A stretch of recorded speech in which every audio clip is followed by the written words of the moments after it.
Welcome to everyone who's watching us on the live stream. Thank you. So first of all, welcome to everyone here to our last week of board meetings for 2025. We're here in New York. I'm glad that everyone is at the table. I'm also super happy to be joined by our official public observers, Philippe Christel. Philippe, great to see you from the PIOB. And I really want to welcome Professor Sakuma here from representing the JFSA. It's great to have you here and great to have the JFSA at the table. So we look forward to your participation throughout the week. Thank you again for everyone in the room and also everyone who's following us on YouTube. This is a little bit of a bittersweet moment this week. It's Josephine Jackson, our vice chair's last board meeting. Josephine said that she'll be on her best behavior this week for her last board meeting. Now she's just correcting me, which is appropriate. She said unlikely. So we'll have plenty of opportunities to celebrate your nearly 2 decades of service to this board. So Josephine, we really look forward to that. Also, I think it's great news that Greg has been reappointed for another term. So great to have you on for 3 more years to the board. And you probably have heard that the PIOB announced the appointment of James Ferris, Director of Audit Policy of the UK Financial Reporting Council for a 3-year term. So no surprise, everyone's received the papers, the agenda for this meeting. They've all been posted to the public. And so it's on the public website so people can follow along. As always, we have a pretty jam-packed meeting this week, not surprising. That we're going to start and hopefully reach conclusions on a few topic. The proposed joint survey for the strategy and work plan, our approach for maintenance and the project proposals for ISA for LCEs, and our consultation survey for ISA 540 revised post-implementation review. So today we have a number of topics today. As I said, we just referred to one on the strategy and work plan. We've been working closely with our IAASB colleagues on a stakeholder survey to kick off the strategy and work plan process, which is meant to serve for 2028 to 2031. The idea is assuming that there's general support and that we're making minor adjustments that we'll be able to turn around the survey by 5 p.m. tomorrow. And then we'll look forward to approval of the joint survey with IAASB on Wednesday. After we're done with the strategy work plan survey this morning, we'll go to ISA for LCE. Today, we will focus on the recommendations regarding an overarching approach. Remember, we talked about this a lot at our September meeting, got good advice from the board, and then a draft project proposal for the first maintenance project. Similarly, there'll be a turnaround of those 2 documents. Wednesday, late afternoon is the time to receive those, to the turnaround, and hopefully we'll approve those on Thursday. Also, the project team will be asking for our advice on the direction of the process in terms of the proposed revisions to the ISA for LCE in initial drafting for selected parts of the standard.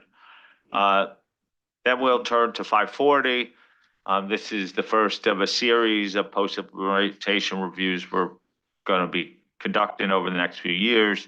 The project team will provide the board with an analysis of key findings from all the information gathering that they've done. And then hopefully we'll get good input for the public consultation survey. Again, a turnaround document on Wednesday, late afternoon as well for approval on Thursday. And then we turn to the biggie in terms of content and materials and direction. So on audit evidence and risk response, which is agenda item 5, you will note that there a number of documents that we're going to be going over, and we've been discussing, this project for a good bit of time, and the real hope is that some of the input we get here will then turn us into an integrated package of board materials in terms of both 500 and 330 and 520.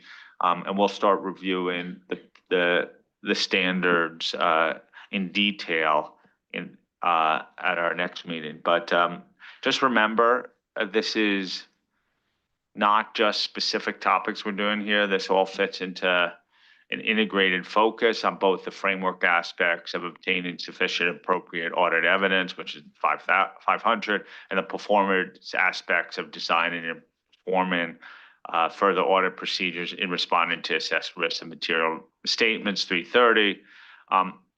We wanted to make sure, and I just want to make sure that we get back to the original purpose.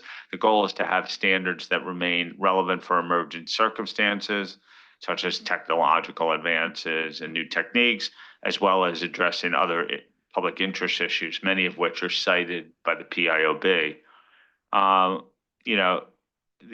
When you take these 3 standards plus the revisions we made at 315, we will have addressed most of the foundational matters of a firm's audit methodology. So this is what we're trying to attempt here, make this robust and resilient for future developments.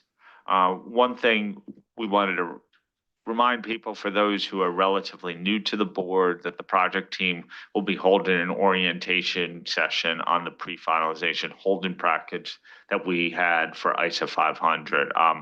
That will be available at lunchtime, and I think those who wanted to participate have the materials communicated, the details communicated to them already. Then we turn to 2410. You're getting we're looking for your input on the first draft of the proposed revised 2410, and we'll get your input on specific topics. We're going to get an update from EFRAG on their work on sustainability and ESRSs. We're going to hear then on Wednesday about the technology quality management work stream, particularly hear what we heard on the roundtables and how that impacts our thinking. We'll get an update from the IAASB this week as well, and then we'll turn to firm governance and culture from IAASB. Finally, we'll turn to the targeted standards in ISA 500 and seek guidance from the board about our path forward there. And I think that's the content of this board meeting. I need a short moment to catch my breath. It's a lot on our agenda this week.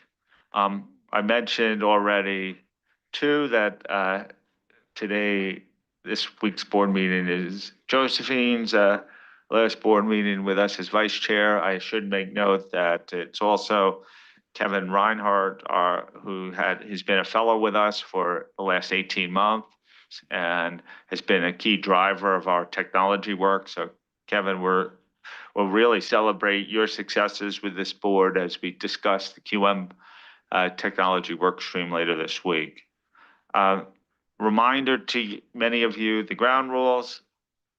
I know that many of you have submitted helpful offline comments. If you have an issue of substance, please make sure that it's on the record for the public to see. If you have a question about whether something's an editorial or substantive comment, err on the side of putting it in the public domain. Let me just give you a few other updates on things that have happened. So in September, we released our handbook. Sadly, it's not in digital format. It's only in PDF format, but it is there for all to have access to. We've been doing a lot of support on the sustainability side. We did a 3-part webinar series covering all elements of 5,000. More than 2,000 people participated in the webinar series. They're all available, the webinars and the slide decks on our website. And just a couple of weeks ago, on November 24th, we published a set of illustrative assurance reports to further support 5,000. It's been a big ask from many of our stakeholders about how to implement 5,000. We developed these reports through a joint initiative with the JSS, the jurisdictional standard setters, who've been crucial in helping us shape this guidance. And it's a really good example of how we're partnering with national standard setters on our work. We also published an FAQ on the relevance of 5,000 to assurance on sustainability and reporting in the EU. Just for clarification, this was to respond to a number of questions that were accumulating over time. It wasn't an effort to do anything more than to be helpful to people. It's available for people to use on our website, and we're clearly following the developments in Europe closely. In November, as it relates to technology, we updated our catalog of issues and potential actions. This was based upon our board discussion in September. This is very important for as we start to think about things we're going to do and priorities going forward. Many of them are incorporated in the 330 project, but there are other things as it relates to QM, and then other topics we may want to take account of going forward. So that's been very much on our mind. Like always, we're doing a lot of outreach. We posted our outreach activities with the board papers. For me, I think we're very focused on supporting our work that's out there, telling markets how we're supporting adoption and implementation of the number of standards that we put out there, but also in starting to really engage people on our work as it relates to technology. So since I've seen you last, we had a really successful set of meetings in Brazil. We've been to Mexico City. We've spent some time in Europe as well. I know we've done roundtables in every continent of the world. So this has truly been a global effort that's involved almost each and every one of you around this board table. So thank you very much for that. Just a reminder for those who follow us, LinkedIn remains our primary vehicle for sharing information and videos. I'm pleased to see that we're right near that 35,000 followers threshold, which only a few years ago, we didn't even have presence on LinkedIn. So that's great. So with all that, we're going to go to the most important business of the week. Minutes. The draft minutes of the September 2025 meeting have been posted. Everyone had an opportunity to comment. I don't see any major substantive changes. Can we get approval of the minutes? Anyone object to the approval of the minutes? Okay, so the minutes of the 2025 meeting have now been posted. Great. Success. You see, we're building this week up one win already. So there we go. With that, then I'm going to turn to Jesper and Natalie to start our discussion on the strategy and work plan. It's tough to, after the approval of the minutes, to start with this topic. It gets no better than that, no. Right? I don't. Yeah. Okay, let's try it. So thank you, Tom, and also before I forgot, thank you all board members who submitted offline comments. It's really useful for us in further developing the survey. So today, this is a joint agenda item with the ethics board. So we shared the same papers. And also the same questions you have here almost have the same slides as well as ethics have. So there's a lot of jointness here, a lot of coordination been going on in the background at different levels. like at the staff level, it's Natalie and myself working closely with Jeff and Sylvia on the ethics side. Maybe before we go into who is all involved, the plan for today is to discuss this joint survey, and then also discuss the timing of the release of the survey plus the comment period. After our discussion, we'll have a joint working group meeting later today or tonight, I should say. We will update the joint value of the joint value proposition. I want to say we're going to update the joint survey, and then we'll issue that one tomorrow by 5:30, and then on Wednesday we'll have a joint session with ethics, and then to approve this the joint survey to go out. At least that's the plan. If we can go to the next slide. So this is the everyone who's been working on the survey. And from our side, from the board members, it's Tom, of course, our current vice chair Josephine, and our upcoming vice chair Edo. Then we have ethics. We have Gabriella and Chana. Chana is the vice chair on ethics side, and Christelle Martin. On the staff side, Willy and Ken have been liaising closely with each other, but also then with the staff is me, Natalie, Jeff, and Sylvia, who are working on this really as a team on getting this out. If we maybe also to mention that we had one working group meeting here with this joint working group in which we discussed a draft version of this survey and made changes accordingly. If we go to the next slide, to show our activities that we've done since the September 2025 board meeting. As I mentioned, in the executive session, we had a session on it, part of a session on it with the SAC. So the SAC was supportive of issuing a survey. They did suggest having different questions for different kind of stakeholders. And they were also generally supportive of developing a joint value proposition. Just more generally that in the long run, it would be good to have that. Then we had a discussion in November with the JSSs, so the jurisdictional standard setters. It was a joint session with IAASB, so it were our JSSs and also theirs. And in that session, the JSSs supported the idea of issuing a survey, and they also were generally supportive of the trends that we identified. They did ask us to remain agile, given that the quickly changing environment, and that's right now we're so early still in early stage of developing it, and 2031 is so far away, so therefore they highlighted that. And one of the JSSs did have some concerns about the joint value proposition, where we also presented that to them. If we go to the next slide. So this slide shows an overview of the strategy of the survey on the strategy and work plan. It starts with a section on about the respondents. That is a standard, the standard section that we have, and to get some information where they're from, what their stakeholder group is they're representing, etc., etc. Then we start with a section on the second section is on the background.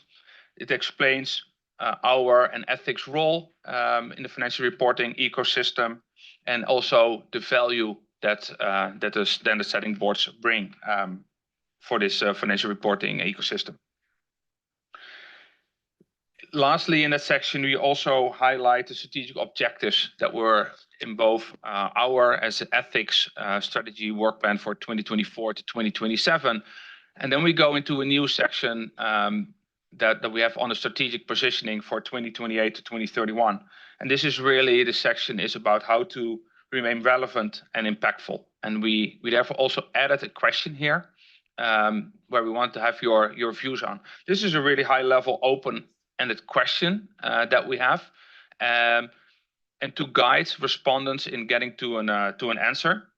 So this is we added some bullets there as well to guide our stakeholders in answering this question. And then after that, we go into the environmental trends and the areas for joint actions in the strategy work plans. But we'll deal with that later.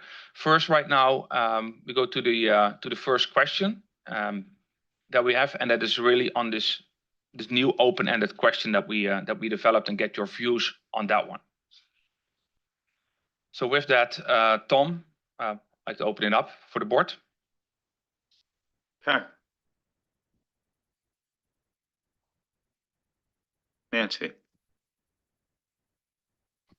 Thank you, Tom. Thanks, Jesper, for the overall presentation and showing us how the survey would come together. My comment is that I think question 4 is relevant, and that it would be good to get some views from the respondents to see what they think might be what we could accomplish at the end of the strategic planning period. The point I like to make is the placement of it. I would prefer to see that happening after section 4.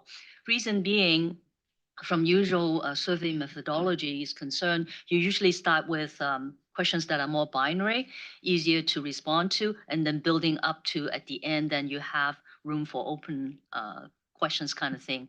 In this particular case, the respondent might be inspired to add more to what they might have to say against this question after they see and have to thought through some of the environmental factors that we're going to put before them. So just wondering whether we'd be open to say, keep question 4, but maybe switch section 3 and 4. So not a large scale change, but basically just the geography. Thank you. Okay. Wendy? Thank you, Tom. I did send in some offline comments. They were not timely, but I sent them nonetheless. This feels like the mic is very loud. No echo though, right? Okay. First of all, well done on drafting a first-time joint survey. Could not have been easy. I strongly support the joint survey concept.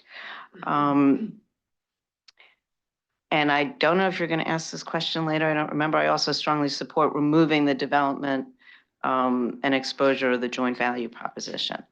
I did send in some survey-related type comments and some questions, specifically to 4. Similar response as Nancy, like the idea of this question, but don't like the placement of it. And I had pretty strong feedback from my reach out group in the same vein. Thought absolutely a general question is needed, but the placement should be later.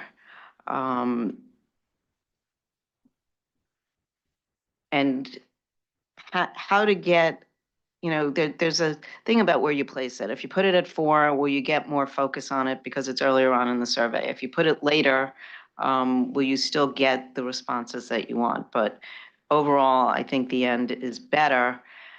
And then when we have it all together, we might want to step back and make sure we're capturing everything that we want to capture in that general question. Thank you. Okay. Makika. Thank you so much. Yes, thank you so much for the team, yes, for Natalie, for drafting all the questionnaire survey. It's very, very well written, I believe. Yes, and I also agree with including this question, question 4, as it's very critically important for shaping our value proposition to have this kind of comment. However, what I like to recommend is to maybe removing the 3 examples currently listed under the question. It's not because I don't agree to what's written as the examples, but maybe at this stage, maybe it's really essential that we draw out what's really on stakeholders' mind in a neutral manner. And this survey is ready because this survey is very good opportunity for us to have a comment from broad and diverse set of stakeholders without implying any specific things. So maybe including examples may risk steering respondents and may unintentionally limit the range of perspectives we may have. So, and what I thought is maybe you included these questions because there may be a concern that we may receive comment which is not relevant to us. But in that case, I rather propose enhancing the explanation on page 3 in the About IAASB and IAASB section, clarifying the scope of each SSB's standard, as some stakeholder may not fully understand the exact scope of the standard we create. And we have already the bunch of standards and which has already different objectives, different target, and different users of the standard. So maybe this kind of strengthening the explanation would improve comment quality with, and avoiding unintended influence that examples could create. Thank you. Okay, Ada? Yes, thank you, Tom. So I'm a, not sure how you call it, not a project board member to this working group, or at least I'm involved. And so I understand a little bit about the nature and the reason why question 4 sits where it sits and what it was intended to do. I must say I got similar comments from my outreach as well. Is this a catch-all question? Shouldn't be at the end. And I think originally when we started, we had the intention of putting a joint value proposition in, which we've now stepped away from. But we've left this question in to help us gather information on what needs to be in this joint value statement. But that linkage is not very clear now what this question is trying to achieve. And it's also quite broad in the way it's phrased. So I entirely appreciate the comments, understand your comment as well, Mikiko, as to the 3 bullets, because I think the intent is not clear enough what we're trying to achieve with this question. So that's something for the working group to ponder over. But I just wanted to clarify this here for the board members. Thank you. Greg? Thanks, Tom, and thanks to the team. I did provide some comments, and I'm conscious it's a joint survey, Tom, so I guess there's a high bar, or a higher bar than normal for changes, perhaps, maybe not. But on question 4, I had a couple of thoughts. One was the bullets, if they're to stay, I thought the second bullet should reference users. We talk about engagement with key stakeholder groups, but we don't include users. So I think if we keep those bullets, can we put users in the picture? Just on question 4, generally, it is, Ada, I think it's probably the biggest high-level question you can have. Can't go much higher. It's right up there with vision and goals, you know, so we're up in the clouds. So I would worry without the bullets what we might get back, you know, like we'll get cloud-based sort of answers. So I think the bullets, Mikiko, are probably quite important, because if we're going to stay at such a high level, what are we really getting at? So I think the bullets give the potential respondents an idea of what we're after. And potentially I suggest to staff that maybe it could be more grounded in how the SSBs remain relevant, responsive and impactful, which is sort of, it is covered in one of the bullets. So I was wanting to lower our sights a little bit in the question, but yeah, because as I say, I don't think we can get much higher. And so I do worry what sort of response we're going to get. Thanks. Okay, Renan? Thank you, Tom, and thank you, the team, for the document that you prepare. My suggestion is similar to the Mikiko and the Greg points. I think that the bullets could influence the response of the stakeholders. That's why I think that maybe it could be better to delete the bullets, or maybe to split the question in 2 parts. The first part with the bullets and ask specifically about these 3 points, and the other part where we invite the stakeholders to respond in a free way about other point that they want to suggest. Thank you. Nancy? Yeah, thanks, Tom. So it's a supplementary. But part of the reason about the placement is that is exactly that. It's such an open page. So I think as a respondent, it's hard to sort of say, now I'm kind of give this blank piece of paper. How am I supposed to fill it in? So I think it affects the response quality. I think people will step up to the plate and put something down. So that the one of the primary reason about moving it to later, because as they look at the environmental factors, they think these kind of things through. And I do support having the bullets. I think it's kind of like prime the pump, give them some ideas about what we might be looking at. Sorry about bleeding into the second question, which is this joint value proposition. I'm sure we have some kind of a working draft. I'd be surprised if you don't have one.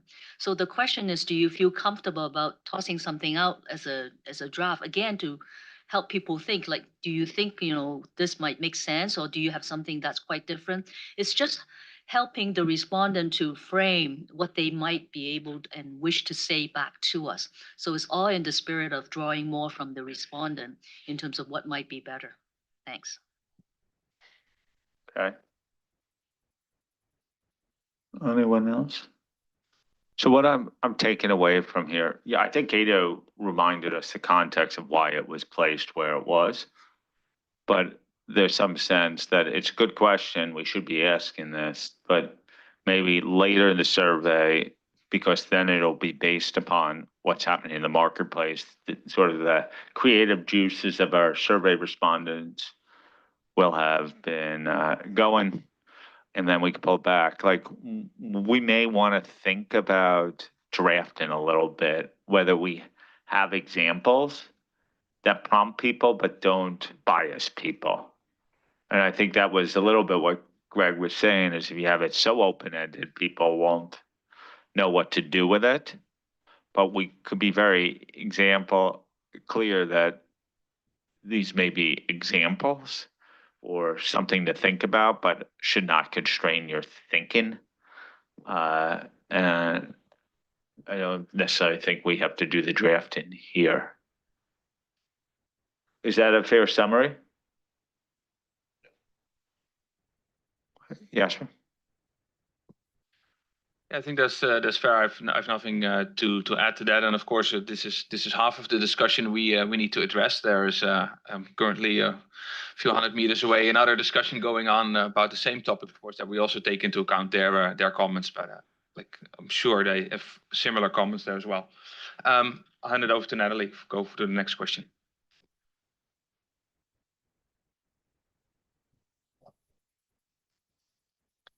Thank you, Jasper. So the next topic is the joint value proposition. So when we last discussed in September, we were talking about added or not added the section on a joint value proposition. So the working group, after discussing again and receiving feedback, agreed that the survey is not the proper venue for that specific topic.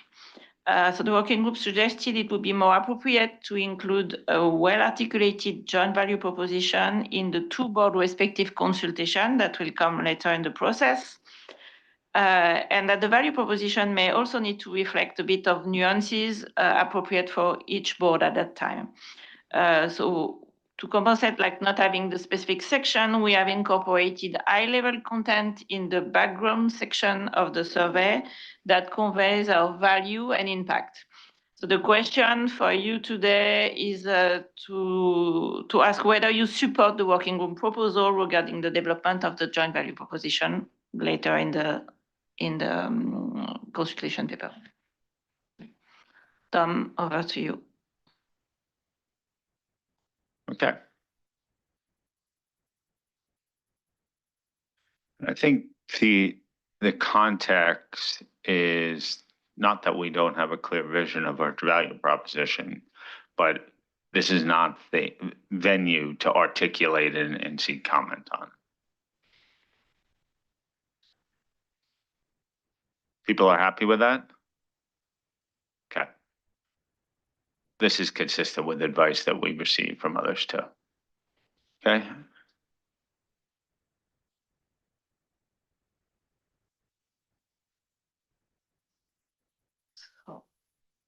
Then, so next slide, summarize the two core components of the joint survey. So the key environmental trends and the area for joint action. So both draw directly on board discussion from September, feedback from the SAC and the GSS, and subsequent working group deliberation. So on the environment trend, we acknowledge the challenge in predicting which trend would be most influential by 2028.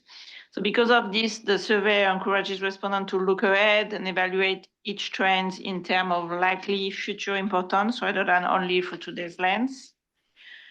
We have written the 4 overarching themes that include subcomponents, and we also have added like some potential impacts for us. And then, so we acknowledge that the most relevant trend will, after the survey, will ultimately inform the strategic drivers for our strategy and work plans. On the areas for joint action, the survey reinforces the interconnectivity between the two boards and invites stakeholders' input on whether coordinated or parallel initiative could have the greatest impact.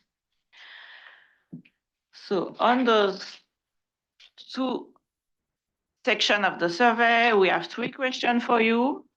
So whether you agree with the key environmental trend as they are presented, whether you agree with section 5 on the areas of joint action, and whether you agree with question 5 to 10 in the survey. So Tom, over to you. Do you want to break the questions, or do we get all together? Yes, I think that's the better way to do it. Let's deal with the environmental trends, which are, and then it has questions 5 through 8. Okay, so we'll do A and questions 5 to 8. That means the joint part at the end, section 5, we'll deal with that afterwards. Okay, Anand. Thank you, Tom.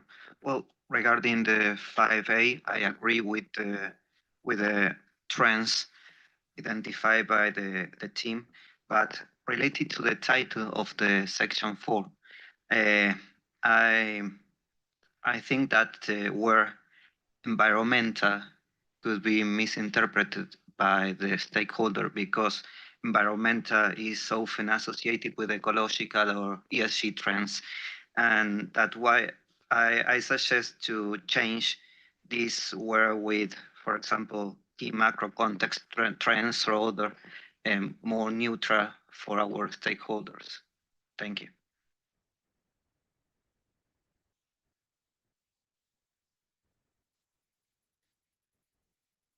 Yeah. The key point is removing the word environmental. Was that, Vishal, was that what you were going to say too? I had on D, so are we taking D right now or only A? A. So that's why I put it. Okay. Yeah. Rakika. Thank you, Tom. And then regarding the Helmut point, that is what I thought as a non-native English speaker, but because I'm not native, I didn't make a comment. But I thought as a non-native, maybe when we see environmental in this standard setting context, people may think it might be about climate something. Yeah, so yeah. And my comment is actually, I have a question regarding environmental trend D. At this moment, because the scope appear to focus mainly on audit firms and not and we don't mention anything on other assurance providers. I'd like to make a question on this. Is this because we don't expect any significant changes in the trend for non-PA assurance providers? Because I think it's maybe a little unnatural to our stakeholders to have only audit firms, especially at the IAASB and IAASB broadening our scope. And in particular, in sustainability context, the work of SSB is highly relevant to audit firms and non-PA assurance providers. So also we hear from audit firms as well that effective collaboration with other assurance provider is really needed, not only with experts, but also with assurance providers. So I believe we need to clarify on this point at this stage. Yes, and also in my perspective, might not only be sustainability assurance, but maybe going forward, maybe assurance on AI may be coming, expected to grow. In that case, trend may not remain limited to sustainability. So yeah, I want to raise this point now before document goes out to stakeholders. Thank you. Okay, thank you. Josephine? Thank you, and great job, everyone. It's an interesting question from Akiko there, because I guess historically, this actually might be one for James, but historically, I've always thought that our responsibility is to set the standards in that context of accounting profession. But actually, there's nothing in our scope that says it's restricted to that. So I think that's a fair question. On the evolving structure as well, just a couple of little points. It was suggested to me that private equity investments isn't actually the only way that firms are considering to, reconstruct their organizations. So perhaps alternative ownership models might be an appropriate way forward. For example, one firm actually listed on AIM in the UK. And then when we talk about challenges to attracting talent, I think generally we talk about attracting and retaining talent. That's just as important. So I wondered if we might just expand that one. Yeah, but they're only just a couple of little points. So well done, everybody. Thank you. Bill? Quite happy with the environmental or with the trends. But I think the assessment of trends must be ongoing. And if we're going to put these in a document that will reach out to 2031, I think we have to be agile along the journey to realise things change. And we had it in the executive session this morning to touch on environmental trends. I think we just have to have a mechanism to keep doing that, so we don't get fixed in what we've said. Thanks. Bill, Greg? Thanks, Tom. Just a couple of thoughts firstly on digital transformation. We describe in A1 far-reaching transformation, which is, I think, probably fair enough. But then I wondered about the potential impact on audit, whether we're strong enough. We talk about modernising and enhancing, but is that actually, so in other words, is the response appropriate given the potential shift? So is auditing going to change fundamentally such that modernising or enhancing our standards is going to do the job? Just a challenge around language. And I wondered on CE, trend C, whether evolving expectations concerning sustainability should be concerning sustainability information rather than just sustainability. Because I think if you look at what we're describing, we're talking about reporting and assurance. We're in the information credibility game, and whether we should not limit that a little bit to just information rather than, so just adding information to the end of what's there in C. So 2 suggestions there. Wendy? Thank you, Tom. So whether we call them the list of environmental trends or just trends, I'm fine. What I struggled a little bit with is I kind of saw A and B as long-term trends, digital transformation and changes in the geopolitical regulatory environment. And I don't know if the others are lesser trends, but I don't know that they're necessarily new, but they will have an impact on what we do.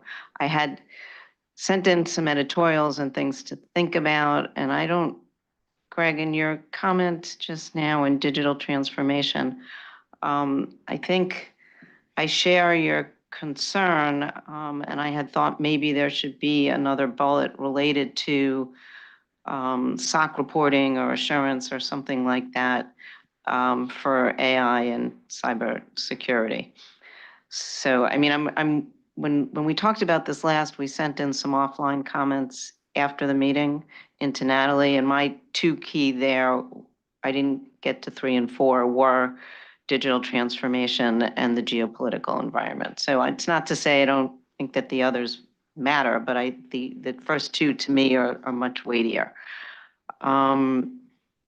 Let's see, I have a couple of questions.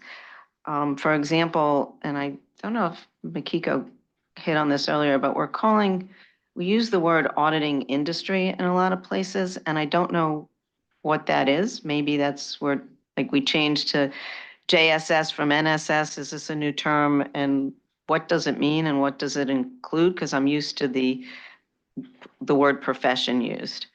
So I was curious about that. I also, and I don't know if it belongs here or elsewhere, I'm curious if in the data gathering, will this be, how are we going to gather the data? Are we going to use statistics? What form are we going to gather the data? And then I think that's all I have in this session. This section, I sent in some drafting and some editorial and maybe some typos. Thank you.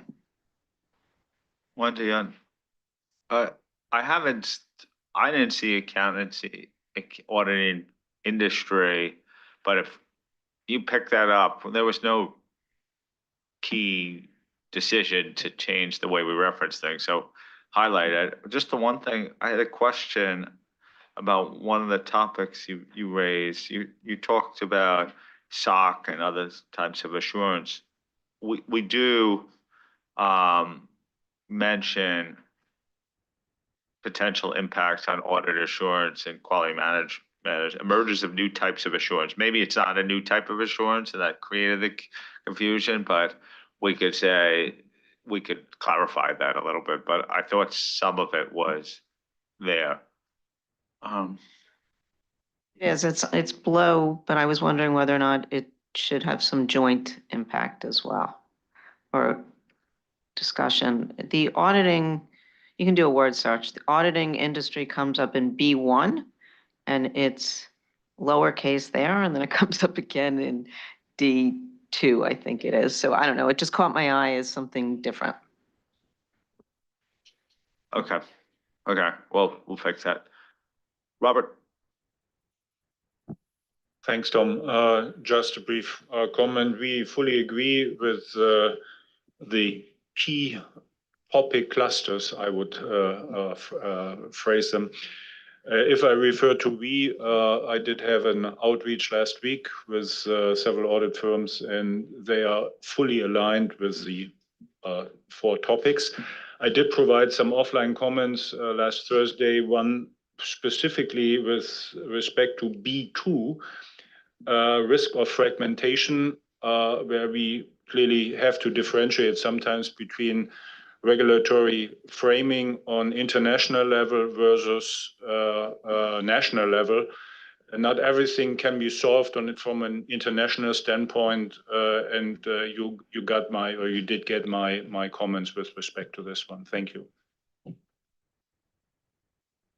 Any other comments here? Just a quick one on that last B2. We use the word globalism there. Let's not use that one. I think it's international commitment probably is the better term. Okay, I think we got general support for the trends as articulated, some feedback along the way. There's really as much some drafting suggestions. So that's great. Now let's turn to section 5 about the joint areas for joint action and questions 9 and 10. You told me you wanted to come in here. Yep, it was on the last previous section, the part D that was there. No, that was in scope. Feel free to come in. Sure, thanks. So in 4D, in the potential impact on audit, it's been mentioned that certain elements of ISQM1 may need enhancement or clarification to address possible challenges arising from these changes. So this presumes that standard setting is needed for ISQM1, which we do not think should be implied. And therefore, it is more on the application of the objectives of ISQM1 in light of these environmental trends which are listed in this section and may be suitably reworded. Thank you. So, I guess my question is that you're reaching a conclusion that we're talking about out to 31 here. What if we go through this process on technology, for example, where we'll talk about this week, and we may reach a conclusion that guidance is the right place to be. But what if over time the board makes a determination that some guidance may be helpful in authoritative material? I guess it says may in this. Is your concern that we're signaling that we're ready to act now? Yeah, and also on the use of the word enhancement. So because if we have some non-authoritative guidance which would be outside the standard, like the word clarification is fine, but maybe the use of the word enhancement can be just looked into.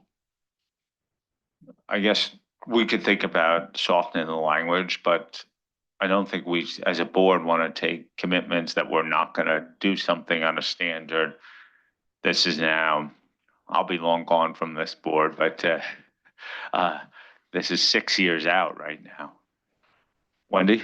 Yeah, Tom, I just wanted to come in on this. I had put this in my offline comments, but since Michelle raised it, we did get some questions as to whether or not the way it was written, did it presuppose a PIR first? So, it is 5 years out. We all understand that, but maybe just the way that it's written, it should suggest that there would already have been other feedback on ISQM1.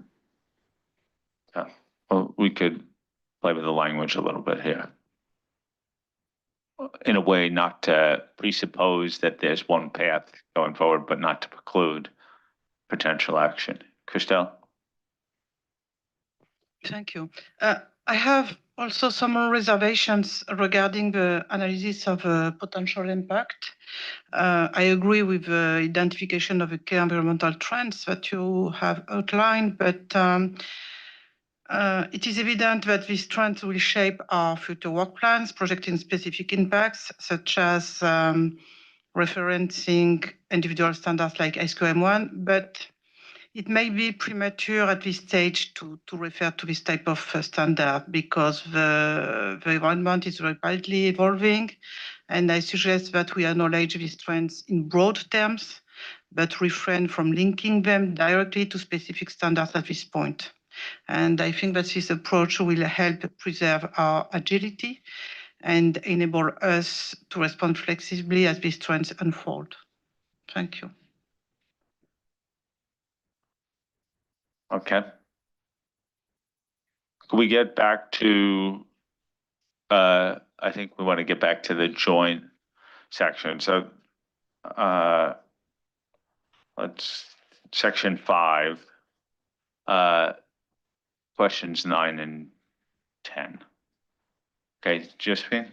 So actually, it is on that last point. And I'm a little bit worried now about what's being said and then softening language. This is to develop our strategy and our work plan. We are a technical board. We have responsibility for these standards and making sure these standards are up to date and responsive to the public interest needs. And therefore, if we don't mention the fact that there may be a need to enhance the standards in response to these, then what is the point of us reaching out for information of whether we've got those trends right at this point in time? No one can predict the future, and therefore what that impact might be. If people feel that given these trends, when they respond to this, that actually they don't see a need for us to open any standards or develop any guidance, then that's fine. They have the right to make that response. But this these standards are our responsibility. And so I would be really careful about dialing down language that implies that we're just really interested in hearing what you think about environmental considerations that shape the strategy and work plan with which we don't really know what we're going to do with it. So it's just a caution on, dialing back too much on that. Thank you. Yeah, I think we could switch with the ordering of the verbs and using adjective to soften it, not to mislead people. But I don't want to take away our tools. Like, we have two things we could do. We could clarify, or we could revise. Like, that's what standard setters do. I don't think we should suggest otherwise. And I don't want to preclude a future board from taking action, saying that we're misleading in a public document. Nancy? So just want to add my voice to what Josephine said. I think I'm in that camp. We're not saying that we're going to do it, right? I mean, but if the circumstances are such that it leads us there, we wouldn't be shying away from that either. But our starting point isn't to go in and try to make a wholesale change. While I have the floor, a small point that comes up from the outreach that I've done, and it's the way that we set out the 6-point scale. We didn't quite describe what each of the points are. Whereas in most surveys, you would say 1 is this, 2 is that. We only have 1 and 6. We don't have a description for each one of them. So I think it would be good if we can define that, because the outreach I get is that they would have to guess whether it's a 3 or 4 or 5 of what it means. Sure. I think that we've gotten some other feedback similarly on that.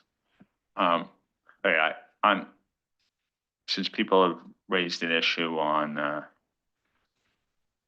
D and that ISQM1, we could quite simply say certain elements of ISQM1 may potentially require clarification or further enhancement to address possible challenges. It softens it. It doesn't lead with the enhancement, but like something of the like probably would address people's concerns, I would think. Okay, let's get back to the section 5 again. Any comments on section 5 and related questions? Kika?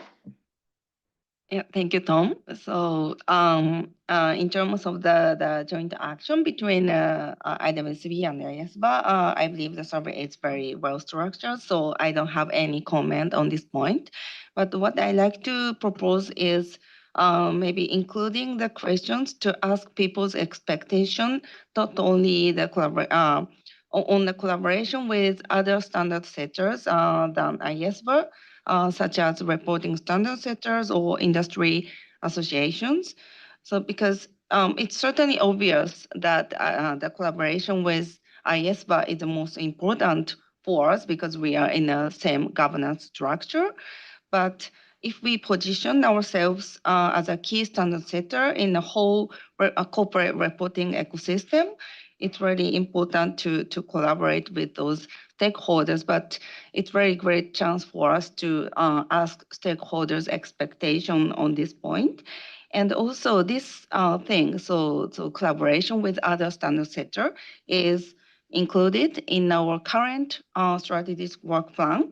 So maybe if we should continue this or not, and that is something we should ask somewhere in this survey. Thank you.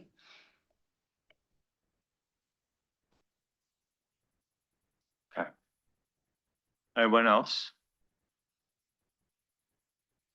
Robert? Just a question. Is it clear for everyone? No, start again. We are asking for joint actions in section 5. And is it clear for everyone that this means not just for the new work plan, but also for the current one? There are still some topics or projects ongoing that will go on into the new timeline for the new work plan, that these topics at least should be aligned to some extent?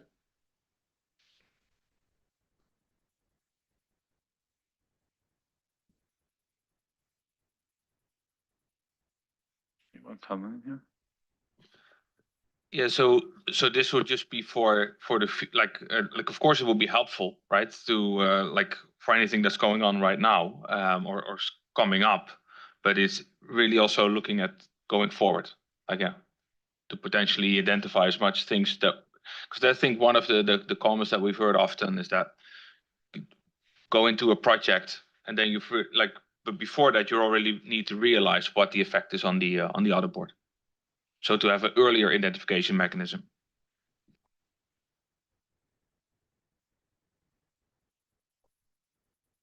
Okay, anyone else want to come in on the areas for joint actions? Back to you. Yes. Okay. So next slide is about the release date. So given the volume of targeted consultation planned for early next year, the timing of the release of that survey has been carefully coordinated, and we propose to release the survey on or about January 21 of 2026 with a 90-day comment period. So this timing consider minimizing overlapping burdens on stakeholders, providing adequate time for meaningful response, and maintaining alignment with the broader timeline for developing our strategy and work plans. So the question here is whether you agree with this proposed release date and comment period. Over to you, Tom. Sorry, Natalie, I just want to add one thing there. And I actually picked this up when I read the papers again over the weekend. So in the issues paper on page 5, where we talk about the release date, there's a table there that talks about the post-implementation reviews that says the 541 will be January. It will actually be February. The 540 will be published in early February, along with the IAASB role of CFOs, and then their post-implementation reviews will only go out the end of March.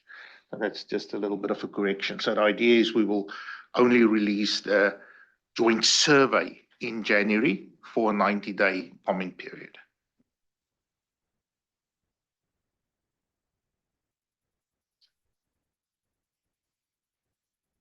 Wendy? So thank you, Villa, because that was precisely my comment that I didn't think those two should both be in January. Do you have the ability to tell us if there's anything going out in April? So my major concern was, should the joint survey be together with anything? So that you clarified, that'll be alone by itself in January. And then I am concerned about 540 and the role that, the IAASB one, is that going to back people up, and are we going to get the responses that we needed? So that's why I'm asking about April. Would we consider moving 540 to April so that nothing is overlapped? Yeah, so Ken and I did use a serious spreadsheet to try and fit the puzzle here. And look, let's be honest. I mean, if we're going to try and schedule things that there's no overlap at all, then we will never get anything done.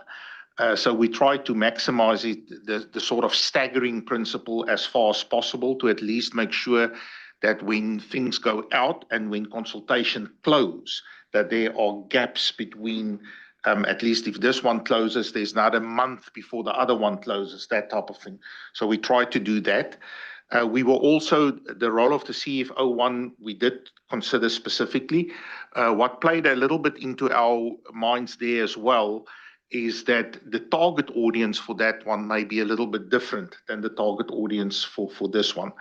But directly to your point, Wendy, in terms of our work plan, what will go out in April, to be very specific, if this goes out on or around January 21, for 90 days, it will then close around April 21, and then the ISRE 2410 exposure draft will go out on April 22 for the period that it needs to try. So we've really tried to do the staggering to try and be mindful of at least providing those gaps where we believe there are overlap in the audience. Nancy? Yeah, thank you, Tom. So it is on this point, I have exactly the same concern that Wendy expressed. So I wouldn't try to change the schedule on this one. It's joint. We've got our sister board going. It should be ready to go. So your January 21 closing April 21, I support that. I think when we get to the 540 PIR, I would encourage us to give people a bit more time to respond. It goes out in February, people have it, but I don't know, but my experience seems to be that people tend to come in towards the last minute. So, they all kind of come together within a few weeks type of thing. If we can afford for the 540 PIR to close closer to maybe late June, then you give people a little bit more time. So maybe it's left for the conversation for the other item, but I would support this one going out as planned, January 21, closing about April 21. Okay, we'll talk about 540 at a later date. AKA today. Akika. Thank you, Tom. My comment is not related to the timeline, but overall thing, maybe that might be related to 3C or it. Should I make a comment now or?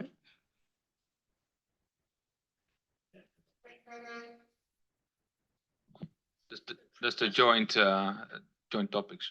Previous Yeah. previous question. Yeah. Yeah, for the survey. Yeah, thank you. I because I'm not sure when I should say this one, but the actually what I hear from some stakeholders on this survey is actually we should mention something about maybe our budget or in a general manner because in this survey or in the work strategy work plan, this is because our budget is very closely linked to what we are able to achieve and how effectively we can respond to stakeholders' needs. So yeah, in this sense, maybe we may need to think about including this topic in the next strategic work plan and to shape this if it's important. We think it's essential that we ask stakeholders on this point, or we will show something in a survey. Yeah, because maybe it's not our SSB's mandate to get funding, etc. But it's really related to what we can achieve in the plan. So maybe to reduce our expectation gap, that is what we need to consider. Sorry, I don't know how we should include this matter in the survey or in the project, but this is what I hear from stakeholders. So I like to raise this here. Thank you. Thanks, Akika. Obviously, the allocation of limited resources is a core element of strategy. I would suggest that we take up this issue probably in the consultation documents, though, because what we're trying to do is assess based upon the factors impacting our environment. Do we have an appropriate strategy today? And then the question is then how you execute on the strategy based upon the resources we have. And we've done that in previous strategy documents as well. So I think this is probably the next phase of the project where we'd be responsive to that comment. Yeah, I would just add, this is gathering as much as we can. Then we start into the choices, trade-offs, judgments, and prioritizations. And that's where our consultation will focus on is what are we accomplishing.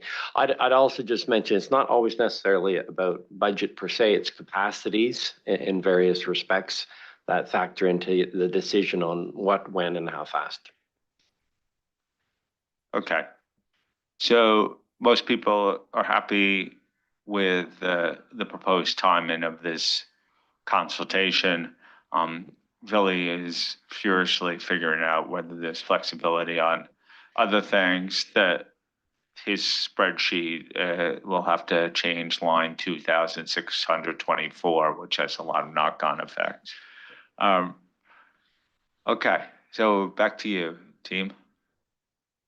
So just the way forward. So as Tom said, so assuming we approve the survey on December 10th, which is Wednesday, then we'll release the online survey in January. It will be open for comment until April. And then we'll come back to you in September 2026 with a full review of the survey response and the first read of the consultation paper. And we'll also add outreach to that from January to September. Okay. Any other comments? So large support for the approach. Think about changing the placement of question 4. Some tune-up of some wording as well.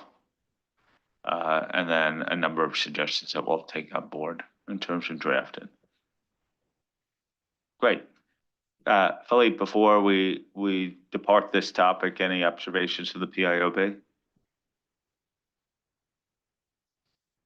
Thank you, Tom. At this stage, no specific remark, except that we fully support this joint survey, for sure. Great, thank you very much.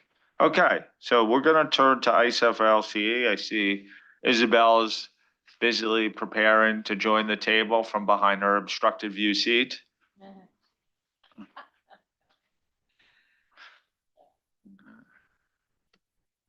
Give a couple of minutes.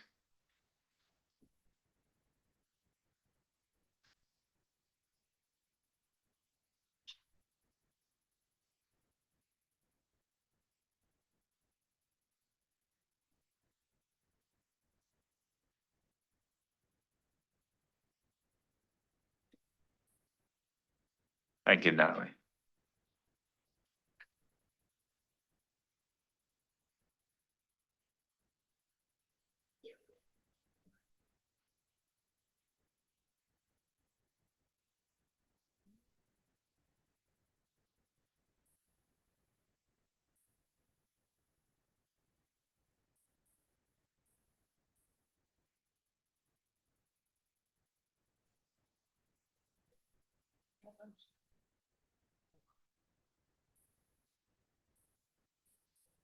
Whenever you're ready.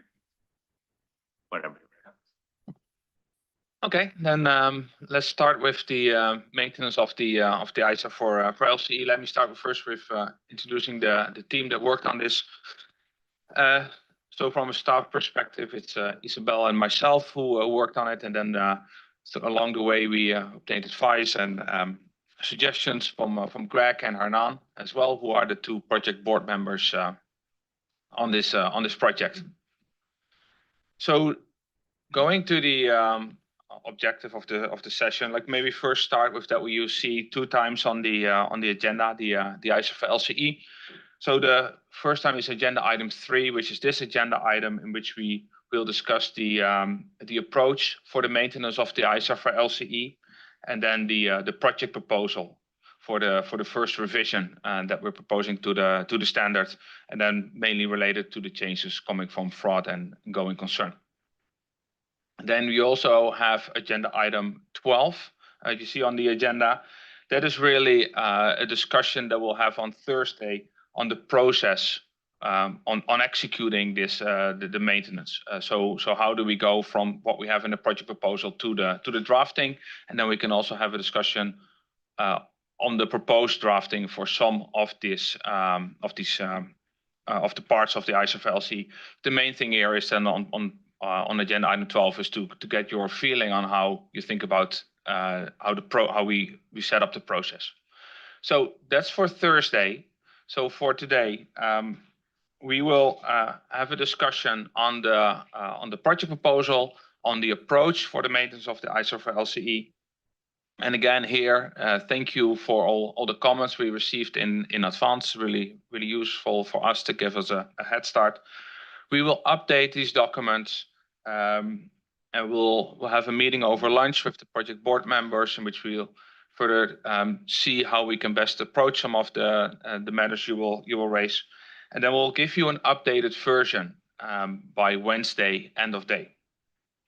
And then on Thursday we will have a discussion, so we can hopefully then clear the approach statement and then approve the project proposal. So then diving into the overarching approach for maintenance of the ISAFA LCE, because that's where the first question is on. So in September, we had some initial discussions on this topic and matters to be included. Like we gave some suggestions of the topics that we would think that would logically go into this proposed overarching approach. By that time, by the way, we called it the framework for maintaining the ISAFA LCE. But given the comments from the board, we've changed that and we call it now the approach statement. There was some confusion how this related to the framework of activities. So that's why we changed the name. We also added a text box of how this overarching approach for maintaining the ISAFA LCE, how that relates to the framework for activities. Other comments we took into account that you gave us is of the purpose for maintaining the ISAFA LCE, and I think given the offline comments that I saw, we'll have a good discussion on that, and that we can do some further work on that. The other thing is that we emphasized the importance of not reopening issues and solutions. So that's an area that, based on the discussion that we had in September for the board, we've added. Otherwise, we've mainly followed what was already laid out in September. Another thing I would like to highlight here is the letter from the SMPAG. SMPAG, as you saw maybe from my email that I sent yesterday, submitted a letter that is mainly on the ISAFA LCE, and also then mainly around the approach, the overarching approach for the maintenance of the standard. So to highlight a few of the key points that the SMPAG raised.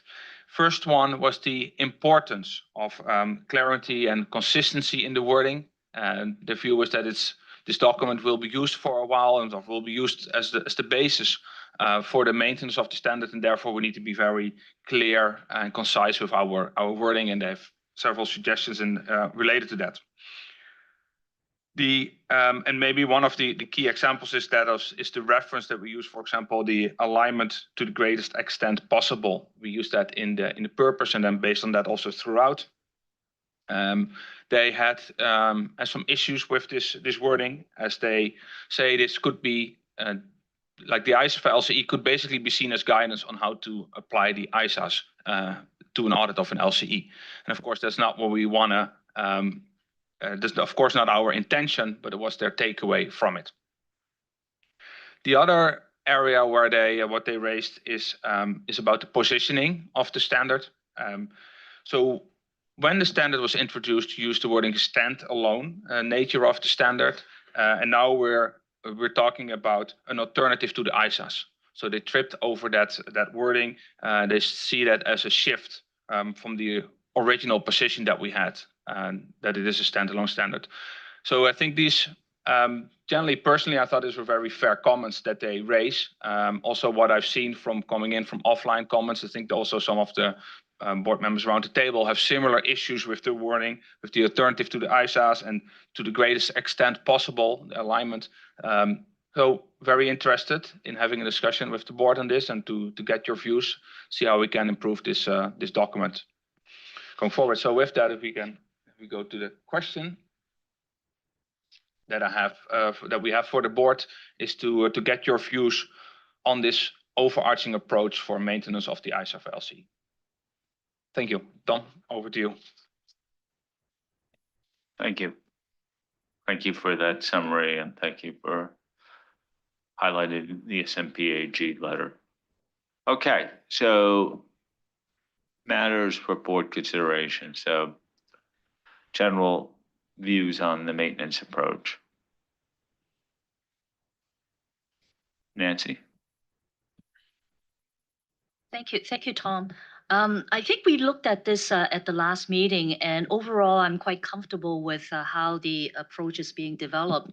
Maybe a few points for consideration, just for better clarity and the way forward. So on the purpose itself, my view is that the way it's phrased, it's just to too broad. We're not trying to actually reopen and look at the entire ISER and see whether it needs to be maintained. We're focusing on changes or new ISERs that may be relevant.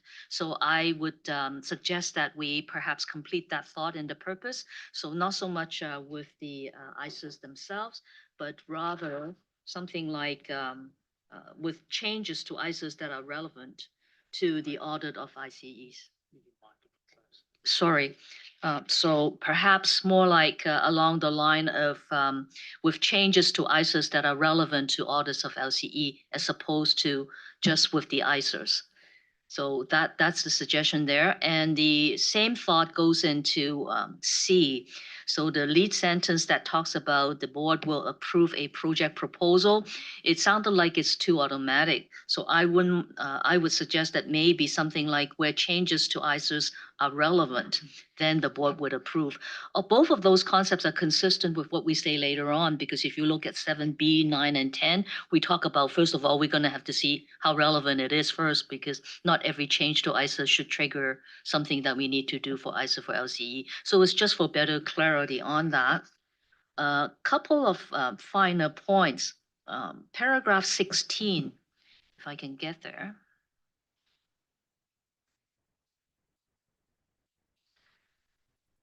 Where we talk about responsibility, I don't know why we need to say that the project team is solely responsible. I don't know why we need to put in the emphasis there.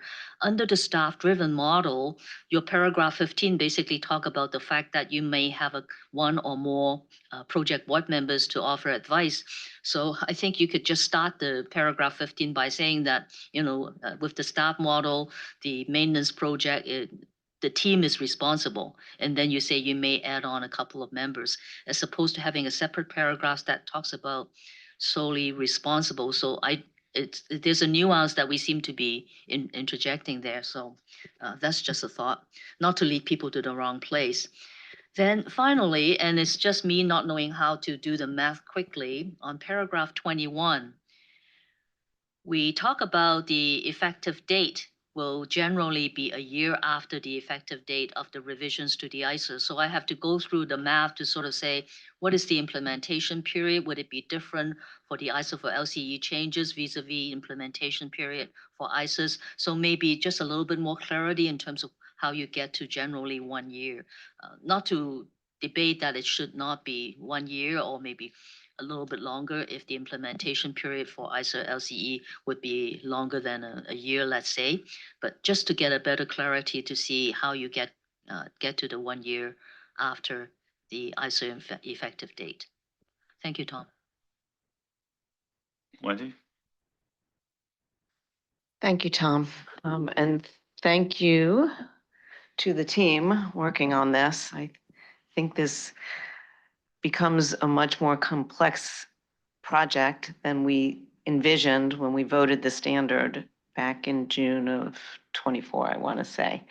The papers are thorough and well explained. They're responsive to some of the concerns and some of the things we talked about at the last meeting. The timing lays out, and I think this, what Nancy was just talking about, the timing does lay out with the position we favored in prior discussions when we start to think about it. And the 1 year lag is kind of an unfortunate consequence, but I don't really think in the scheme of things, if somebody's really following it and wants to, or as long as we allow for early adoption, I think we'll be fine there. I don't think there'll be a deterioration in quality. There may, the papers are really thorough and you have to really pay attention and follow hard. I think in the future, we may be able to streamline it. Right now, we're talking about 4 different things we need to consider. So it has to be as thorough as it is. Some concerns, while it's hard to argue the approach, the model will require dedicated resources, internal structure, board time, and other investments that may put stress in the system. So that's something that we always talk about. Do we have the resources to prioritize this and do what we need to do on it? Is there an opportunity to engage with and leverage with JSSs that are heavily using the LCE standard, and I guess that could come up. Time will tell. I'm not really sure where we are in the adoption life globally. I appreciate that you addressed the SMPMG comments, because I did think there were some important concepts in there, because we focused a lot in our discussions on proportionality, which we thought relevance was inherent in, and they kind of separated that.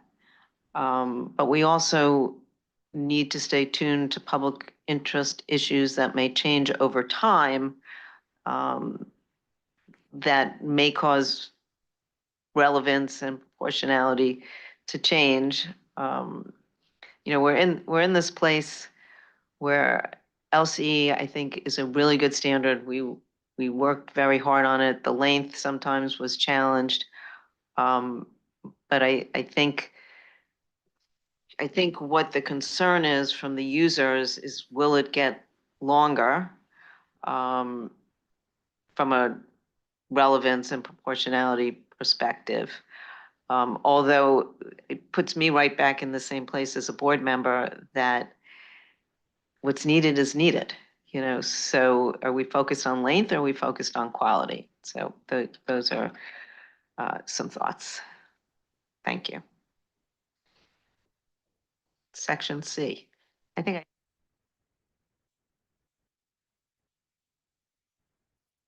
Okay, Josephine? Yeah, thank you very much. Just a couple of points on the approach. So one thing is that obviously stakeholder engagement is so critically important to what we do, and I kind of feel like it's sort of just a drive-by in paragraph 8. Can we give it a full heading and title and move it to an appropriate place? Thank you. And then developing a proportionate solution to address the issues gets somewhat caught up in the fact that the design principles about proportionality. So that might just mean changing what you're writing there, because obviously you have to develop a proportionate solution. It's part of our design principles. And then it seems that that's the only design principle then we're focusing on, which we're not, because little 11b says we're applying all the design principles. So you need to think of a different way to explain what it is that you're doing. I agreed with Nancy on the staff point. I also thought that was a little bit odd, the way that we had written that. And other than that, good to go. Thank you. Shaya? Thank you, Tom. And a couple of points to make.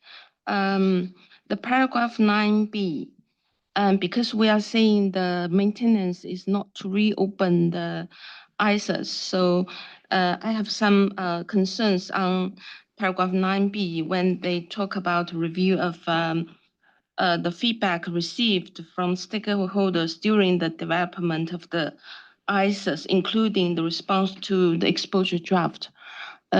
My thought would be that when we identify those, or when we look at those public issues to be addressed by those ISAs, then we can directly link to what revision or new ISAs has been put together to address those public interest issues, and then which part of that is relevant for LCE. So we probably don't need to go back to those, in process feedback and comments, which appear to me like in some way reopen the issues to some extent.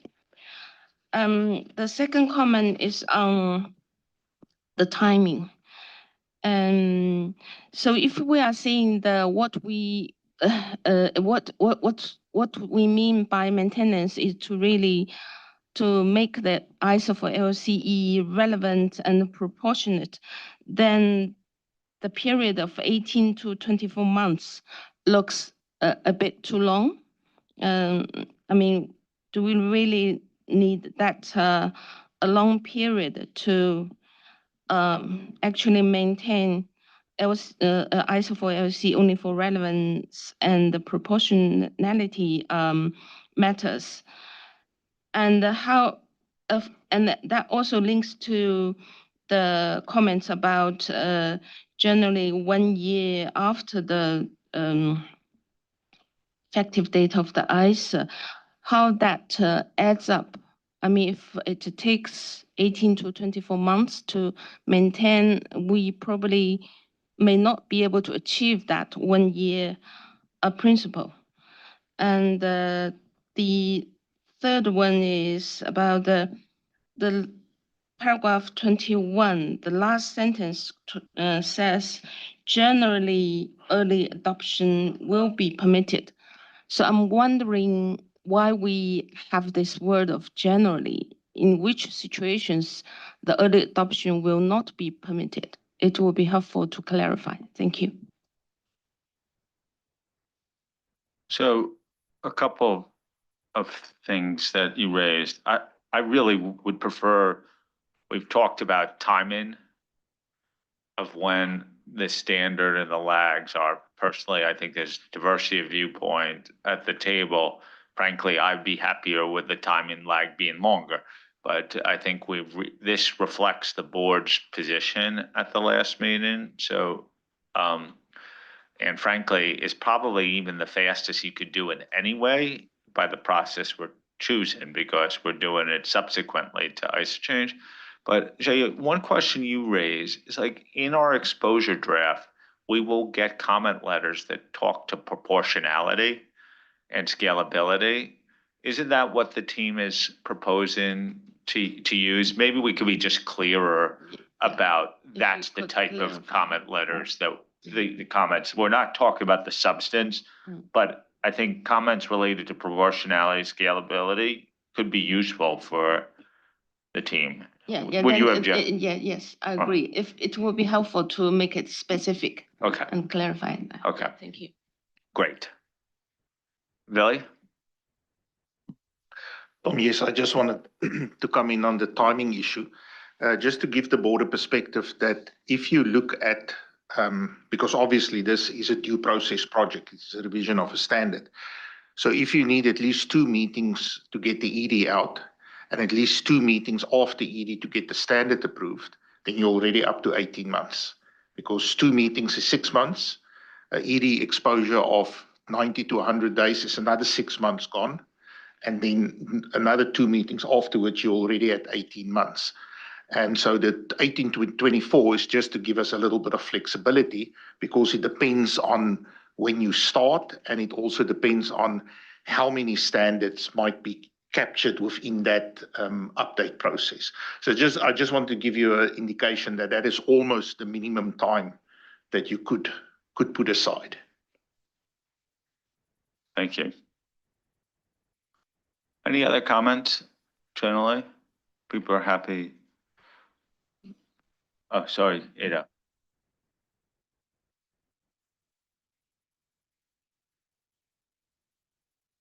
Right, thank you, Tom.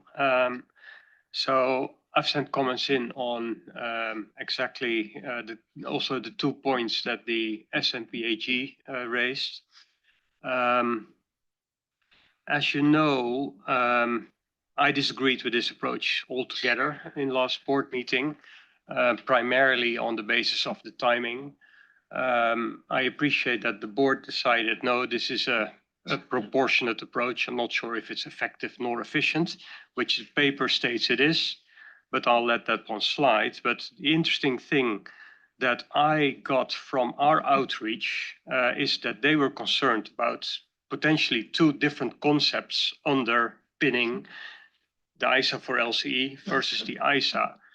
And they were questioning me to what extent whether that is a public interest matter that needs to be consulted on. Well, at the moment, we're not. The board decides, and this is the way we move. And I wonder whether that needs to be given any consideration.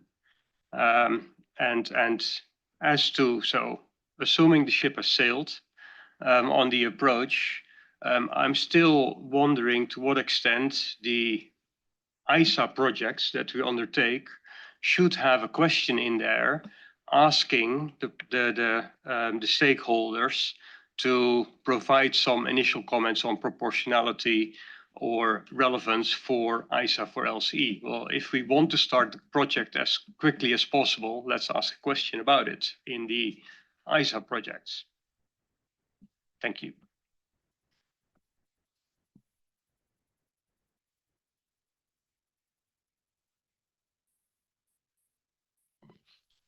Thank you, Tom. So maybe just to respond to what I've heard. So this is the first time we're going through this process of maintaining the ISA for LCE, and I think we'll learn a lot from it, which will affect the like our thinking on how long it will take to do this, also how to do it in a way that is most from a board perspective efficient and effective of getting this through.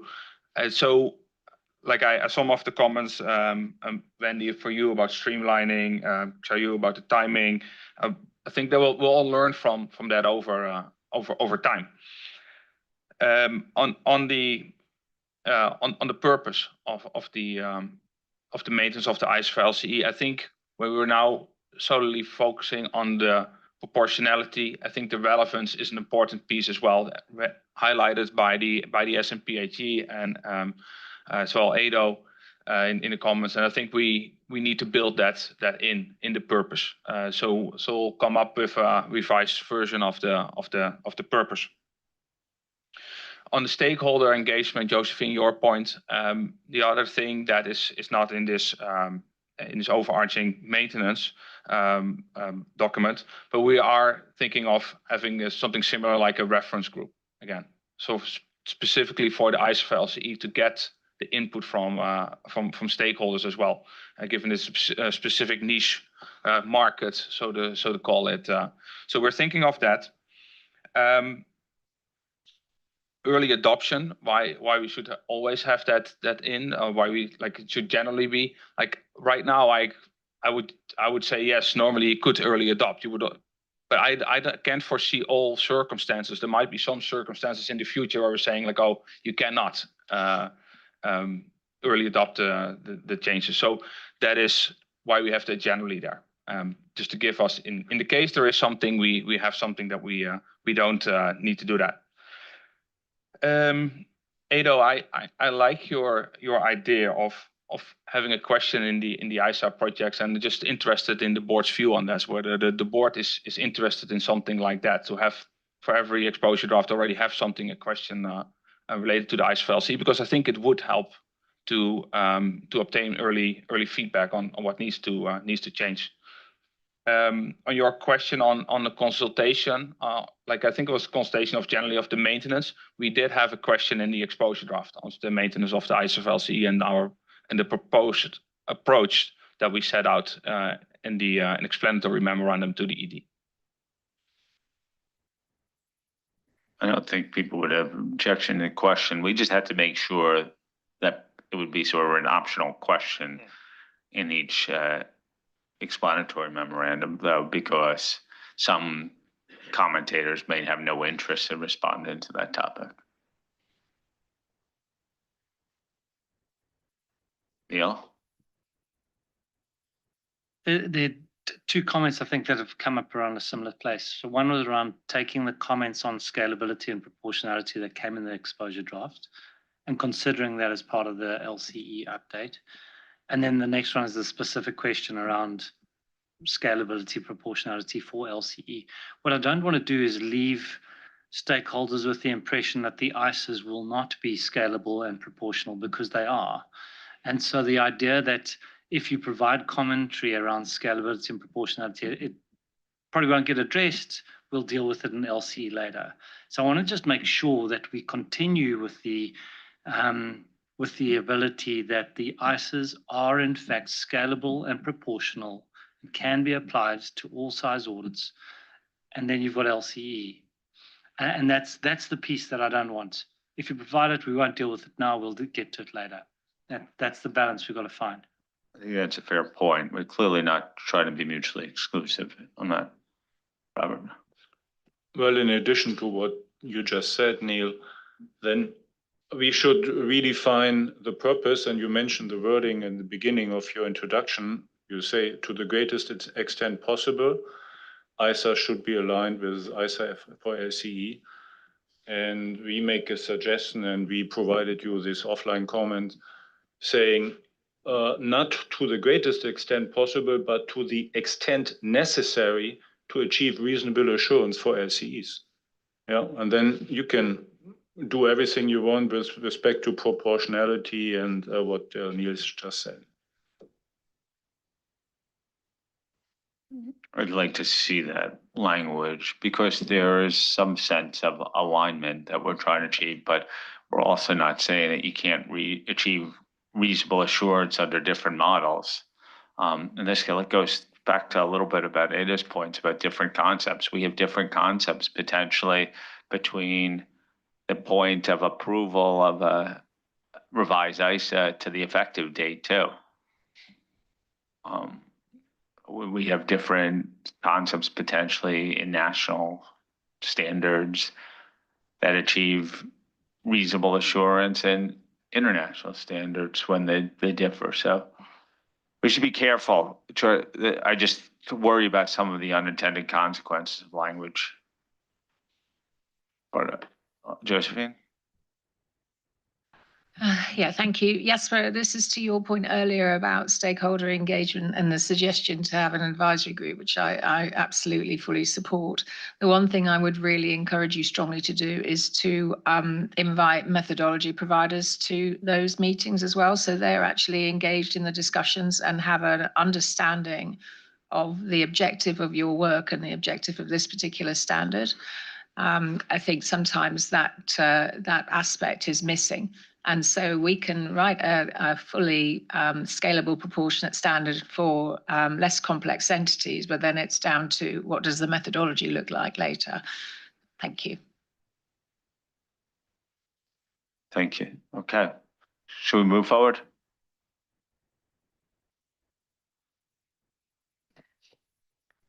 Okay, so we're going to move to the project proposal. So again, in September, we did have a discussion on what or how we should present the project proposal. We got some of the feedback and we tried to address all, if not most, if not all of the feedback that you have provided us. So really what we heard was to keep the project proposal simple, straightforward, so that the process will be easy to follow, not only for this maintenance project, but also in the future, because we are recognizing that this project proposal might be, it's not used as a template, but might be used as a base when we do go for the next maintenance project. So we wanted to make sure that it was as concise as possible. We also recognize that we need to balance the need for transparency and efficiency. So there are some information that we need to provide in the project proposal related to issues, to project objective. And the way we're trying to balance that need, it was to put it as part of appendices as opposed to inside of the project proposal. Project proposal that we have drafted is a bit different because we do not have, like I said, the actions or the proposed actions directly in the project proposal that you would normally see in the ISA project. But we thought that by linking the maintenance approach, the statements, which explains the steps that we are going to take, that will be sufficient for the stakeholders to understand what is what the project, the maintenance project will do. We also know that some of the wording that will be revised in the approach that we just discussed and things will have a trigger effect in the project proposal. So there will be some updates that will come through this week. So just so we are aware that that will flow through everywhere. So I think that's what I wanted to point out before we get into the comments on the project proposals. So back to you, Tom.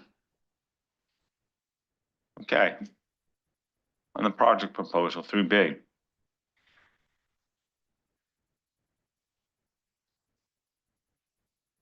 Wendy.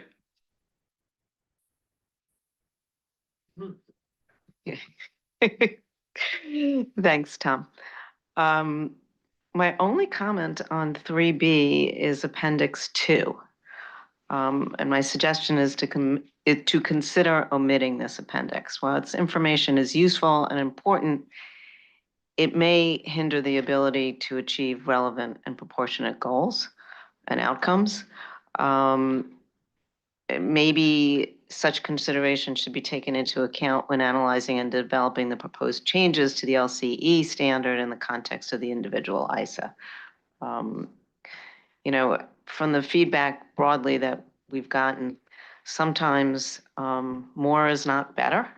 And so when I started reading it, I was like, okay, this is good. But then when it went on for 3 pages, I thought maybe it would be better to omit it. Thank you.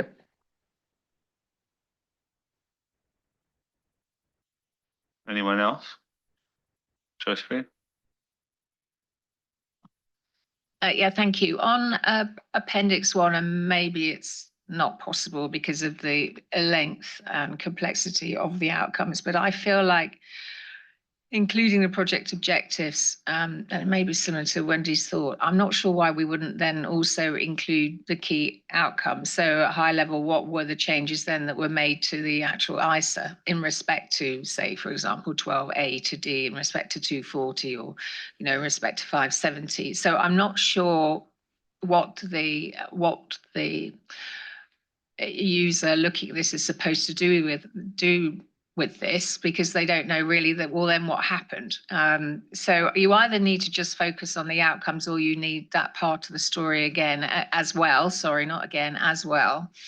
And in which case then you also need the key issues. So I know there's a need to get the balance right here, but ultimately all we really want to focus on, and I think this is Nancy's point, is what changed, and therefore how we're going to look at what changed and whether that is relevant to an audit of an LCE, rather than all this stuff, because you can go back and look at the project if you need to. But I think that's probably more useful in this particular project proposal. Thank you. So, I'm just trying to say the solution to that is, what do you say, removal of the appendices, or actually have the outcomes themselves? Isn't that part of the project? It's the work that the project is going to do itself? Yeah, I think, well, we're going to talk about it in the next session, but where we do highlight what are the outcomes and how we plan to address it in the ISA for LC. And I just wanted to point out there will be also maybe some difficulty in putting the outcomes, because we are planning to start the project proposal process for the LC when the project is not 100% complete. So the outcome will, most of it will somewhat be known, but it won't be finalized. So that's also just logistically might be difficult to include there. Just trying to figure out though, like, if you take Wendy's and your comments a little bit, and the comment we have is like, do we need these appendices at all? And do we do it just by reference? This would be something different than we discussed previously, but yes. Yeah, and Isabel and I had in developing this project proposal a lot of discussions on these appendices, in the way of, like, first we started to, like, now they're literally coming from the original project proposal. So for example, like for an appendix 1 related to 240, this is a one-on-one copy paste from the project proposal in 240. In first instance, we had something where we started tweaking it, but then we're like, okay, but we don't want to discuss when you're going at the project proposal stage, going to redeliberate the issues, redeliberate the outcomes. So we thought, like, because that was the direction from the board in September, keep this transparent, but also as effective and as you can be. Like, don't have too much information in there, so we can kind of use this as a basis. So that is what our takeaway was from September, and why we added this right now. This adds transparency because it's easy, right? You don't need to go to a different document. But if, on the other hand, if this almost raises more confusion, and we want to add our questions about whether we need to add the actions, then it's almost, I think, better to take it out, because I think adding the outcomes, that is tricky to why Isabel mentioned, because the outcomes are not known at that time. Plus, when you add the outcomes, then you're already getting into the deliberations of what should go into the ISFLC or not, and we rather have that later in the process. Okay, it seems like a pretty simple one to figure out. do people want to, by show of hands, do people want to keep the appendices as they are? Or should we just remove them? Well, it's, who wants to remove the appendices? Okay, we'll keep them. They're just factual, like, I don't see any harm in having them, the reality of this. Yeah, Amaro? Yeah, if I may, Tom. I think the appendices are quite helpful, honestly. I understand the comments about and suggestion to exclude them, but I would just suggest that instead of excluding, be a little bit more clear. Why do we have them? That's not incentivate to bring all those issues back, but also, the objective is to be, as you said, more transparency, more clear about the issues that were discussed at inception in the IAASB. So I think they are helpful, at least to me. So yeah. Thank you, Tom. A small comment on page 5, paragraph 24. That table doesn't show the effective date, or at least the proposed effective date. Okay. Can we have one for that? Is that December 2028? I guess. Thank you. Okay, could we come back to that question? Let's deal with this, Billy, who's ready to jump in. Josephine? So Amaro's point is actually my concern, which is if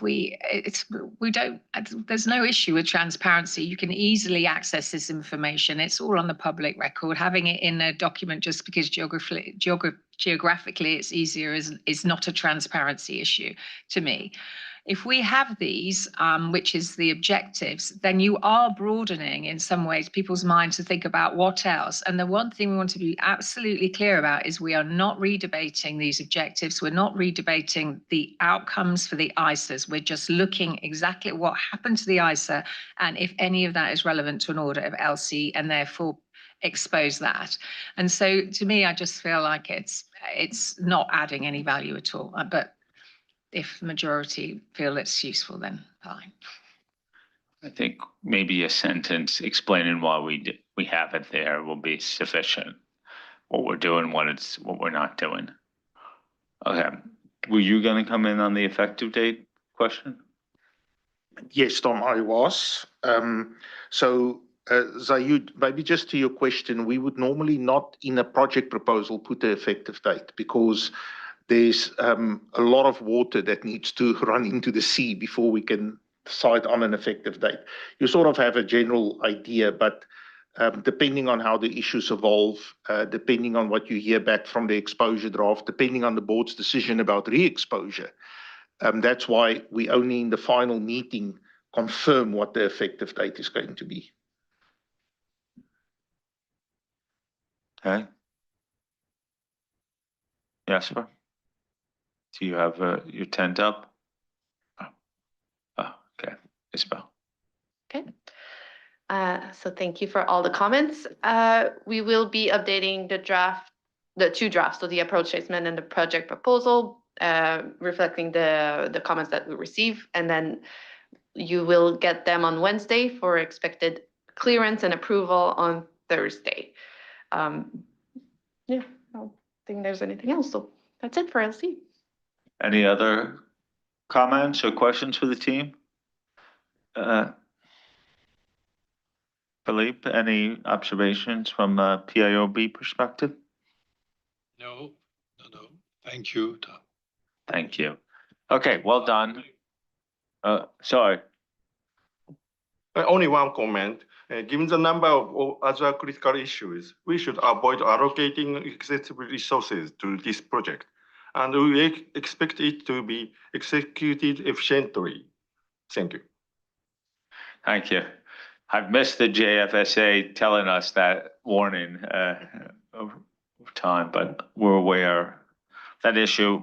We're pretty clear that this is not an overburden on our technical resources. Okay. I think we will break now. So a couple of administrative matters. The orientation session for ISA 500 will meet in the green room. And the ISA for LCE project team will meet in the orange room. We're a little bit ahead of schedule, which is great. Why don't we reconvene at 2 p.m. if that's possible? So 2 p.m. here, we were due to reconvene at 2:10, but we'll start at 2. You still get an extra 10 minutes.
Okay, could we get seated, please?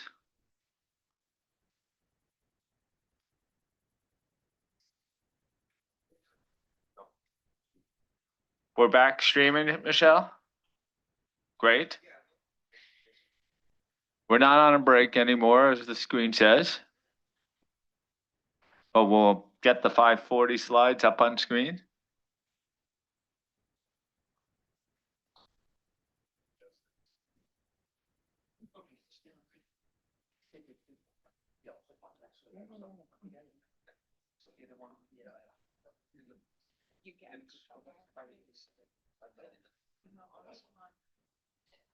Give demerits to people.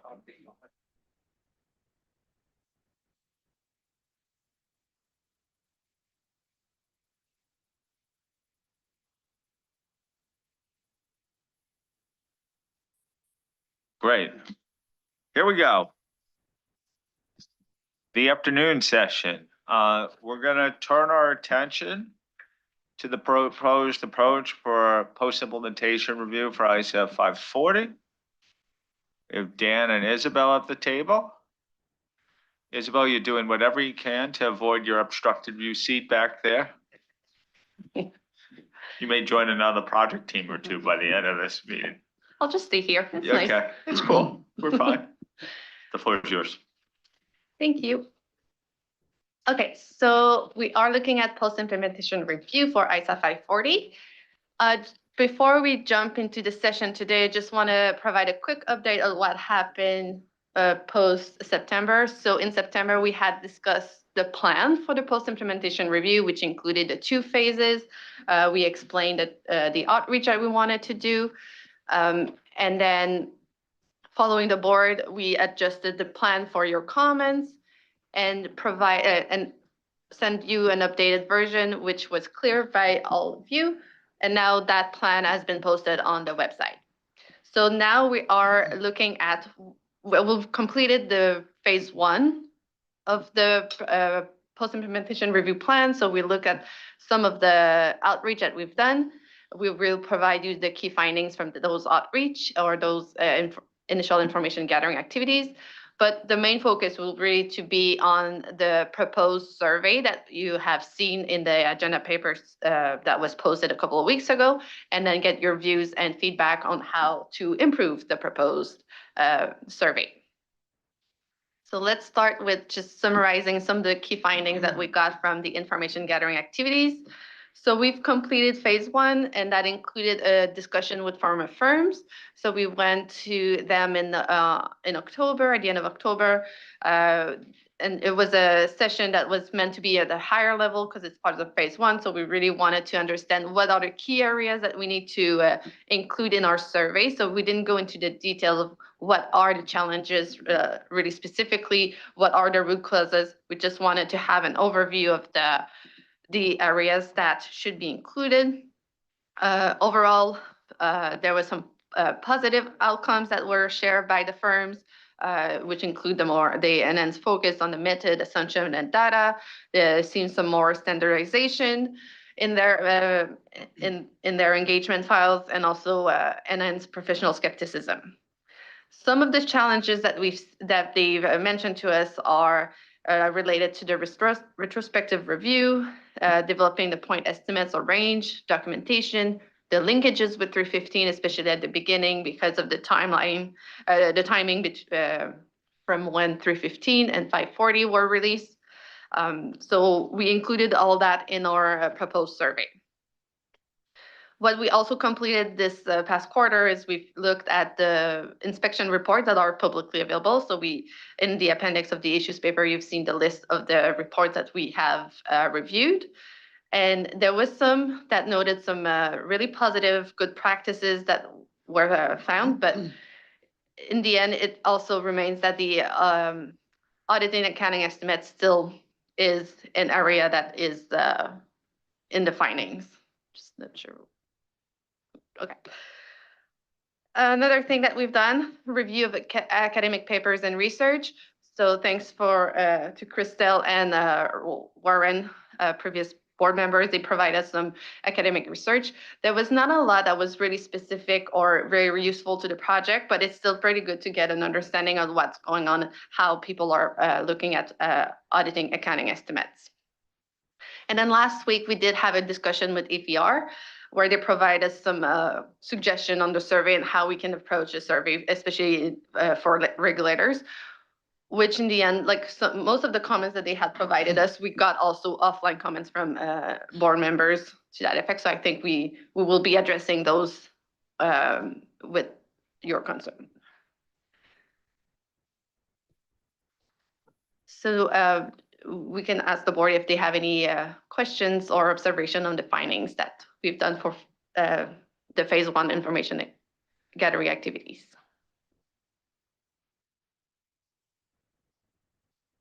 Bill. A positive statement to start. Compliments on doing the academic research. Unfortunately, didn't reveal what we'd hoped it would reveal. Also, compliments on doing the inspection reviews of the regulators. That was a good. Both of those were quite powerful. Christelle. The same for me. I agree with the approach.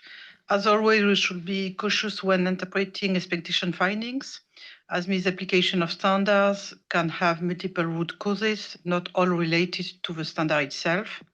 And it's positive that the plan intends to analyze root causes to distinguish between application issues and issues with the standard, which aligns with my view. This will ensure that any actions taken as part of the post-implementation review are well targeted. Thank you. Josephine. Thank you, Christelle. That's exactly my point. One of the things that I do fear from this, and if we're not absolutely clear, is that we could get into standard setting resolutions to issues that aren't actually anything to do with the standards. Now, in one of the sections, we do draw out the fact that issues or challenges, etc. Can we be clear whether these are just actual performance issues or whether they're related to the standard? I think we just really need to draw this out very clearly at the beginning of the outreach that we do in our survey. You know, anything that we have in terms of communication with our stakeholders, we have to really make sure that we want to understand only standard setting issues and not methodology performance issues along that line, because they are for the firms to resolve and not for the standard setters. Thank you. Robert? We had a discussion last week during my outreach in Germany, and we came across one topic or issue, and I don't know whether this came up during your outreach. ISA 540 is largely directed towards dealing with measurement uncertainty in estimates. And there are many estimates in accounting where potential material misstatements due to measurement uncertainty is not a relevant matter. But the current 540 requires that the requirements in 540 nevertheless apply. So the question came up, which we reflected upon last week, is whether these kinds of estimates could be dealt with ISA 315 and 330 without the recourse of ISA 540. Thank you. Thank you. I would assume that's a type of thing that could come up as part of the survey. Amara? Thanks, Tom. Very good papers. Thank you very much. In discussing with auditors in Brazil, they found that it was a very good paper and interesting because it brings not only perceptions, but also the inspection reports and the academic papers. There's also the questions related to the academic papers because they are mostly in English, right? So, and that's natural. So they keep asking, so how can we eventually contribute if they are not English? Basically, you have to translate and share with this staff. But one point that they made regarding the inspection reports, in their perception, they continue to point deficiencies in almost all areas. So they suggested, and I think it's just for confirmation, I think this is our objective. They suggested that it might be a good idea in the post-implementation review to try to figure out the root cause for this, if it's the need eventually for clarification or if the other root causes, and eventually we can end up with need to clarify or providing eventually more examples, I don't know, additional guidance. Thank you. Josephine, then Neil. Thank you. I think it's a clarification, Robert, if I may. You made the point that 540 only deals, and I may have misunderstood you, so I need to make sure I haven't misunderstood you, that only deals with estimation uncertainty, but actually 540 deals with other inherent risk factors like complexity, subjectivity as well. And so I'm not sure that we could say if an estimate isn't subject to measurement uncertainty, then we deal with it in 315. It's not that straightforward. It relates also to how the related disclosure related to the estimate as well is appropriately audited. So maybe you need to just clarify for me what you mean from that point, or maybe offline conversation.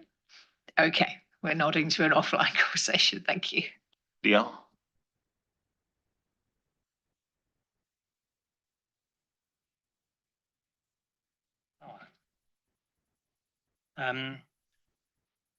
Thank you, Tom. Thank you to the team. I think the one piece that I wanted to highlight is, estimates are inherently difficult to audit. And so I think it talks to Josephine's point where this is a very difficult space, and we've got to be certain that we're not straying into areas of there was a training challenge, it's just inherently difficult, the methodology is tough to apply. So for me, the questions need to be a little bit more direct around, if I now can find my notes, specifically, are the requirements unclear?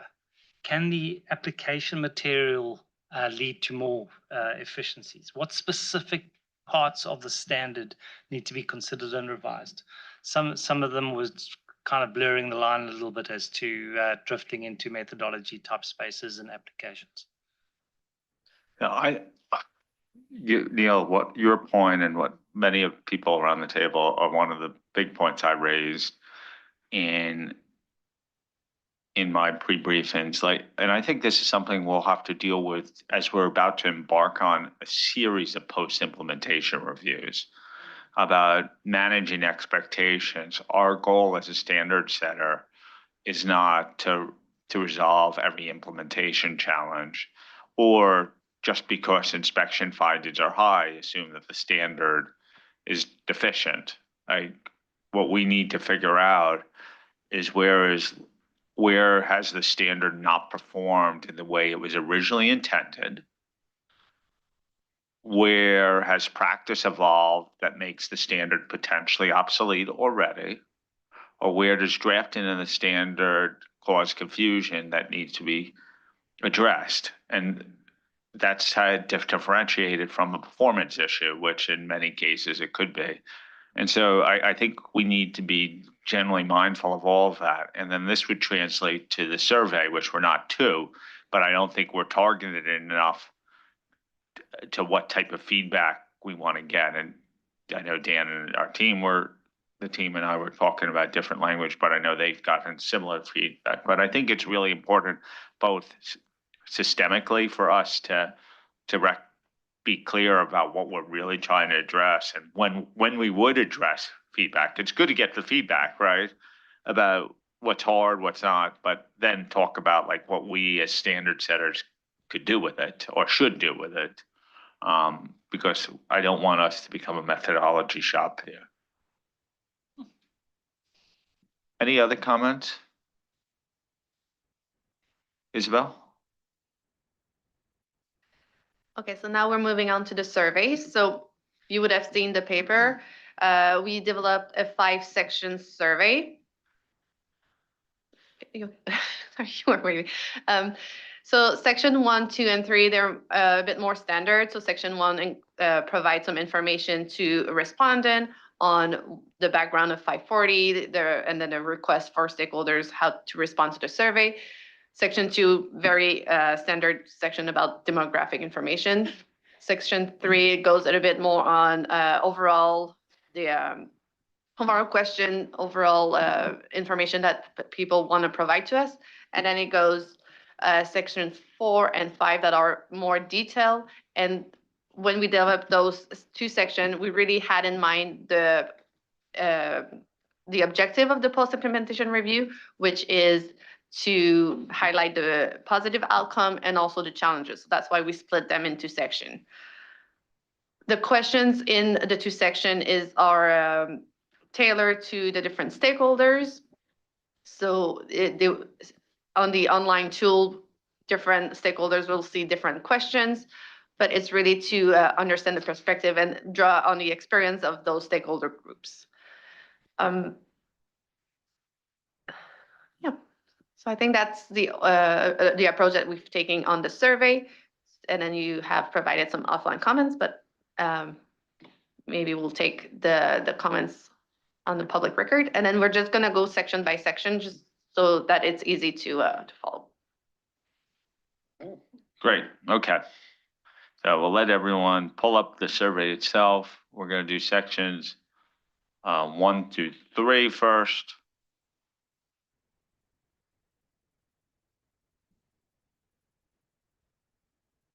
Neil, you have your tent up, but that may be a residual tent. It's residual for the moment. Let me find my place. But you're gonna come, you're forewarning us, you're coming in. Okay, this is basically up to page 8 in the survey.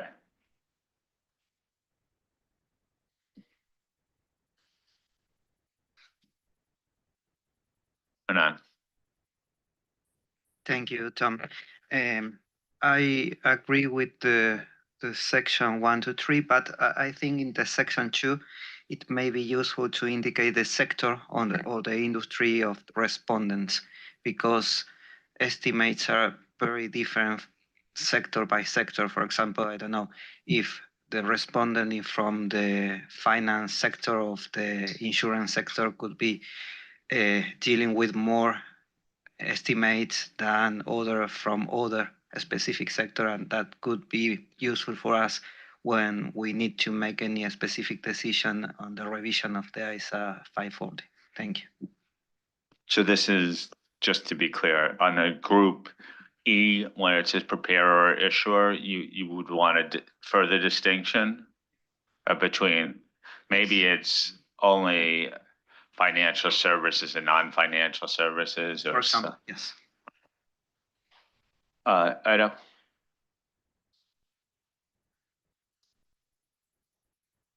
Yes, thank you, Tom. I just had a comment on question 8 when we ask about awareness of non-authoritative guidance or support tools, and maybe be a little bit more pointed as to whether they considered it useful or not. That may save you guys some time in going through it.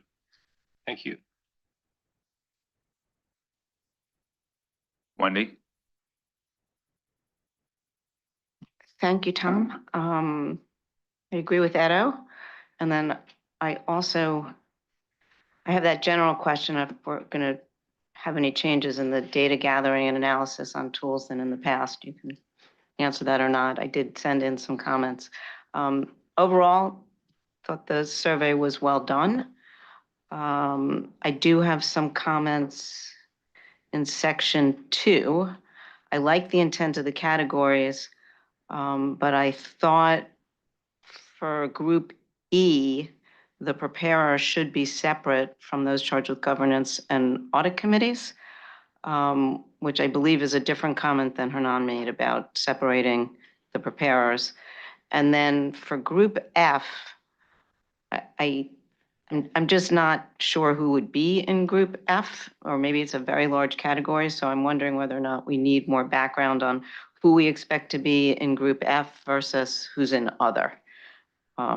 Because I think the category might be too broad. So that's on E and F.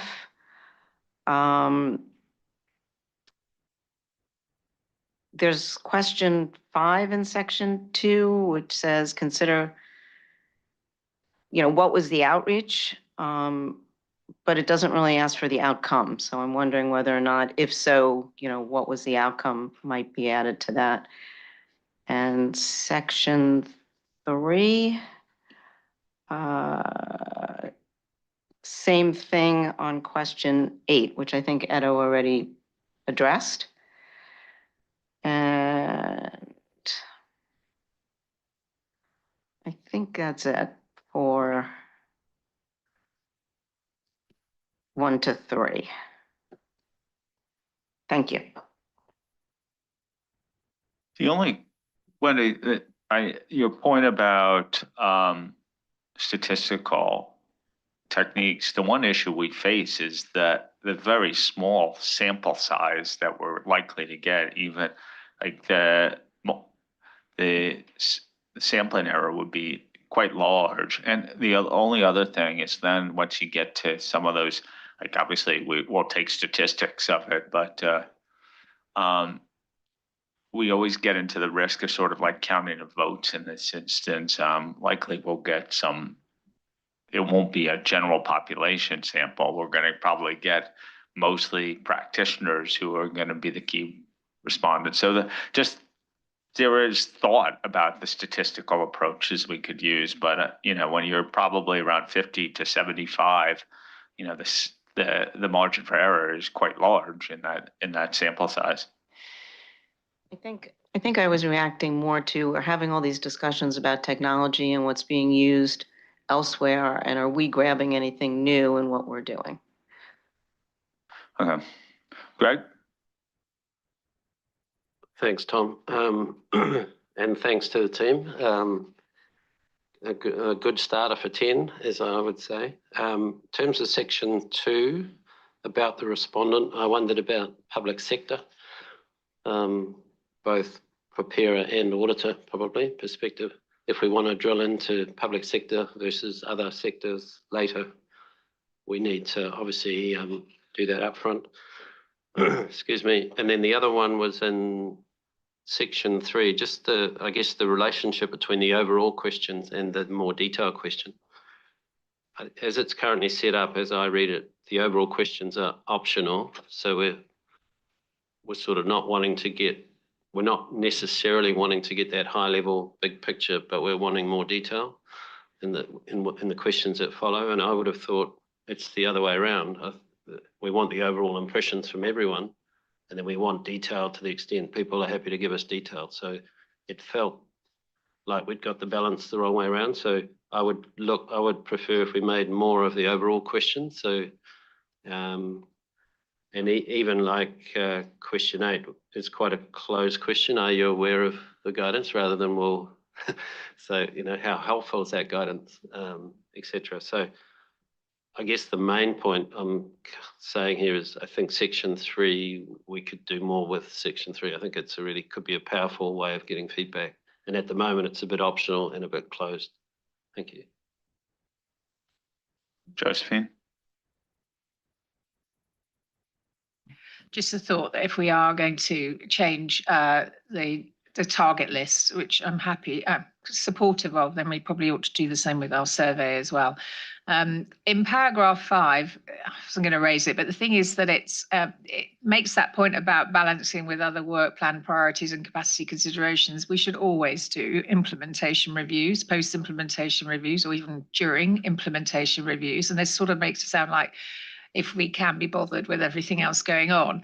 And I don't think that actually is what we wrote in our strategy and work plan anyway. So I just suggest we delete that to not give a bad impression. Thank you.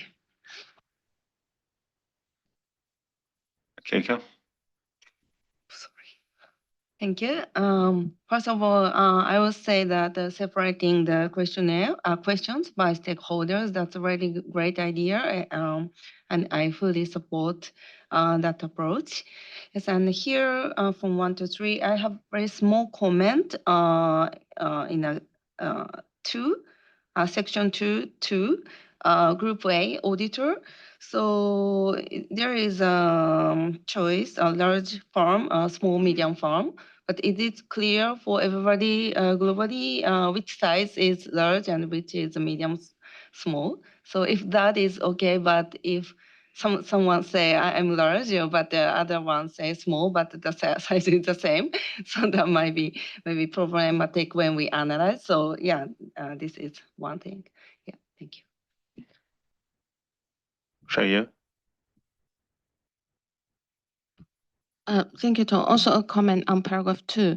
Do we expect, say for those global networks, do we expect they submit a single response on behalf of the network, or are we welcoming not only the network as a whole, but also their member firms or even individual people within those firms to submit their response?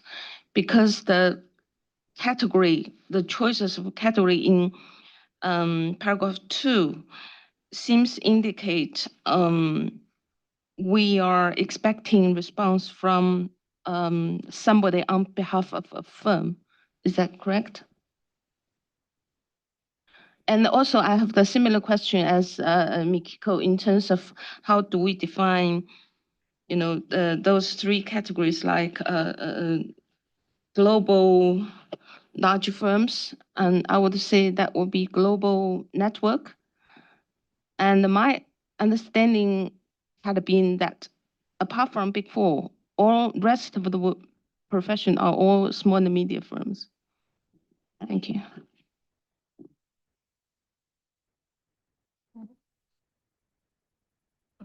Hernan? Thank you, Tom. A little comment on point 3. When we talk about Latin America, maybe we can include and the Caribbean, or maybe add other region because it's not present in the list of the regions. Thank you. Raises a question about Mexico, though, because we do have North America there. Geographically, it's North America, but culturally, it's Latin America, Mexico. Yes. Michelle? On the same question 3, because we have a which talks about the geographies. We have a similar question 3 in the morning when we discuss about the joint survey between IAASB and IASB. So if we can have consistency in the geographies in both the surveys, that would be helpful. Okay. Anyone else?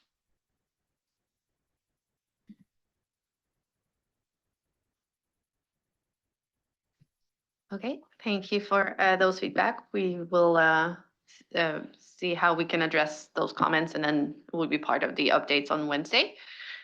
So maybe now we can move to the next section, so which is the perceived benefits.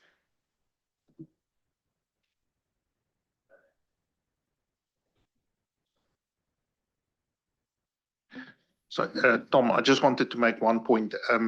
Just on the comment, I think it was Greg that pointed out section 3, that it is sort of flagged as optional. I think we can certainly address that. For that matter, none of the questions in the questionnaire is mandatory, because we say upfront that you can either decide to answer all the questions or some of the questions. But I do take your point. It is odd to have that specifically flagged there. So the team will definitely have a look at that. Okay. So perceived benefits. So there's both the substance, and we know we've heard a number of comments on the scale too. So in the scale, it permeates other sections of the survey. Would anyone want to come in?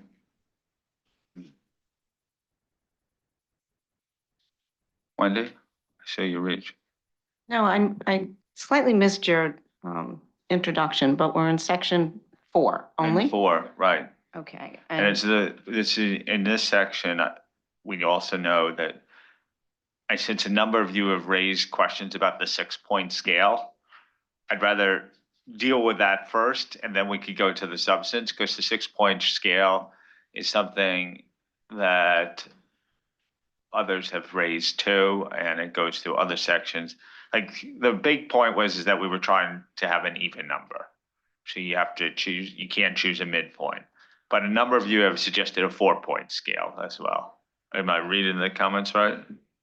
The comments were mostly for the next section, so on the potential issues or challenges that might be difficult to answer when we have 6 options. But then the question is, if we move to a 4-point scale for section 5, do we need to move to a 4-point scale everywhere?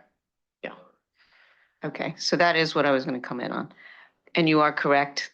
There, I have some comments on the scale. So I think I actually recommended 7, which I started off with 3, but I got to set, or a sliding scale. And I got some of my thoughts from, I've answered a lot of surveys fairly recently, and some of them are easier to answer than others. And I think the 2 categories I want to focus on is, I think you need a neutral category, kind of like, I don't care, whatever you decide, not I slightly agree or slightly disagree. I've read it, I understand it, but wherever the decision goes, I'm good. And then the no response one, I think we need to, shouldn't be that broad, because in no response, it could be, I have no basis. It could also be, I don't care, and we don't want, I don't care in the no response part.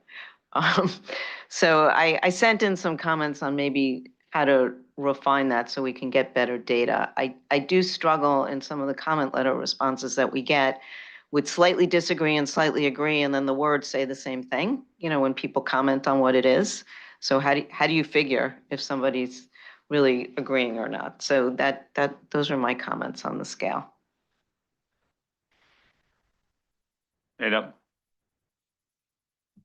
So my comments on the scale were entirely different, and we're in section 4, where we struggled with the difference between significant and major. Well, I think that's both at the high end of the spectrum. And I didn't mind the 6-point scale here, or but we would probably think of something like significant, moderate, minor, no issues, no response, so something that much clearly delineates what we are after. Like inherent risk scale. For example. I'm sure our key researcher at this board table is an expert on scale. So Krista.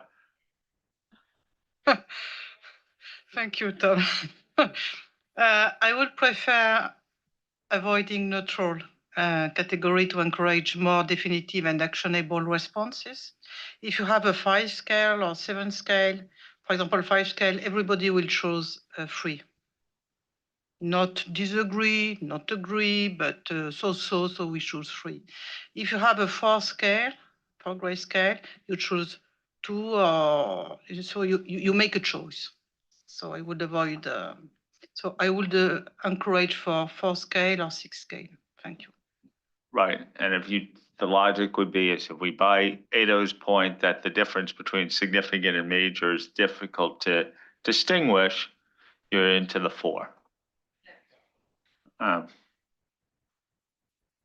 Hasn't been so long since I've done statistics. Okay, so from a methodological standpoint, we could adapt that way. Should we go to the substance of this perceived benefits section? Anyone have any further comments on section 4 other than the scale?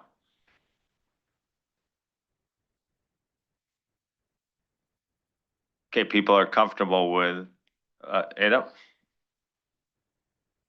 Maybe a couple of comments. So in respect of question 14 or paragraph 14, question 14, under the very last bit under C, where it says issues are challenging, challenges in applying 540, evaluating whether sufficient appropriate audit evidence has been obtained. And then there's this. We're getting to the next section. This is just 4, section 4. Am I not in the right section? Okay, I'm sorry. Oh. We're getting there though. We'll get there. Okay. Anyone? Chriselle, did you want to come in here? No. Greg? Thanks, Tom. I've just been pondering about 9A. Increased focus sort of could be a risk assessment angle or a work done, having, a response, having identified a risk. So I guess if we find from the responses, well, people will answer it one or, they could use one or the other to answer it, I suppose, in terms of increased focus could come from one or other of those directions. And as long as they provide some comment, we might be able to colour in what they're saying. So I was just wondering about the language of increased focus, but the team might have an idea on that. Yep. Thanks for that, Greg. And Isabel and I actually did talk about that one a little bit. And just our preliminary conclusion was it might be better to delete A, because all the rest of the benefits that are there really support or are part of the increased focus on the audit of accounting estimates, just a little more granular.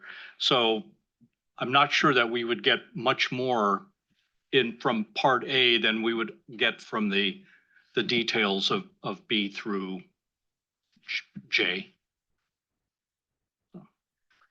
But we were agreeing with your point. Okay, Xiaoyu? Thank you. My question is on page 9. The same paragraph 9, because in the ABCDE, a preparer and the TCWG are put in the same group. But in my view, I think they are actually from different perspective in terms of when they look at the audit.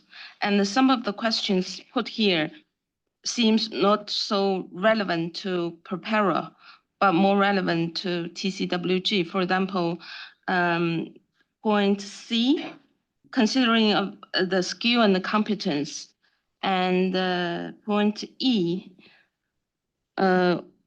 when they talk about the risk of assessment of risk of material misstatement, that's not really the preparer's angles to look at those things. So I'm wondering, whether we could split those two groups and ask them separately. Thank you. Ada? Okay, Shrikar. Makiko? Thank you. Yes, I have a comment on the same section 9, number 9, but the H and I. Yeah, this is a question about the better communication between the auditor and management, those charged with governance, I believe. First of all, I'm a little bit confused about the difference between H and I. Yeah, that is maybe number 1. And then number 2 is this question is also for group F, investors and users. But, in my view, it's not very realistic that users understand each entity's communication between the entity and that auditor. So yeah, we can maybe delete this, because if we ask, it might not be very relevant. Process J will be good because this is about disclosure. This is very relevant to users, but it might be, it should be ideal, but yeah, it's not very realistic to ask users about H and I. Thank you.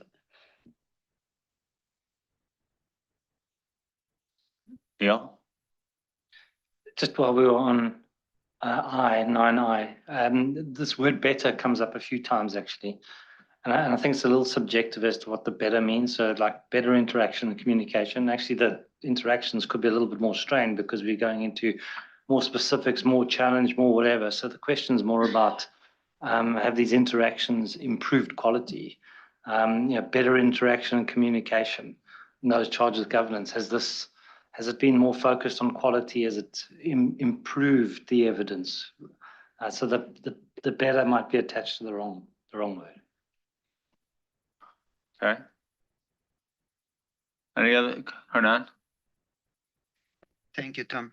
Regarding the list of the perceived benefits in point 9, maybe it could be simpler to include all the benefits and include the option not applicable, and that each respondent consider if it is applicable or not for them, and not tailored this response for each of the respondents. Okay. Okay, you guys got some suggestions there. You want to move on to the next section? Okay, this is 5A. So we're just on page 11 and the first part of 12.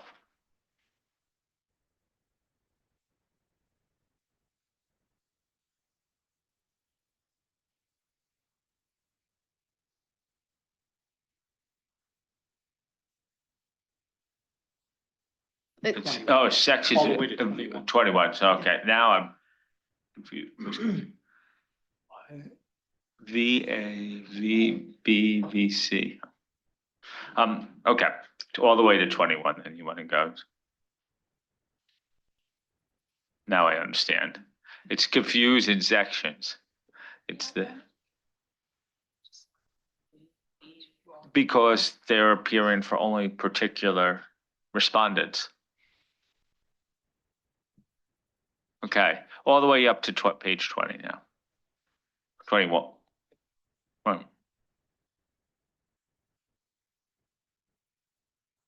Now I've been just told page 18.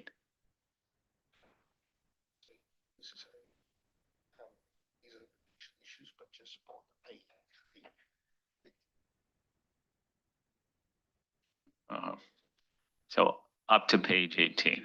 Yes, I got it. Okay, Ado, then Neil, then Hernan. Ado, then Neil. Thank you, Tom. And my suggestion about the scale was primarily geared towards this scale rather than the previous one. Given that I had the section wrong. Also, a suggestion on, let's see, in respect of 14, where we ask about the evaluation whether sufficient appropriate audit evidence has been obtained. It has this add-on which says including taking into account all relevant audit evidence obtained, whether corroborative or contradictory. I don't think it's necessary to ask about whether that is a particular issue or challenge. I think that's a given. Boards long decided that that is part of professional skepticism, which I don't think is part of the challenge or issue. And I'll leave that with you. And then there's in a couple of areas you ask for suggestions. I wonder whether we could be a little bit more specific, that we talk about suggestions that focus on standard setting, because that's what we do rather than the broad sense. You will have picked up on this, but there's here and there you talk about selections of some is not on the scale. So I'll leave you to tidy that up. Thank you. I think we even worked on some language about that last point. Maybe because we referred to it earlier, maybe you want to share some of the thoughts, because I imagine others have already raised this, about how to make that question a little bit more targeted. Yes. So, yeah, because we did receive the comments in advance and then it was discussed by not only the board members, but like I said, EPR also mentioned that. What we were thinking is if we go to, for example, question 19 and 20.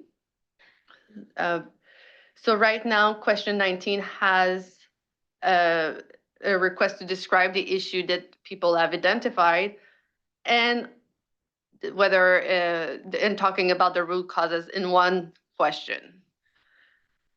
So we thought that we could split those two into questions. So first asking, please describe the issues or challenges you have encountered or observed. And then an additional question to say like, are the observed issues due to a lack of clarity of the requirements or application material? And then people can say yes or no. So that will help us determine the root causes if it's more standard setting or methodology. And then the third question, question 20, would be revised to talk about specific suggestion that the respondent have for how the IAASB can best address the issues or challenges identified. So really being specific of what do they want the IAASB to do. So those are the key changes that we were discussing as a team. Neil? Thank you. I mean, some of the points you make there, I think will come into my comments. So there were just two things I thought we could also include. One was 540 was obviously going to make auditing of estimates more robust, but it was also due to be scalable. And I think it'll be good to ask about the scalability and whether that was achieved. It's certainly something which is discussed and debated in the circles that I move in. So I think a question around the scalability and whether that was achieved. Another piece in the standard would be around, it allows you to develop point estimates or a range. And I think there's discussion, debate as to when and how that's most appropriate. And so including specifically that as a question, I thought would be useful to get some feedback on that. Then in a couple of places you spoke about, two of them, it says, is this issue related to methodology or training? I'd be surprised, I stand corrected, that firms are going to write in to say, we have a problem with our methodology and our training was insufficient. So I don't think that you're going to get a on public record response to that type of question. You can engage with them, but I don't think they're going to put on public record that a methodology or training failure. And then you've specifically touched on it just now, but the suggestion for resolving the challenges, I think is too broad. I think we need to be specific around how can the standard resolve these challenges, or what is it that you're wanting around IAASB guidance. But just suggestions for resolving it keeps it too broad and might create an expectation that we'd get involved in something that we won't. Shaya? Thank you, Tom. 3 comments. Paragraph 12 and 13. Can we make it clear which answers to question 11 will trigger these 2 questions? Is this from 623 or 622? And second one is paragraph 21. There is a mentioning of paragraph 18 of 540.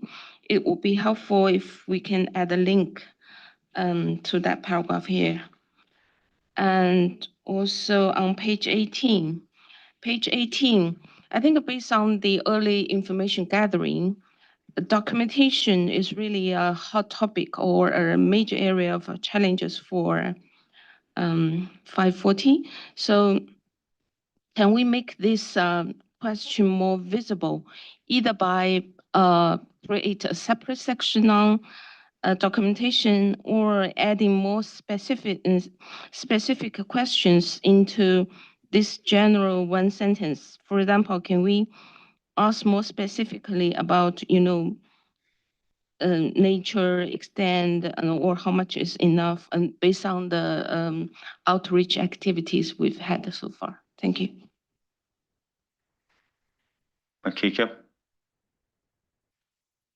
Thank you. I have an overall comment on section 5A and 5E, a little bit to the next one, but also related to 5A. So I make my comment now. So I think it's helpful to ask respondent maybe which type of estimate their answer related to, because if respondent think about one or two estimate that one, and it was really a big burden, for example, for auditor or for preparer, etc. And then, but they just say it was very big burden. When we analyze, it's really difficult to understand what's happening. But of course, if, for example, for auditors or regulators, if their response is related to old estimate, they can choose or they can write it's about old estimate. But if they think about really specific estimate, in that case, we like to have that information, because if not, we cannot clearly understand whether challenges arise from very simple estimate like, I don't know, depreciation like that, or maybe more complex one from financial institutions. So it may be related to Helena's comment about industry, but more specifically, maybe which estimate they're answering. So that will be helpful. Thank you. Greg? Thanks, Tom. I just had a query on 23A. We currently cover when it might be appropriate to develop an auditor's point estimate. I guess my query was, what about when there's a difference, and it's a significant difference between management's estimate and the auditor's? I think that's quite often a key application issue here. So just think about whether there's two parts to the question or a new question. Renan? Thank you, Tom. I'm looking at question 15, 19, and 70 and 2070, 27, sorry. And I'm reading that we are providing examples for the respondent.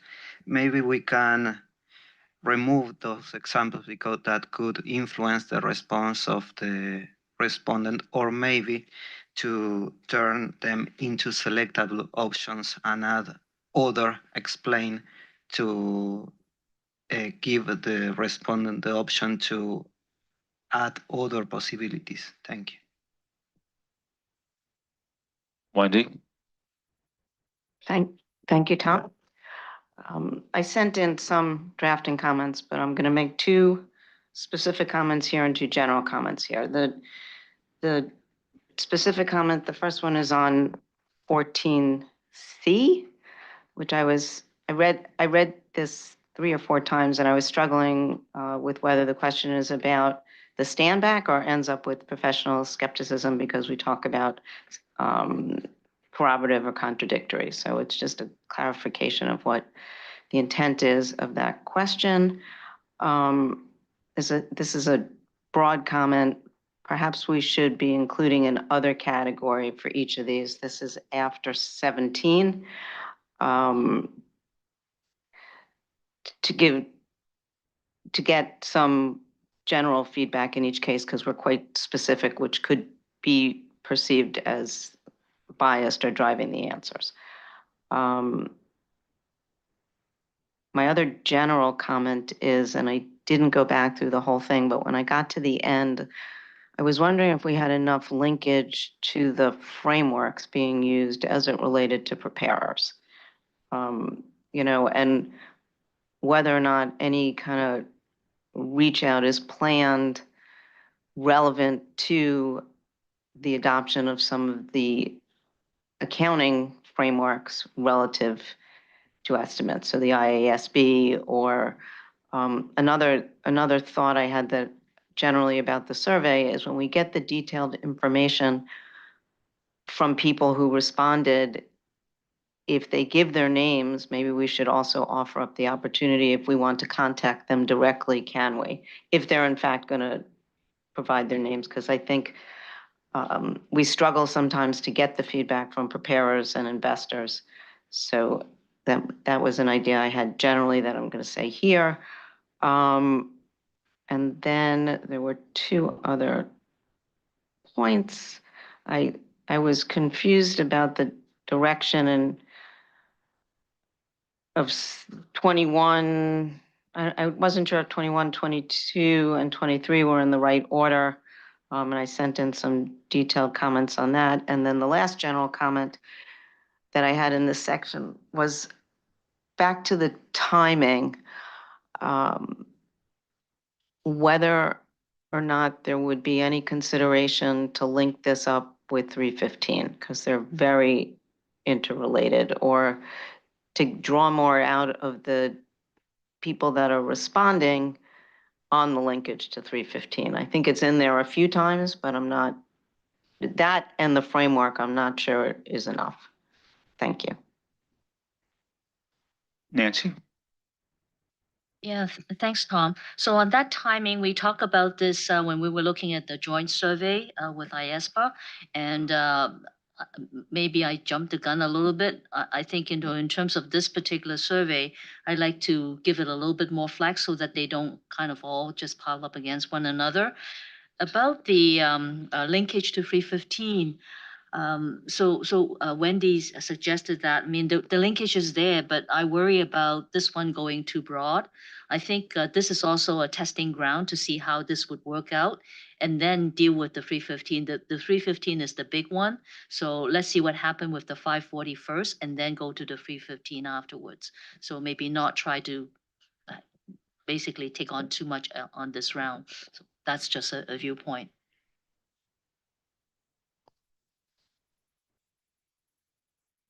Kiko, were you trying to come back in? Thank you. Yeah, I have another general comment related to 5A.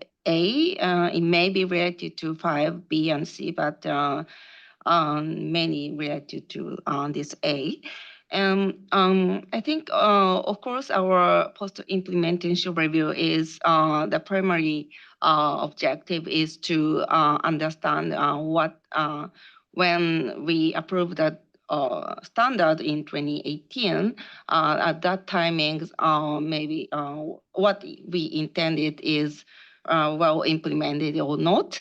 But considering how much technology trend has changed after this 7 years, I believe, yeah, we might ask all stakeholder group about how challenges they see arising from technological development, and if new issues emerge, and we could maybe add them to the technology catalog and consider them further in the maybe in that standard or relevant standard continuously. So because the estimate is one of the area where people use really advanced technology.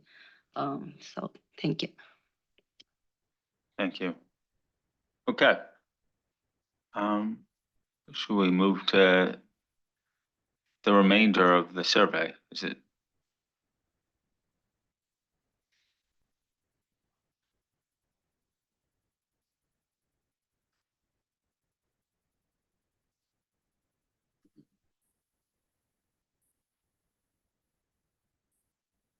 No comments? Wendy?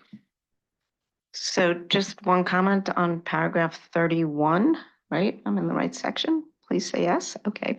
I already made the comment earlier about groups E and F, but regardless, in this section, I'm struggling to understand how investors or those charged with governance would have any perspective to answer A through E. Recommendation is to delete it for them, but not for others.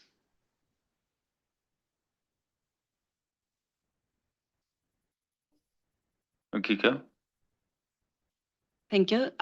When this comment is related to 31, yeah, so in that case, maybe the really similar comment, but so I have comment on 5C, the survey for users. So yeah, I think it's very good idea to ask a separate question to users because they are not involved in the procedures, but frankly, it is very difficult for user to answer whether they feel more confident based on only on the very high level information about 540.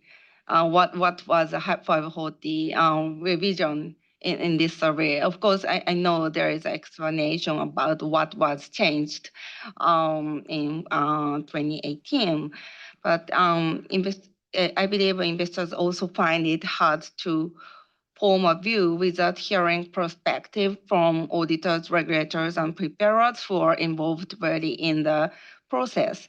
So I believe as project team already noted in the additional targeted outreach activities in agenda 4B, I believe, I think it would be more effective to place greater emphasis on targeted outreach after the survey specifically for users.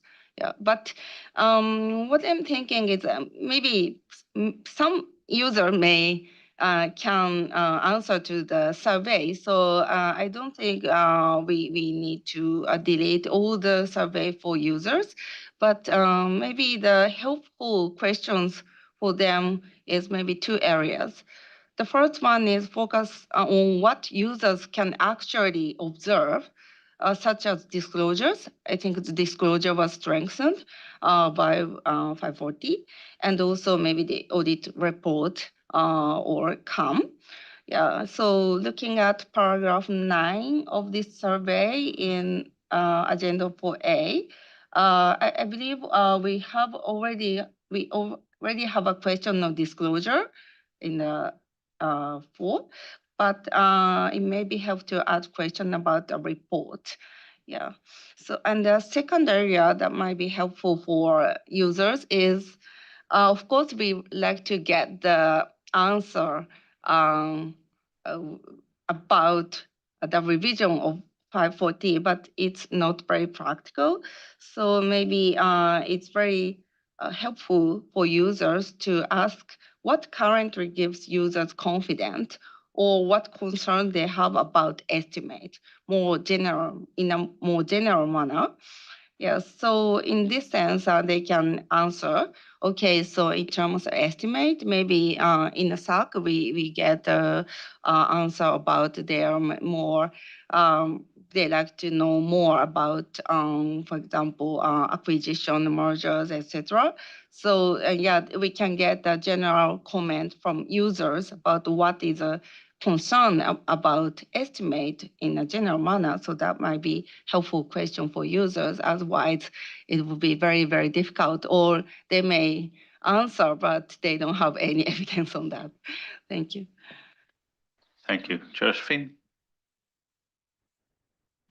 Yes, whilst not all users are created equal, and we're not just talking about institutional investors here, I would agree with Makiko's lineup of how to frame these questions differently. And I think, with the best will in the world, we can't necessarily have every question for every type of user, but focusing on what is transparent to them and what's giving them confidence, I think is a really good idea. So I would support that. Thank you.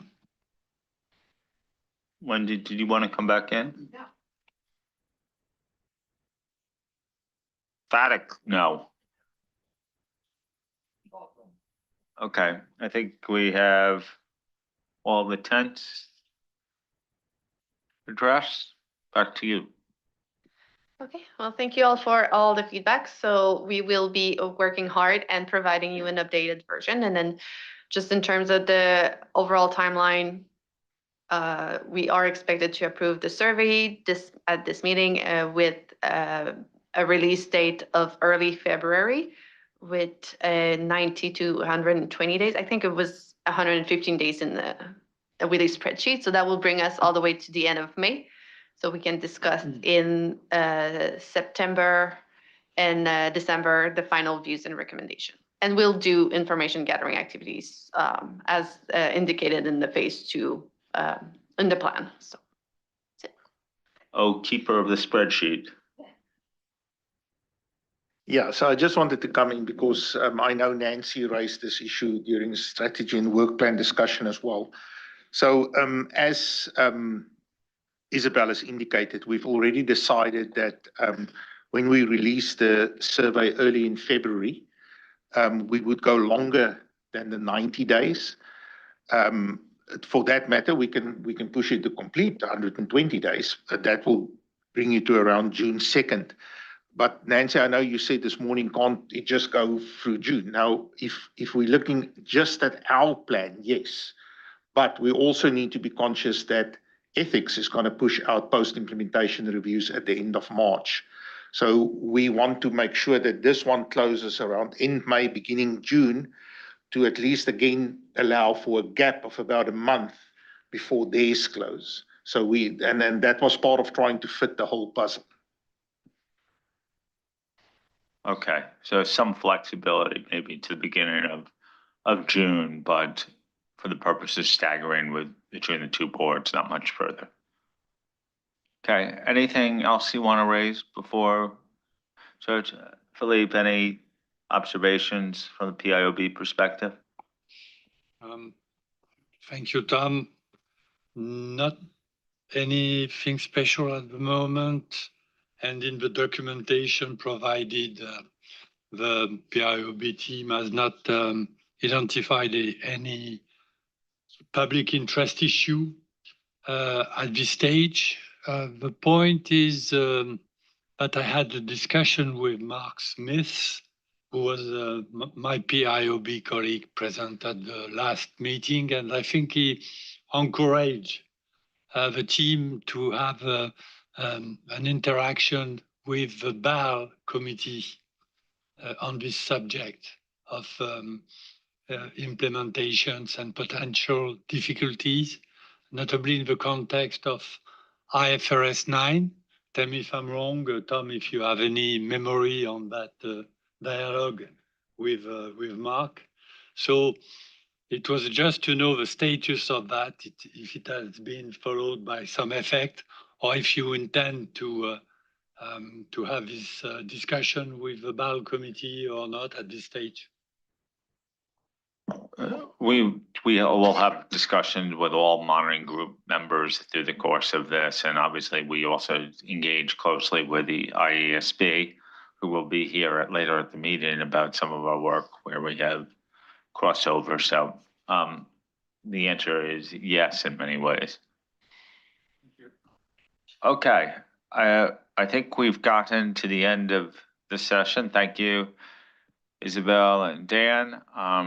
We're going to take a break right now. I think I'll ask that we return not at 3:40, but at 3:35.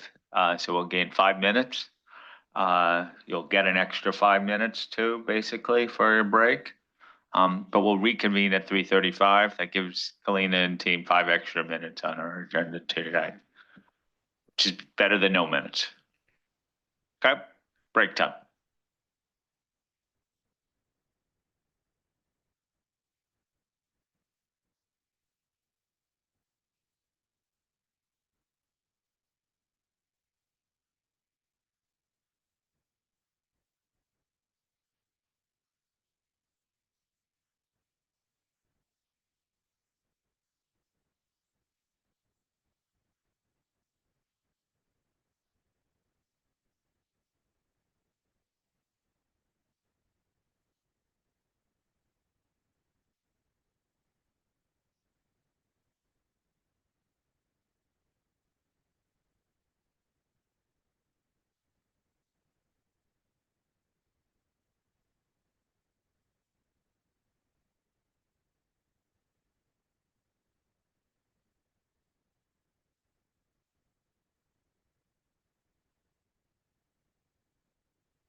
Yeah, she's still, it's pretty bad.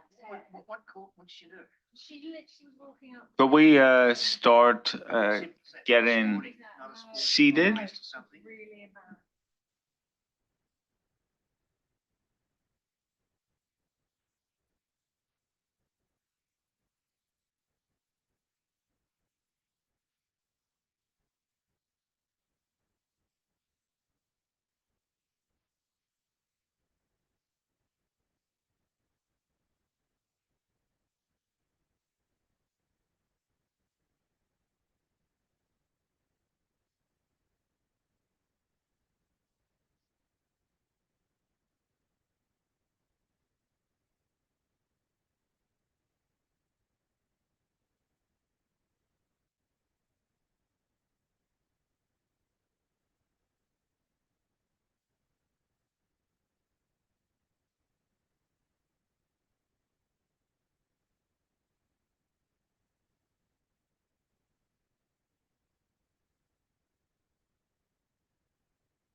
Okay.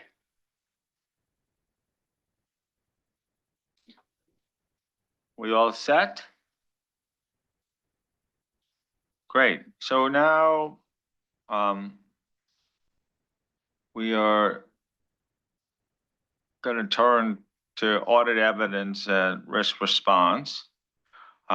This will take us through the remainder of the day and through the morning tomorrow. And just a reminder of we're doing a little mix of different things here. We're finishing up pieces of the puzzle that we've been working on individually. We're also beginning to put this all back together again. Remember, we had a holding package, which resulted mainly from our audit evidence ED of a few years ago. And we put that aside for a bit, and we've been dealing with a bunch of things. And now we're starting to, how does this all reintegrate, and how does this land into what will effectively be 3 exposure drafts and conforming and consequential amendments? So that is what we're doing today. We're going to go through the issues one by one. And I understand people are like, oh, now we need to see all the linkages and interconnections. Not surprising. We're at this point, but you know, a little patience, and we'll get to that too. But it's really important that we give the team sort of a final bit of guidance as we get to where we get intense drafting and making sure everything fits together in the next phase. So Kalina, should I turn it over to you? And you could lead the discussion with the team. Thank you, Tom. So if we go to the next slide, this is just a picture of us in New York. We had 3 intensive days with our team. We also have Susan Jones, who is technical advisor to Neil Morris, who has joined the team. And very importantly, in these final stages, as Tom mentioned, putting the pieces together, and as the drafting progresses, to help us out to get to the finish line for exposure in June. So if we go to the next slide, just a brief recap of what we discussed in September. It was the significant outreach activities that we did. We covered off on several topics in September, but obviously the feedback was very rich. We couldn't do justice to it in one meeting. So the next slide basically shows what we covered in September. So those checked topics is where you heard about the summary of the feedback from the outreach. And the flagged ones are the ones that we are bringing to you now during this meeting. So we will discuss about proposed ISA 500 revised, which is the holding package, and the feedback we've obtained on that. We also had the orientation session. We shared some of those perspectives earlier today with some of you, but now we'll air that on public session. We did have a proposal on general information technology controls in June, a very initial one. Now we went out and spoke to stakeholders on that and gathered further feedback. So refinements to that proposal, including the feedback of what we heard. An important focus was the categorization of audit procedures, including definitions of test of details and substantive analytical procedures. And more on substantive analytical procedures in terms of the revisions to 520. And we're also bringing back the topic on using audit evidence obtained in a previous audit and feedback we gathered from stakeholders on that one. So if we move to the next topic, so we do have separate agenda items for each of our topics, agenda items A to L, that we will separately discuss and present to you. And for each of those, we will ask feedback from the board. Where applicable, we will also refer to the drafting paragraphs for proposed 500, proposed 330, and proposed 520. So we do have a lot of detailed questions and some cross-referencing, and we'll help you navigate through those. We have the questions and the paragraphs on the slides. And our first topic, if we move to the next slide, is on material code tabs. Just a reminder for the board that we talked about material code tabs in September, and there was a majority preference by the board in September who supported an option to remove paragraph 18 of 330 and enhance 315. So we are bringing back this option to the board. In general, very briefly, this option includes new documentation requirement in 315, enhancing application material in 315 to strengthen the standback evaluations in paragraphs 35 and 36, but also their interaction. And removal of paragraph 18 from 330 and the related application material. So these are the key features of that option. The drafting for this option is not presented in the standard yet. It is presented in agenda item 5A in appendix 1. Notwithstanding the majority of support that the board expressed for this option, we are bringing two other options back to the board for consideration. We've labeled it as option 2, which is retaining paragraph 18 as is, with doing certain necessary refinement to clarify how to operationalize the requirement and putting in some examples how the auditor may do so. And option 3 on that slide, which is actually something we brought to the board in September. It is revising the extent requirement to a conditional requirement and clarifying its purpose and rationale.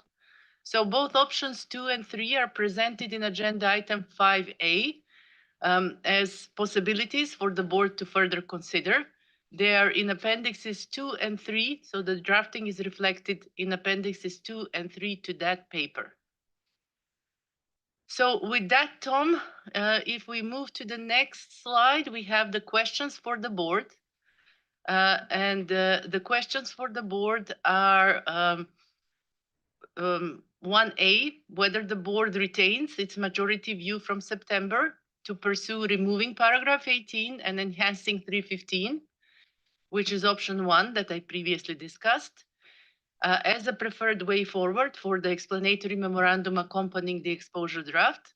And 1B is there any other matters or options that should be considered in developing the explanatory memorandum?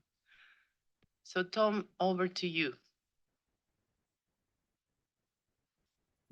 So one of the ways I've been thinking through this, is the alternative options could be something that we expose, but stick with the option that the board has come up with.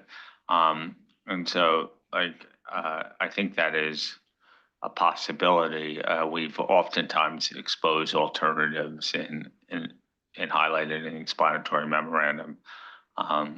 So, the question is that sort of a gradation of what's being presented here as well? Okay, I saw Nancy was reaching for her card.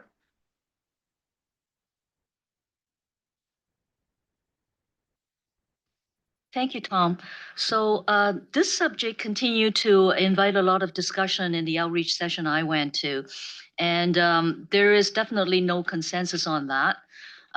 Some people are very comfortable with the thought about removing paragraph 18. We also had the benefit of, I guess, the inspectors offering up some of their inspection review results. And then on their perspective, they're not comfortable at all about removing 18. So their thought was that they saw some very aggressive application of 315 or poor application of 315. Now, my personal view is that that's not the reason to then keep, doing the work and not really respect our risk-based model. So from my perspective, I think I continue to firmly support the option 1 that we've developed. So then the next question to me is, have we done enough to 315 that we are now satisfied? Because what we said was, okay, well, we'll do away with 18, and we'll make sure that 315 is robust enough so we all do the right risk assessment right at the outset, right?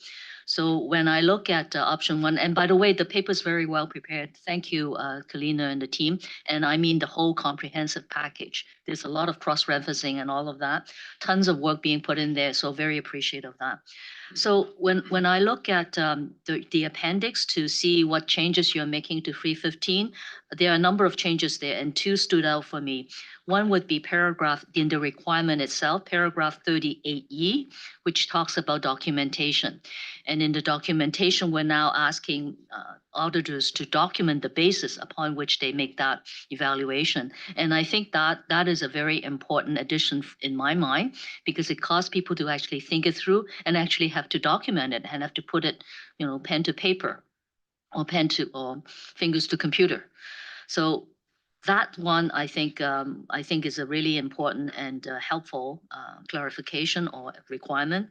And then the other one is, let me get my paragraph right, it would be A235A, which ties it to the user needs, which again, I think is a very important point. So for those 2 reasons, I'm still firmly behind option 1. I have a couple of additional thoughts, but I think that's probably the one that you wish to explore, Mr. Chair, in the first instance, so I'll stop there. I'll come back to my other points later. Okay. Neil? Thank you, Tom. Thank you, Kalina. I mean, first of all, I'll just echo that the papers for this is 3 standards with a number of changes, and it's very complicated. You spoke about the connectivity. So I can imagine that there's lots going on with the team, and well done for putting it together. It's taken a huge amount to read it and work through it. I can't imagine what it took to prepare it. So well done for that. I continue to support the removal of paragraph 18. I think it's consistent where we landed as a board in September, and enhancing the application or the requirements from a stand-back perspective in 315. When I do read the basis for the auditor's determination, we might need to work on that as we get further down. The basis is that we didn't identify any risks, and we've gone through that. So I just need to refine that at some point. I haven't quite landed on the words, but the basis is we didn't find risks. So we'll need to work on what it is actually that we want documented to achieve that requirement documentation.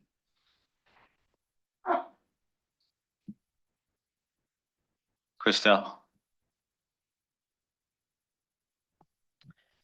Thank you. Consistent with what I said in September, I continue to support option 1, the removal of paragraph 18. From my outreach, this remains the most effective path forward, as already shared during the previous boards. With respect to the proposed amendments to ISA 315, I'm not convinced they provide additional clarity. The existing principles in paragraph 35 and 36 are, in my opinion, both appropriate and robust. So therefore, I will recommend limiting revisions to introducing a documentation requirement in paragraph 39 only. Thank you. Wendy? Okay, thank you, Tom. And I will also echo that the papers were incredibly detailed and covered quite a bit, so I can considering how much effort it was to go through them, I can only imagine the effort to put them together. So I thank you, and I can't imagine how much you're going to enjoy all the comments that get sent in on all of these papers. Anyway, I remain supportive of option one. From my understanding, from most of the reach out, that is, and the papers that I read, that is still the preferred option. I am concerned about the documentation requirement that's coming through in ISA 315, that it would add an unnecessary burden by requiring auditors to document conclusions that are self-evident. So I'm not sure if you want suggestions on changes, but we can certainly add to the paper. But I don't believe the proposed documentation requirement will improve risk assessments. While supporting option one, I do have some comments on A to 35A. And I can send those in as well. I feel some of the bullets are too long, have too many words, and make it more confusing, less consistent, and then therefore won't add to quality. We're doing B? Yes. Tom, I'm not sure I understood about putting out options. I would think if there's a consensus around the board, we might put out option one and then ask for other comments, and then we would get the same response rather than confusing those who complete the survey with too many options. But that's, sorry, one woman's point of view. And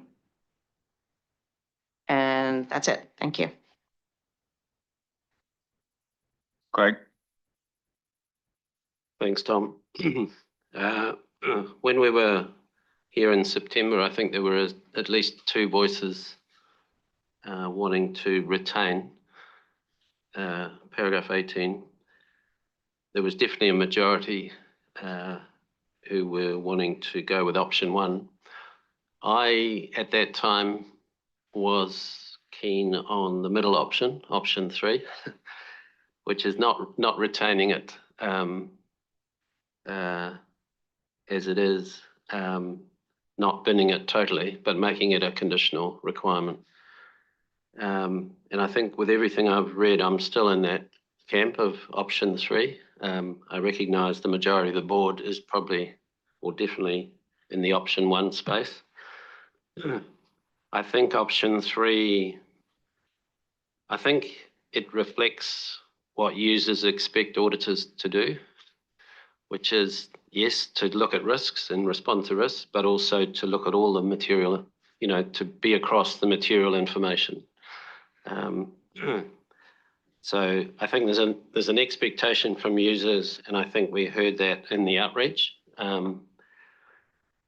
I understand the technical purity of option 1 and relying on risk assessment, but as we know, it is not perfect. Strengthening the standback requirements, I think, will help, but it's still a risk assessment and then a standback. Neither of those are perfect. So things can slip through, excuse me, things can slip through the cracks. There's also the risk of management override of control. So there's inherent limitations to sort of be thinking about as well. The conditional approach is also consistent, as I pointed out in September, with 5,000 and the position we've taken there. So I think we've already reached that position in a different setting. I found myself in going through the proposed changes to option 1 thinking, well, actually they could equally apply to option 3. So strengthening the standback is a good idea, whatever option. So for example, paragraph 35 under option 1, 315, paragraph 35 is just, strengthening what we mean. I think that equally applies. reference has already been made to paragraph 38E. That's already in option 3, I think. It's already been incorporated by staff, that extra documentation point, so that's already there. So in terms of requirements, one of the two is already in option 3 and the other one could easily be added. So then you get to the application material, and I think, Nancy, you've mentioned para A235A. Well, that's actually, that flies in the face of why we don't like option 3, which is we're somehow suddenly able to interpret what users' information needs are, whereas that was the reason why we binned option 3.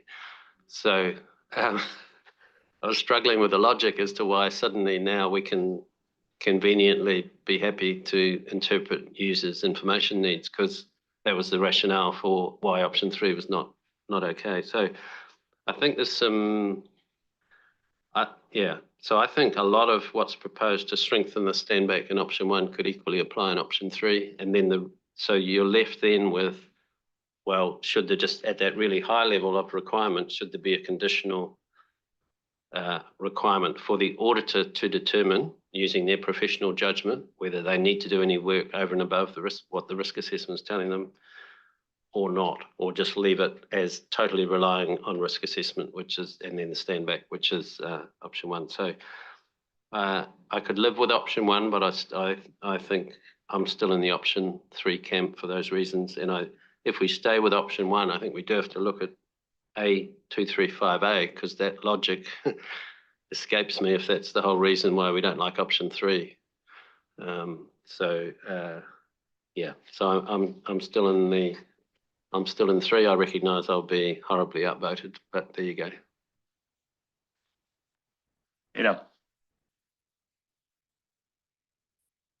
Thank you, Tom.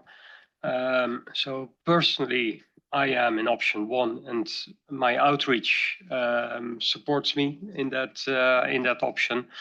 That brings me then. So one of the things that I entirely agree with Greg is the sentence in A235A that points to particular importance to users. So that should not be in option 1. That brings a level of materiality that sits within materiality or not, that needs to be taken out. I think that is a remnant, an erroneous remnant of option 3 that trickled into option 1, my personal view. I think it needs to be taken out, and that's a concern I have with it, because we're introducing now this level of what is it? And that was you are correct, that was the reason why we didn't want option 3. So there needs to be some level of consistency. Then based on the outreach that we've done is, and I echo Neil's comment on the documentation requirement. At what level does it sit? Or does it sit at the ROM level, or does the auditor then need to do this all at the assertion level for that significant class of transaction? And I think application material can sort that out. There was also a fair bit of questions asked around what was it? A231A, where it was unclear and actually confusing why paragraph 35 and 36 were intertwined in here. And I have some sympathy for the comments made earlier, is why do we even need to touch paragraph 35 and 36, was it? If I'm not mistaken. So thank you. Shreya? Thank you, Tom. I'm supportive of option 1 to the extent that we remove that bit about material combat. But as I said last time, I think it's a carve out rather than totally removal of that paragraph, because by removing paragraph 18, we lost that bit for significant combat, because paragraph 18 was not only for material combat, but also for significant combat. And if you look at the A43, the first bullet point, which was also deleted, I think that paragraph is actually for significant cobalt, not for material cobalt. And this A43 was related to 18. So I strongly recommend that we get back that piece for significant cobalt, not totally deleting. And so for those application materials added in 315, I have the similar observation for A231A. That paragraph is confusing. It's correct, but it's hard to implement. And for the additional content in A235A, those considerations, in particular for the paragraph about whether it's of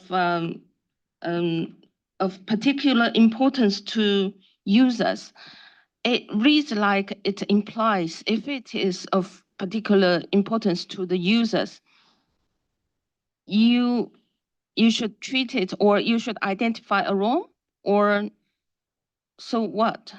So it's not clear, what is expected after you considered all those factors, whether you would expect the auditors to come up with new risk of material misstatement, or you expect them to perform additional procedures. So yeah, that's the view. And also for the example on the fixed assets of land, I think we probably need to put in more background information, because you would say, oh, the ownership is okay, but how about rights and obligation? What if the company used the land as a guarantee to a loan, and you are not aware of, and it's not properly disclosed in the financial statements? So I think it's maybe the examples could be more comprehensive to really make it to the point. Yeah, thank you. Arnon? Thank you, Tom. Conceptually, I think option 1 is the most consistent approach with the risk-based audit. However, it would represent a significant leap into the unknown. Why it may also be perceived as a step back, which is something we should consider carefully. That's why I think that option 3 at this stage is the more prudent way forward among the different options we have. Thank you. Akiko? Thank you. Yes, I agree with the overall direction in option 1, and also the A235 is meant to do, I believe. But I have a comment to in terms of the particular importance to users, as Greg, Edo, and Sharon said.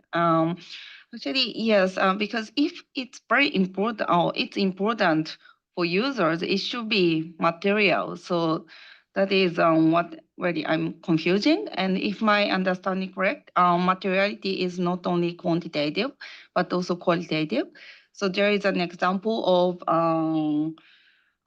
segment information in the below. But if this segment information is very important, theoretically it should be material for users. So what is important to users? Particular importance to users means if it's very material within material, or if particular importance to users is same as materiality, it's already material information. So it means we have 18 of 330. already. So we remove that, but we need to do the procedure is needed in any case. But I don't think that is what this sentence means. So in that case, yeah, maybe as Cheryl says, we need to clarify what is the particular importance to users within material information. But it's really difficult maybe to, and the consistent application may be really difficult. Yes, thank you. Josephine? Thank you. Just to lend my support to what's been presented, I'm fully behind option one. I'm very comfortable with removing the requirement across all cottages, significant or otherwise, because the risk-based approach is designed as it currently is in 315 to make sure that the response is appropriate in the circumstance to that risk, and therefore forcing auditors down a route of having to perform substantive procedures for all their significant cottages, to me, just flies in the face of what we're trying to achieve here. And conceptually, using Hernan's language, it is consistent with the risk-based approach.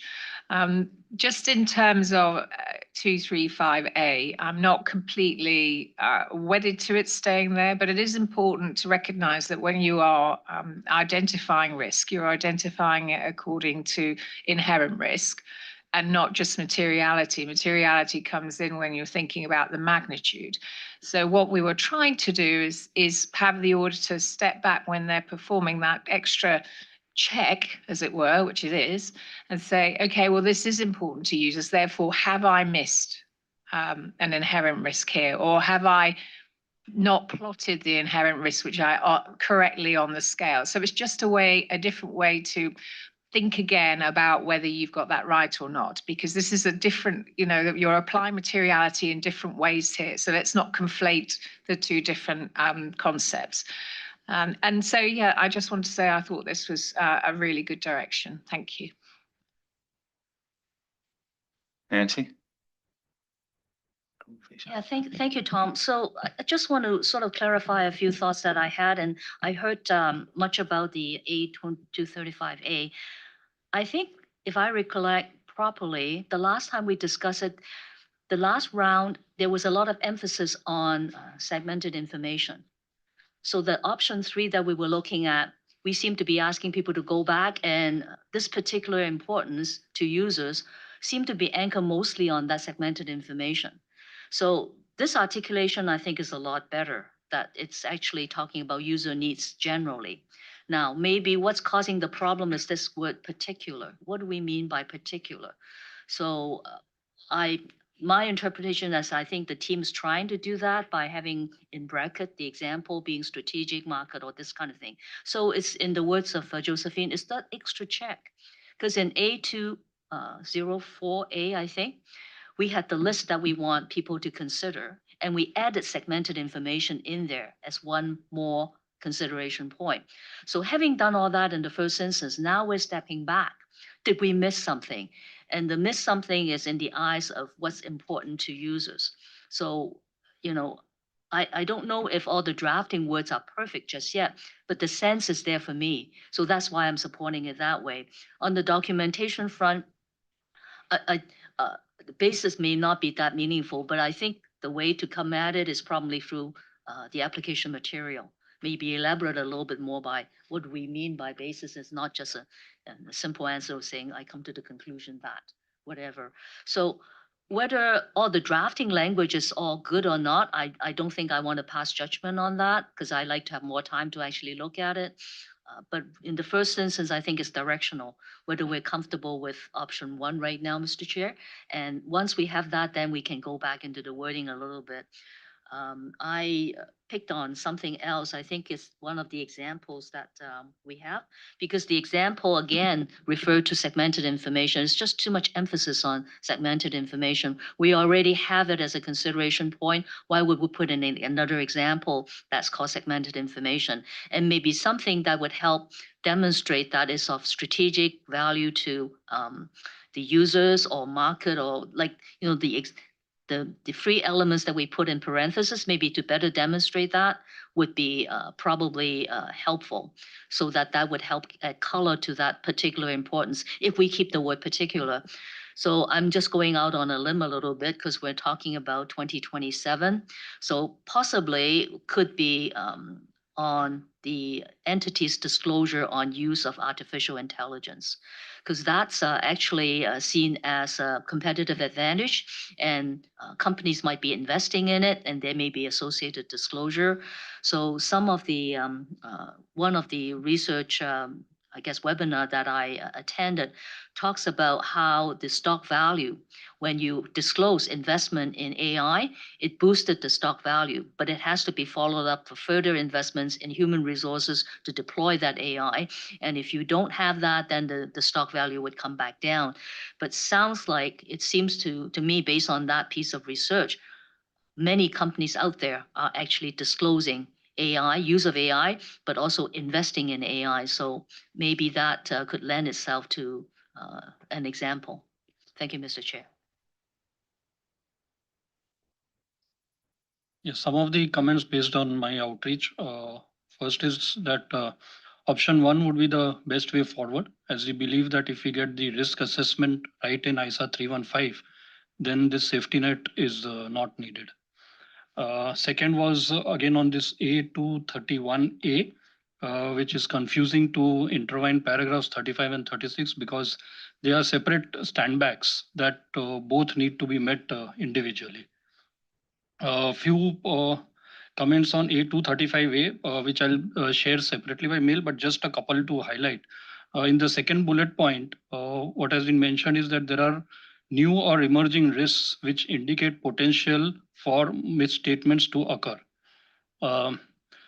This is not consistent with the definition of risk or material misstatement in ISA 200 and needs to refer to reasonable possibility and not just potential. And the last one on the example of the segment information about how does this example interact with the requirement in ISA 501 to address the segment information, because ISA 501 seems to presume it always has a ROM as procedures are not risk-based. Thank you. Thank you. Makiko? Thank you. I have an additional comment in terms of the importance to users. The Josephine's comment on the risk, this resonate to me. So if this particular importance to users is for the risk, significant risk or risk of significance, it's very clear for me because the materiality and the significant risk. This is very, very different concept, I believe. So, but I believe in 235, A235, and also in 36, in a requirement, there is no word of risk. So what is the evaluation is for? That is not very clear. So if this is related to risk and auditor need to reevaluate if the risk is not significant, again, from the importance users perspective, that is very clear because that is already totally different concept from materiality. So what I mean is we don't like to set two phases of materiality to solve this because materiality is very important concept and already set and common to capital market. So I believe if we are okay, we need to be clarified. This important to user is about maybe risk related to risk. Thank you. Sammy? Well, back in September, I guess I voted for option 2, which is retaining paragraph 18. And my reasoning was that, yes, theoretically, option 1 seems to be the appropriate option, but for practical reasons, I felt more supportive of option 2.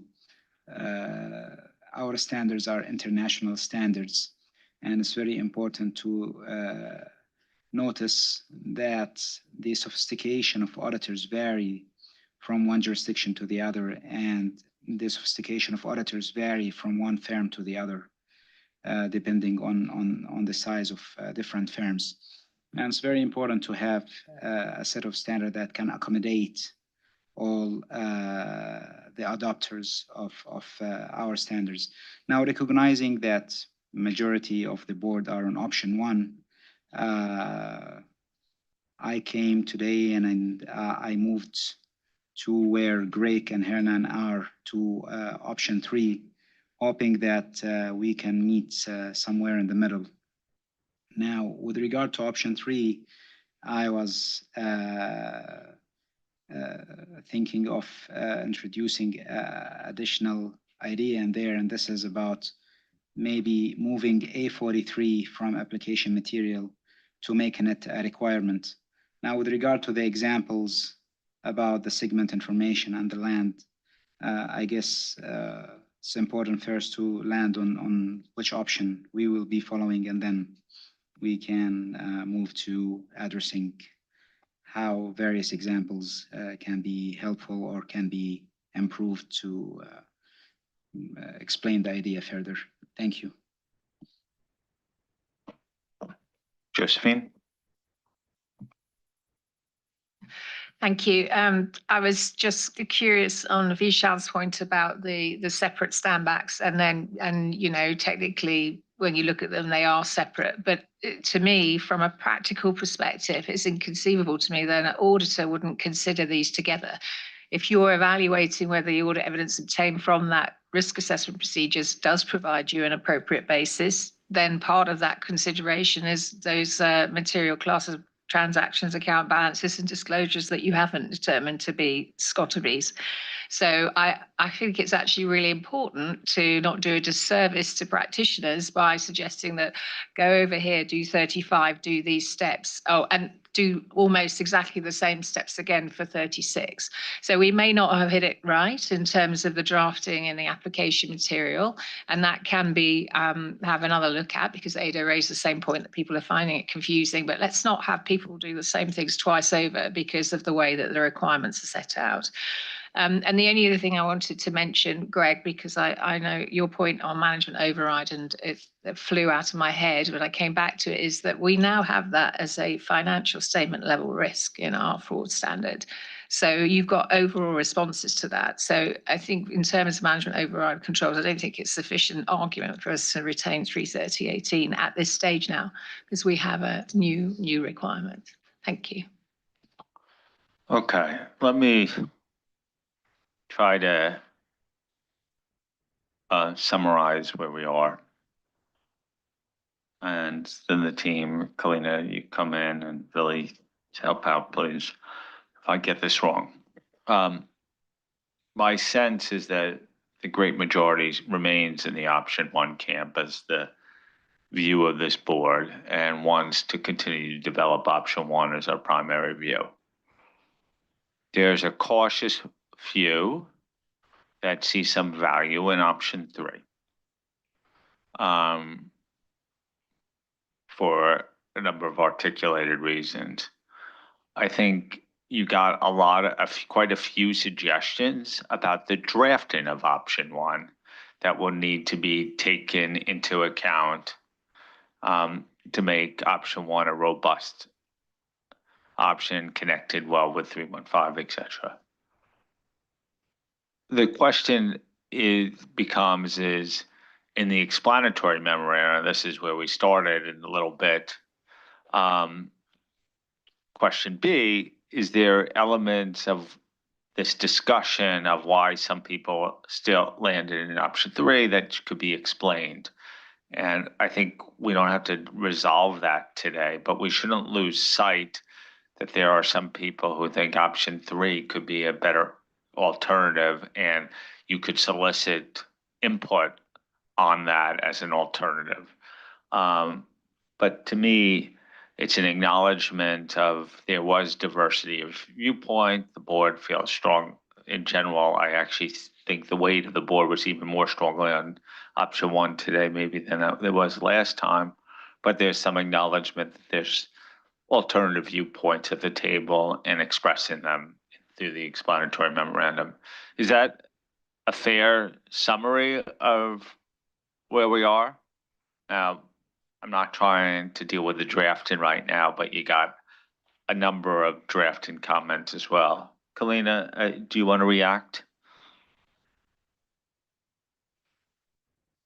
No, I just want to acknowledge, yes, it's a fair summary and we have got direction to continue with option one, with the improvements in drafting. We're welcoming all the offline comments you had or thoughts, if any, that we can take forward in the next round. And that's all. Okay, I think we had a pretty fulsome discussion on this topic. Should we move on to the next one? Yes. Thank you, Tom. We will be discussing now agenda item 5B, which covers relevance and reliability of information. First, we will give a recap or summary of what we heard during the outreach, and then walk through the proposed action. On the outreach, what we heard from during the outreach, first on the topic of the changes that were made between ED 500 and the holding package, stakeholders were broadly supportive of a number of changes that were made, including bringing back requirements to evaluate management's work on management expert, removing the standback requirement, and enhancing professional judgment and professional skepticism. We also heard some mixed views on the use of the word significance as a threshold for the attributes of relevance and reliability. And particularly, there were strong views from regulators that we need a stronger requirement on evaluating accuracy and completeness of information which is generated internally. On the GITCs, we heard a number of challenges and inspection findings.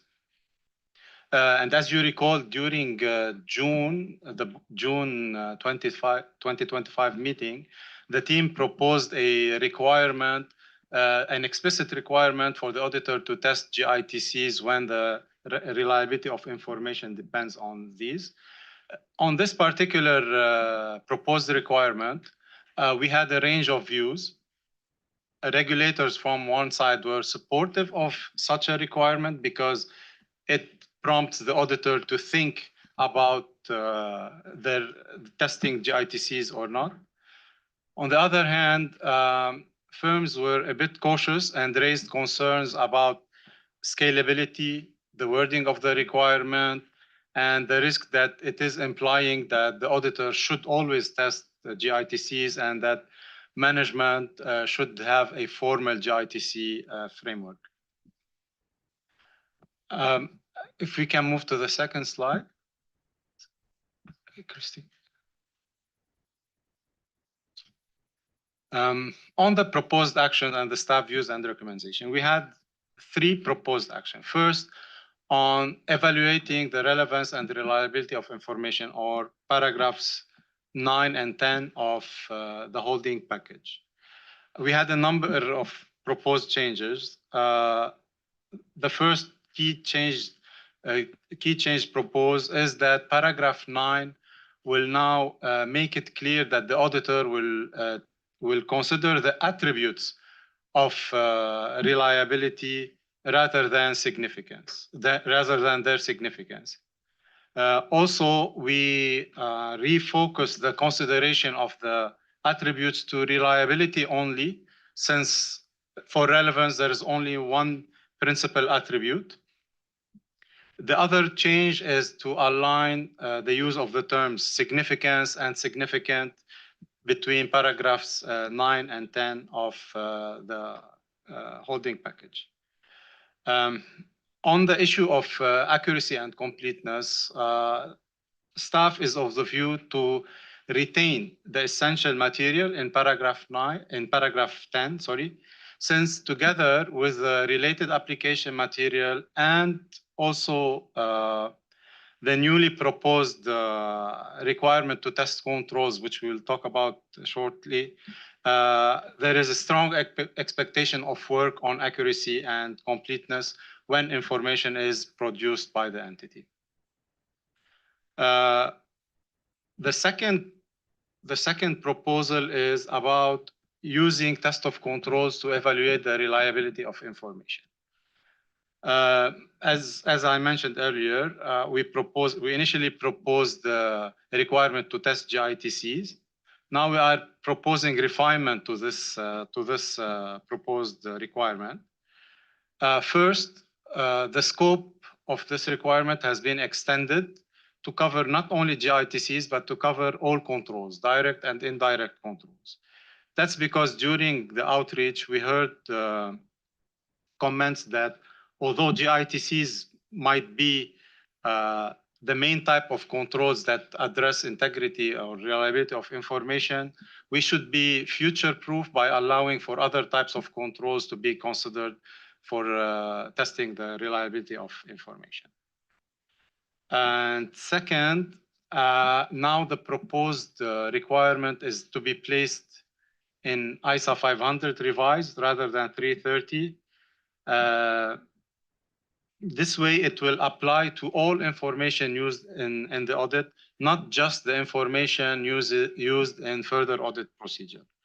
So now the requirement as drafted covers a wider universe of control. We have a diagram. I will go back to this shortly. The other refinement is about scalability, which is now built in. The auditor may test controls if the reliability of information depend on this control, or perform other audit procedure on the information itself when it is appropriate to do so, or if it is appropriate to do so. On the universe of control, the proposed requirement clarifies the relationship between the three standards, 315 revised, 330, and 500. As you know, the system of internal controls covers not only financial reporting, but also operations and compliance. 315 focuses on controls that address financial reporting, i.e. controls designed to prevent or detect and correct material misstatements.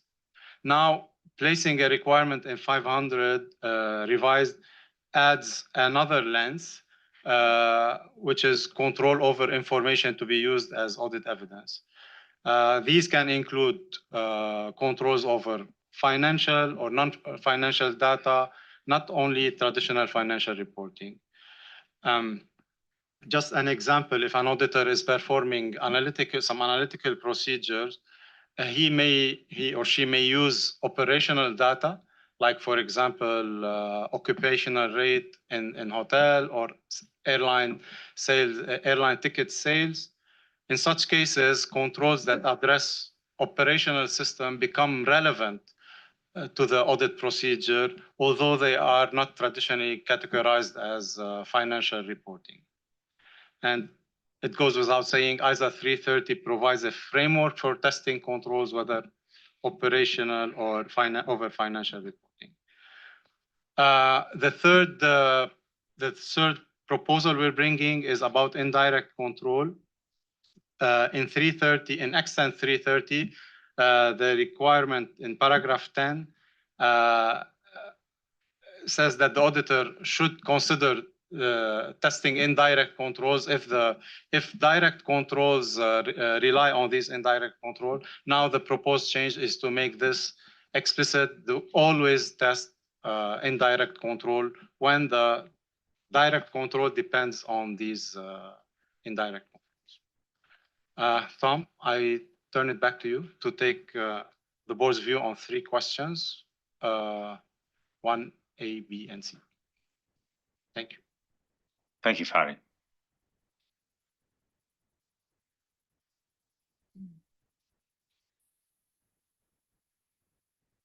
People are just being bashful. Show you.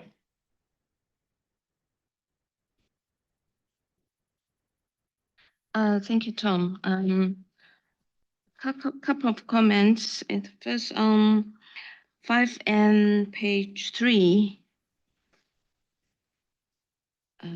Well, right. So when we talk about perform paragraph 10b, perform other audit procedures.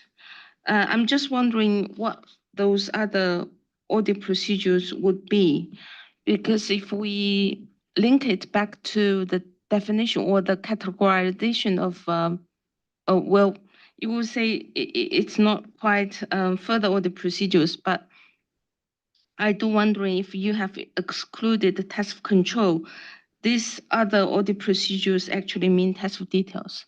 I think it's a question. And then on page 29, the examples, I think the second bullet point, perform certain automated controls to process the transactions. Would it be to perform the automated controls in processing the transactions? And then paragraph A65 R, the first 2 bullet points, cannot obtain all the evidence that such control operate effectively. Or, I think it's not or, actually these 2 first bullet points should be combined. That is, you can't obtain all the evidence of such controls and there are no alternative controls. In that case, I think it makes sense. Thank you.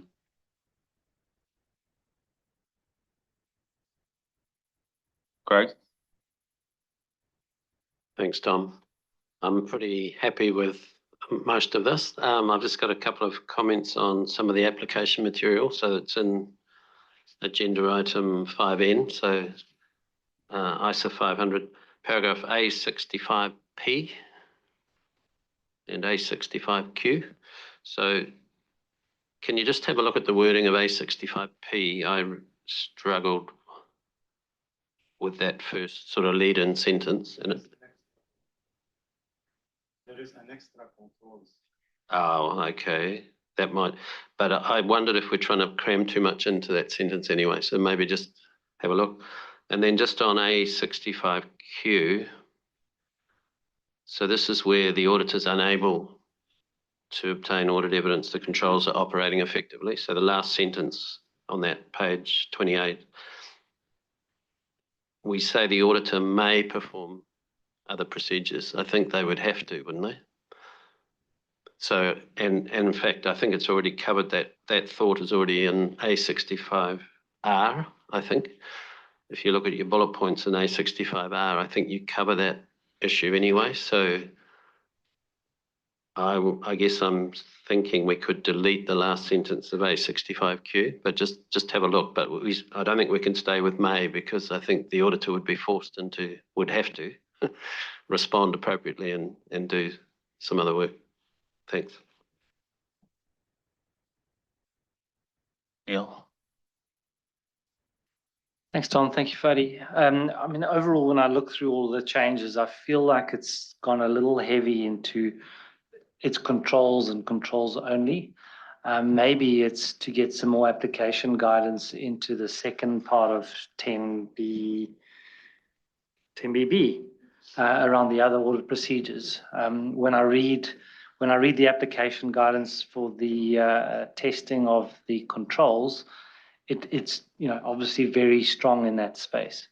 Ultimately, I think it's for the auditor to be able to obtain sufficient evidence over the reliability of information. And I think they need a little bit more flexibility than forced into that controls space. I'd be interested to understand from a preparer's perspective, if this is their expectation that this is the level of controls they're required to have in their organization and it's been put onto them by an auditing standard, and also the consequences if they can't demonstrate the effectiveness of the control as to what that ultimately then lands from an audit opinion perspective. Christelle? On question B, regarding the proposed requirement and the related application material in paragraph 10B and A65N and X65R, I have some concerns about their practical implications. As it is currently written, it could be understood as creating a presumption that direct testing may not be appropriate, which may not be fully aligned with the staff intent. And this is particularly important because in situations where controls are deficient, this could lead to unintended consequences, where it will be impossible to ensure that the information is reliable. In some instances, direct testing may be the most efficient way to proceed. So I recommend either deleting paragraph 10B or alternatively addressing this issue within an application material elaborating on the existing requirement in paragraph 9. Thank you. Wendy? There's a lot here, and I want to make sure we're doing A, B, and C all at the same time. Okay, so overall, in reach out, there was still quite a bit of struggle with paragraphs 9 and 10, and for the changes, not what wasn't changed. So 9A is fine, but 9B, it's still not clear what the phrase significant in the circumstances mean. And I have to be honest, Patty, when you speak, I think I understand it better. When I try to read it in the materials, in those details, it's a little harder, and then it's a little harder to follow it into the application material. And I will say up front, I'm happy to send in some drafting suggestions. Didn't have the time to do that in advance. So back to not understanding significant in the circumstance means the phrase is not clear. Does it mean how an auditor could argue, how can an auditor argue that something isn't significant? And I'm not getting that out of the examples in the application material either. For the application material on this, 835, and it was a little confusing, but you did explain about why relevance was removed, so I'm okay with that, but I don't know if in 835 it still belongs in the first sentence. For A40, we previously agreed with the last sentence in this paragraph. However, with the change in 9, I just want to reconfirm that whether or not to perform procedures in paragraph 10 is a significant, is auditor's judgment, right? And then A5060, there's still some lack of clarity. Is this application materials suggesting you have to test all 3 attributes in the case of external information for authenticity? I mean, generally, I wasn't seeing the delineation or sort of relief for external information versus internal information.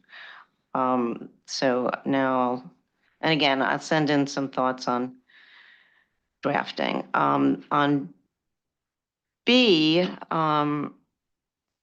10B in my reach out was particularly challenging, as it doesn't support the auditor's determination of whether it is necessary. It doesn't support the auditor's judgment on the determination of whether it is necessary to test ITGCs. And then I wasn't finding real help in the application material. And at the end of the day, I think I support keeping all the tested controls requirements in ISO 330. And not, it is not, what's the word I want to use? I don't know if it's not simplifying it, but I feel like in doing this project, we were very intentional that we have audit evidences in 500 and the responses are in 330. So that's my bias on why I think the test of controls should remain in 330. Then I have some comments on the application material for 10B, and they're quite detailed, so I think I'll send them in because some of the words, I don't know if they're intentional, but in some cases it feels like requirements, and I know that's not what we really want. And then 10B, that's C, right? The linkage between 330 and 500 on controls is still hard to follow. So that's 10 little b and A32. So I feel like I could go on and on here, and I know it's late in the day. In a couple of things in some, and I'll send in comments, some editorials and some comments on the paragraphs. At the end of the day, in this whole area, I think there's some tweaking. We're getting better on 9 and 10. There's some tweaking that can be done. 10B, I'm not sure is necessary. And what was my last point here? Sorry. I think I think I'll close it with that. Thank you. Thank you, Wendy. We appreciate if you can send those offline comments. That would be helpful so we can see all those tweaks that you're suggesting. Just wanted to take this opportunity to clarify two things. In terms of 10B being necessary or not. Very strong viewpoint that came back to us when we exposed 500 was that we basically, by doing some of the changes, which were good changes, good intent for those changes, broadening the standard not to be restrictive on sources of information, external versus internal, extending the work effort and the framework of 500 to a judgment framework for what is the attributes that the auditor considers in relation to the audit procedure and what work is done there. What did come back was that by doing some of this, we have maybe lessened the work effort in relation to evaluating accuracy and completeness, which sits in extant standard. So 10B very much responds to that. Again, a strong framework with 10B is basically enhancing that, when you have these IT dependencies, it's very difficult to argue that you can always do direct testing. You can in some instances, and the standard allows for that. But the emphasis on the IT dependency makes it really difficult to kind of say that the default position should be direct testing. To the comment of what do we mean by other procedures? Are you, you mentioned test of details. Are you, because we are writing this requirement from the perspective of 500. 500 talks about evaluating information intended, and it doesn't talk about test of details in the sense of doing work. It may include test of details, but it may include other procedures. So I was wondering whether my question is, are you looking specifically an example saying it may be a test of details also? Well, because A is test of control, right? Then B should be other procedure. It's not a test of control. Then what's left? It can't be substantive analytical review. I mean, yes, but let me explain that we broadened the definition for test of controls as agreed by the board last time. And it's now broader. The test of details is still linked to detecting a material misstatement at the assertion level. So we can put an example in terms of that you can use a test of details because you can in certain instances, but we cannot put it in probably in the requirement. We can just give an example for it in the application material. So it's a little bit different why we can use test of controls in the requirement and why we are using other procedures there. And just wanted to respond to one more. So this 10B responds exactly to that. Another thing is the threshold, Wendy, that you were mentioning, significance. And we struggled with that a lot when 500 came back to us. Now, 500 is a reference, a principle-based reference framework. It is not prescriptive, and I'm going to quote Willie, 5 requirements every time you encounter audit evidence. It means it cannot be prescriptive. If it is too prescriptive, it will push the auditor in the direction of doing too much work when it is not necessary, and vice versa. It may also leave the auditor wondering what they should do in certain circumstances. So it has to stay high level.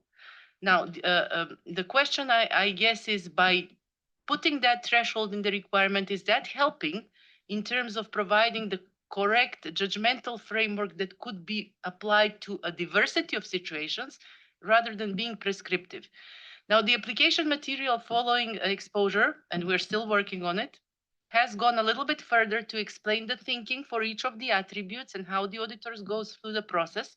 But it's the intention is not to be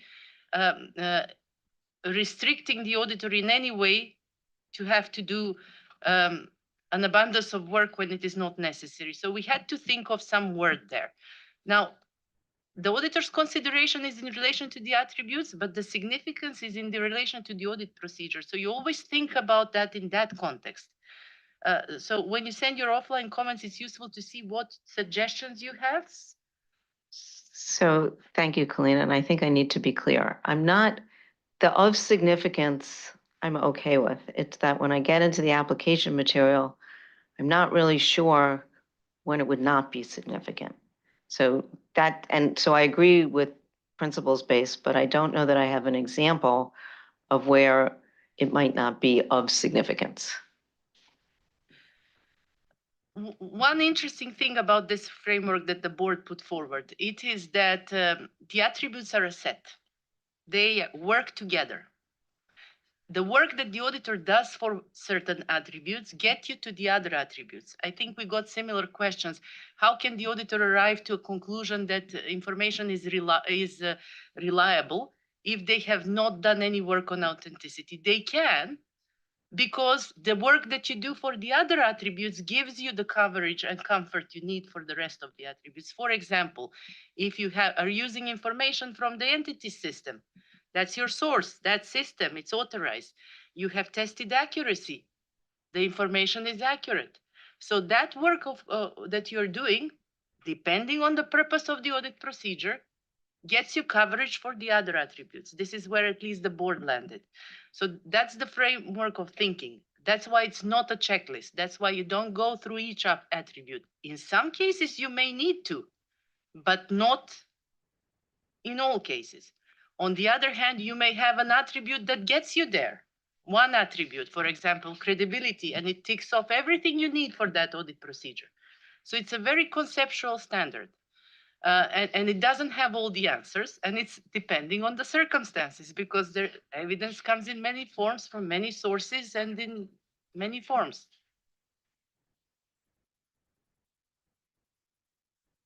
Ada? Thank you, Tom. So in my outreach that I did, there were still some concerns in respect of the understandability, implementability of 9 and 10. We'll also touch upon it when we deal with authenticity, because that's when it came back as well. Generally, 10B, 10 capital B, was misunderstood in the way it was read. A lot of people thought that implied a requirement to test controls. It's not what we meant, and Fadi explained it well, but that's not how it came across.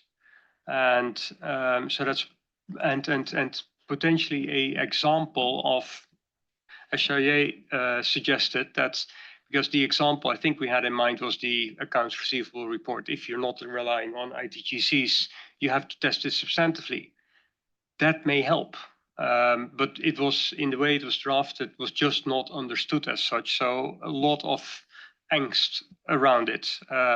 Also some questions on the location. Well, does it really need to be in 500? Is it not more intuitive to sit it in, even though theoretically I understand the arguments, but is it not more intuitive to put it in 330 when people are dealing with the impact of direct, indirect controls that support their work? I have gathered the comments, so I will all send them in and for us to consider subsequently. Thank you. Robert? Yeah, I don't want to repeat everything what's being said. In our outreach, we had the same feeling, and it seems that by reading the draft as it is being distributed to us, people have mixed feelings about it. I hear you, Carlina, was not the target. Maybe somehow we have to bring this together. We have the same issues with respect to paragraph 9. If you read it carefully, as it's been laid out, the new wording, I think, suggests that every attribute needs to be considered. Listening to you, was not the purpose, but maybe then we have to add something or rephrase it. With respect to paragraph 10, capital B, and the related application material, I have the same issues, which already been mentioned by Christelle and I think also by Wendy.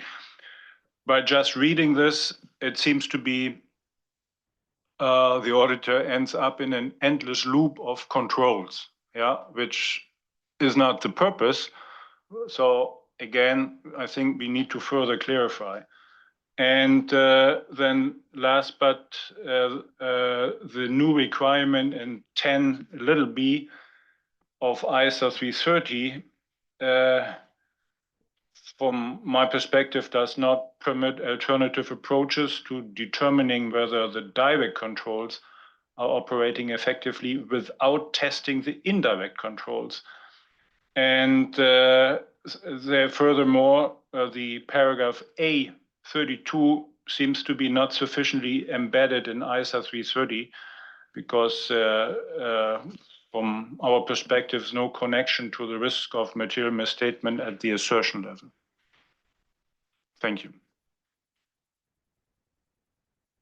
Nancy? Thank you, Tom. So one of the points I wanted to flag for the team is has been covered by Robert, and this is the 9B. When you talk about the attributes of reliability, including those, so you're suggesting we need to look at all 5 attributes. I think you need to look at them, and then you need to then have a view about which ones are significant in the circumstances. So that part doesn't bother me as much, but the wording about including those, I'm not sure how to interpret that. So you're looking at all 5, including those, well, they're all part of the 5. When I think maybe what you want to say is something like it's focusing on those that are of significance. So maybe that would help clarify. Look at the 5 to decide which ones are significant and focusing on them. So that's a clarification that I thought maybe you wish to consider. The other one is, again, on 5N, paragraph A14C. So this is where we removed relevance, right? So let me find my paragraph. 14C. Yeah, so we remove relevance, but in this particular instance, it doesn't seem right to actually remove relevance. It's not the attribute itself. So maybe if you put relevance outside of the attribute, you're considering relevance and then the reliability attributes, because I think both of them, both reliability and relevance are important. Thanks. Christelle?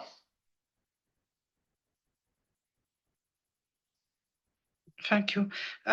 It's about question C. On paragraph 10B, on indirect controls, I think that removing whether it is necessary to from paragraph 10B may discourage engagement teams, especially when auditing smaller or simpler entities, from pursuing a control reliance approach. I believe we should encourage engagement teams to rely on controls where appropriate. So I am concerned that this change may not support that objective. We may achieve the desired outcome by adding examples on the cases where it is necessary to test indirect controls. Thank you. Josephine? Yeah, thank you. So I just wanted to comment on 9 and 10 because I mean, it feels like it's a drafting issue, but there may be an undertone of the actual requirements being an issue in certain circumstances, but we've agreed these requirements. What we've done is clarified that the significance is about meeting the intended purpose of the audit procedure. And that was the intent at the time, but it wasn't clear. So the team have tried to make that clear. And so we do now have this threshold, which is you don't have to think or do anything for every single attribute, but you do need to think about what's significant in the circumstances. And I think Nancy's, in full agreement with Nancy on this one. I think if we could just tweak some of that in the wording, then we could probably improve that idea. I also wanted to say that I agree with Nancy's point as well on A14C. It's only as soon as you said it, I realized it's not the attribute of relevance, but relevance itself is still an important factor in that list. So yes, it probably needs to pop back in. In terms of 10 big B, I mean, I don't usually worry too much about geography, but in this case, the geography for this is correct because we're not talking about a response to risk. We're talking about a response to relevance and reliability, so it is a different thing. And having it in 330, it may cause more confusion. It is specific to this particular standard in this particular circumstance. Just because it's a test of control doesn't mean it has to sit in 330. It's a test of control in this situation. And we broadened that definition to allow for this now, to allow practitioners much more flexibility on how they use controls and test controls. So I wouldn't want to see that shifting to 330. I think that would cause even more confusion going forward with what we're trying to achieve here. Thank you. Okay. My read of the room is we got a lot of drafting comments. But when the team explained the intent of the requirements, I didn't see any real substantive objection. So it's now, can we get our intent into language that people can understand? So this is a question of refinement, I think, more than anything else. Fadi, I certainly will turn it back to you to give your reactions. Thank you, Tom. I think you summarized it well. There are a lot of refinements to do in terms of drafting. And as Kalina mentioned, and everyone, we welcome the offline comments that will help us address these issues. And Josephine, thank you. I wanted to say similar to what you were saying about the location of the requirement to test controls to evaluate reliability of information, that 500 is maybe the appropriate place. And I thank you all. I'm not sure if Kalina, you want to add anything, or Edo, Josephine, or... Okay. How's everyone doing so far? I know when it gets dark this early in the day, it seems like we've been here for hours, but we have been here for hours. And of course, Josephine, for people like you, it actually stayed lighter, at least 45 minutes longer than you used to. So that's good. So we're gonna turn to authenticity right now. Agenda item 5C. We'll see if we can get through a couple more of these. We'll see how this goes. So who am I turning it over to you, Kalina? Thanks, Tom. So yes, we are now in agenda item 5C. And just a reminder for the board that we did have a discussion on authenticity of information and then paragraph 824 of ISA 200 in September. What we took away from that discussion was that there remained a range of views in terms of the conforming and consequential amendment that was proposed for paragraph 824 of ISA 200. So there were certain board members who supported its removal, emphasizing that it's an attribute of information to be used as audit evidence that should be considered when evaluating reliability of information. And on that basis, it is inconsistent to suggest allowing acceptance without the appropriate work effort in the standards. And then on the other side, there were board members who cautioned about the removal, that it could widen the expectation gap, fundamentally alter the nature of an audit to a forensic approach, and then consequences such as significant regulatory and legal implications. So that was where we landed, but we did agree to give it another go and look at the conforming amendment. In parallel, there was also discussions about some of the clarifications that were added to 500. This was the sentence that it is not necessary for the auditor to consider authenticity in every single document or record. And then directional feedback by the board was there that the placement of the statement was probably not fitting in where it was presented. It maybe deserved a separate paragraph or a different location. And then also about clarifying, how much is enough? Because yeah, it's not every single document, but then what's the upper end of that spectrum? So we took away that feedback. We spent significant time discussing this topic. I'm going to say it's been on our mind a lot. I know that some of you or many of you were also involved in those discussions. Those were very useful discussions because they prompted us a little bit to start thinking back in terms of the framework of the attributes in 500 and their relationship, interrelationship, how they operate as a set. As I said, interesting questions were there. How can the auditor evaluate information as reliable if they have not considered authenticity? I explained that. It's because the framework works like that. The attributes are a circle of friends. They help each other. They help the auditor get to the right answer. And this is how that framework works in the context of 500. We also aim to address some of the more pertaining questions, like what is the work effort for authenticity? We've been receiving questions and also from the board, but from outreach. In what circumstance would an auditor consider authenticity to be of significance to meet the purposes of the audit procedures? So what we did there is we did add a new paragraph now I'm talking about agenda item 5N, which is the proposed drafting for 500.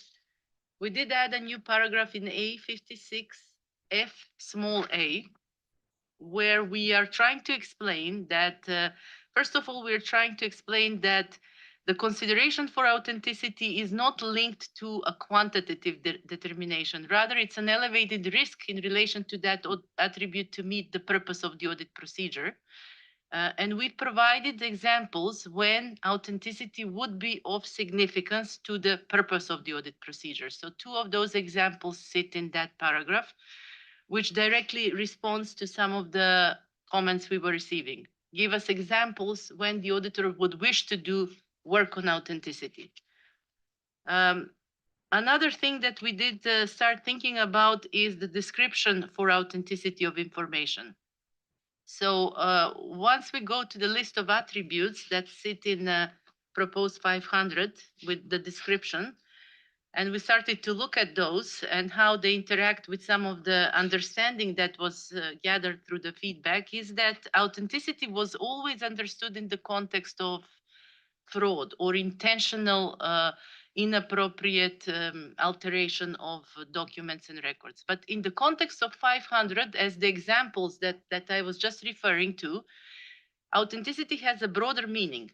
It is not just instances where there would be intentional inappropriate alteration, rather than more broadly in the context of how all the attributes work in 500. There is a significance of an audit procedure and there's an attribute that gets you there. So you do work for it for that reason. That is not linked to whether there are conditions. It's just getting you to meet the purpose of the audit procedure. So we looked at the definition there and we thought maybe that word inappropriately is not making this not understandable. I mentioned we did get questions about how does that definition work in the context of the attributes. So we propose to strike out that word inappropriately from the description to make it less, not to lead always that it will be a condition where there is fraud. There may be, but it's not going to be always. And we've proposed certain other clarifications to the application materials in 500, which are adding some examples and doing some other alignment changes. So that is in 500. So those are the things that we've enhanced there. And then coming back to our paragraph 824 of ISA 200, what we've done there is we've retained our view that there is a need for a conforming and consequential amendment because both 500 and the fraud standard have moved along with their thinking about authenticity. And I just explained it, how it works in the context of 500 and how authenticity is viewed there. So we still propose to strike out that first sentence that the auditor may accept records and documents as genuine unless the auditor has reason to believe to the contrary. So that one we propose to come out. Instead of that, we propose inserting new application material to explain what the work effort for authenticity is as required by the standards, and linking it to the concepts in 500 and equally to what 240 says. So that conforming amendment is presented in paragraph 21 of agenda item 5C. And the wording there is in track changes from extant. So with that, if we move to the next slide, we have two questions for the board, and question one is with an A and a B. Question one talks about the changes that we've done to 500, including the description for authenticity and the new examples. And then also ask the board for their views on the changes we've done to the conforming amendment of paragraph 24. And Tom, we do have a catch-all question there because we want to move forward with this topic. Is there anything else we need to consider for authenticity or in addition to the work that is presented here today? And with that, let me pass over to you for comments. Okay. I feel like we've talked about authenticity a lot. Christelle. I'm ready to talk about authenticity. So regarding question 1B, I support the overall direction of the last proposed amendments to paragraph 824 of ISA 200, particularly the clarification that the auditor may consider information, including records or documents, to be authentic, which is important for maintaining a balanced approach and align with the concerns I shared in September. To further improve clarity, I suggest simplifying this paragraph and establishing a more direct and differentiated, linked to the principles in ISA 500 for doubts about the relevance or reliability, and ISA 240 for conditions that cause the auditor to believe that a record or document may not be authentic. Thank you.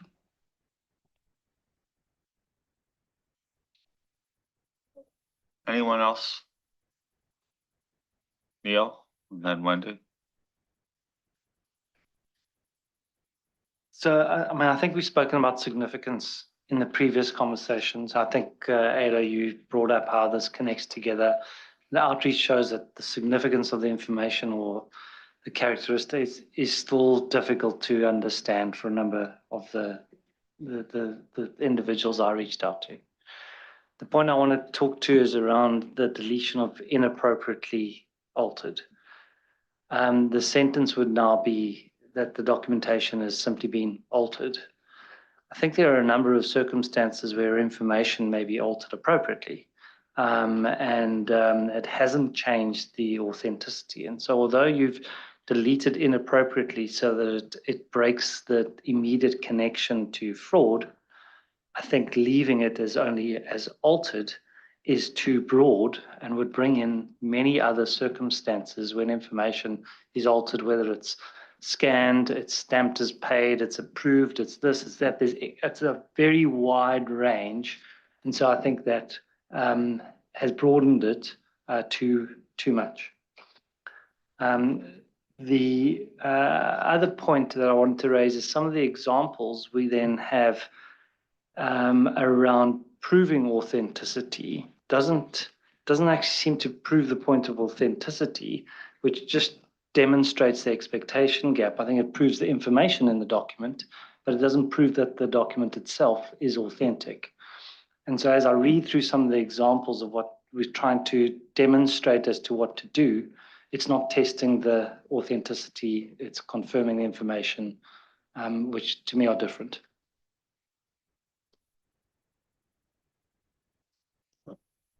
Thank you, Greg. Thanks, Tom. As you know, I've been like a dog with a bone on this one, but I am now comfortable with this, and it's the combination of things you've done. 200, obviously a foundation standard. You know, deleting that first sentence was initially a worry, but I think what you've put back in 200 and A24, coupled with what you've done in 500 and A56FA, and also what was already in 240, paragraph A35. I think the combination of those things now, to me, is a coherent, we're coherent in what we think about authenticity, and it no longer feels like we are going to require auditors to chase every document down and, you know, never finish an audit, basically. So I'm really happy with, and thank you for the changes you made. Robert? Yeah, I'm strongly support the direction. I'm with 1B now. I'm strongly support the direction of the changes made in paragraph A24 for ISA 200. I have one remark though about the consequences. You make a reference in your footnote 14 in your new wording in A24, which makes reference to ISA 240, paragraph A35. And I just want to suggest take this A35 wording and put it in here to make it more clearer. With respect to ISA 500 and what was it, A56, what? FA, yes. The wording in the first sentence suggests, if you read it, that even if it's not necessary to consider the authenticity of every individual document, it might be necessary for most or many of them. So having this second sentence or the rest of A56FA in there, just my suggestion is just delete the first sentence. From my perspective, it's not needed. And then coming back to what Neil said about the deletion of the wording inappropriately in A56. In my outreach, we definitely had the same conversation. There are appropriately altered contracts or whatsoever. So I think it either has to stay in here, or you have to make clear what you mean by alteration. Yeah, what's your definition of alteration? Because the word alteration pops up a few times later in the same standard. Thank you. So Neil, I'll go back to you so you just raise your hand in response to this. Why don't you do that? And then Kalina, you can come in. So one of the comments I received actually earlier today, to find a middle ground between inappropriately being deleted and just amended, was around it's been amended in a way that would make it unreliable for the purposes of the audit. So that narrows it down a little bit. It doesn't connect it immediately to being fraudulent, but it makes it unreliable for the purposes of the audit. Maybe wording to that extent is a middle ground that we could find some commonality on here. Thank you, Neil. Yeah, that's actually something worth looking at. Thanks for suggesting.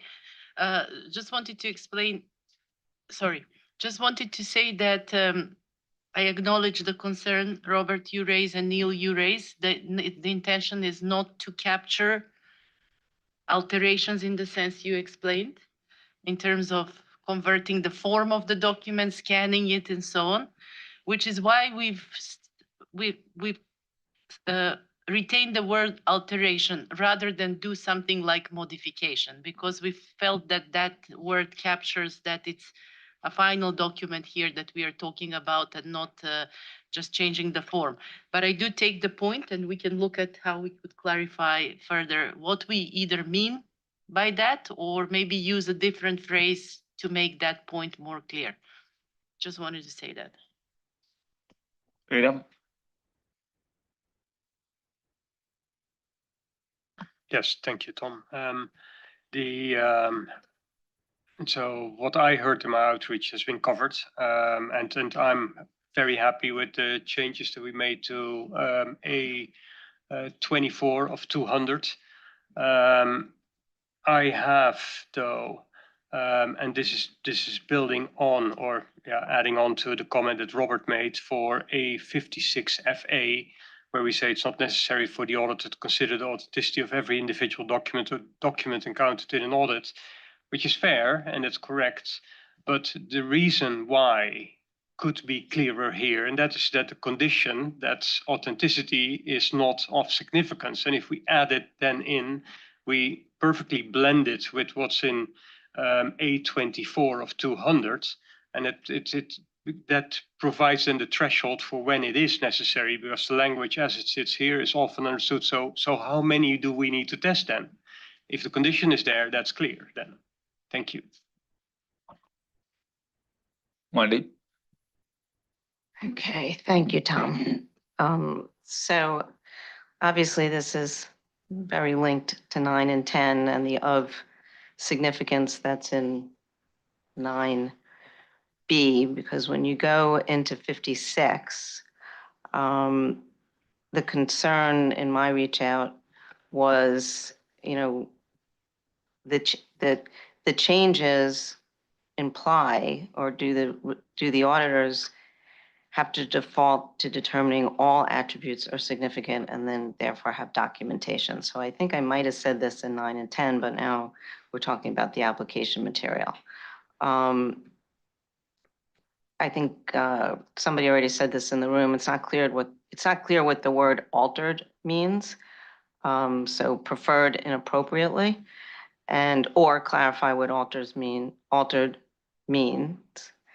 And I also heard that the authenticity of information is a relative attribute when there is evidence indicating that the information may not be authentic. So so to me, it's in 240, not necessarily here. And we did get from our reach out a suggestion just to take it out of A56. So I wanted to, and again, we will send in these comments.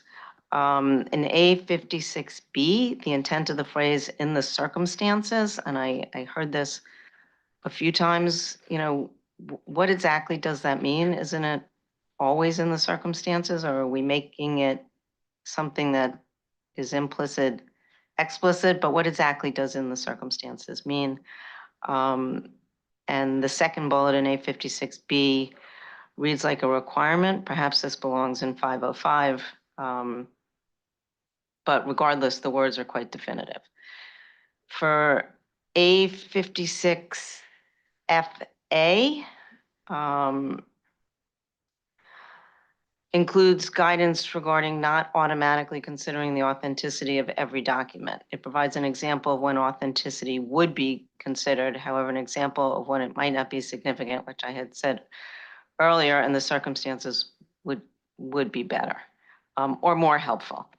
In addition, an example of authenticity might more broadly resonate with auditors, would be more helpful, perhaps not an example that relates to works of art, because I'm not sure that that is prevalent in terms of auditing. So perhaps a different example is what we're looking for. And no, I don't have an example for that. But I can come up with one if you want. And 856G, did we consider adding a bullet for use of an expert?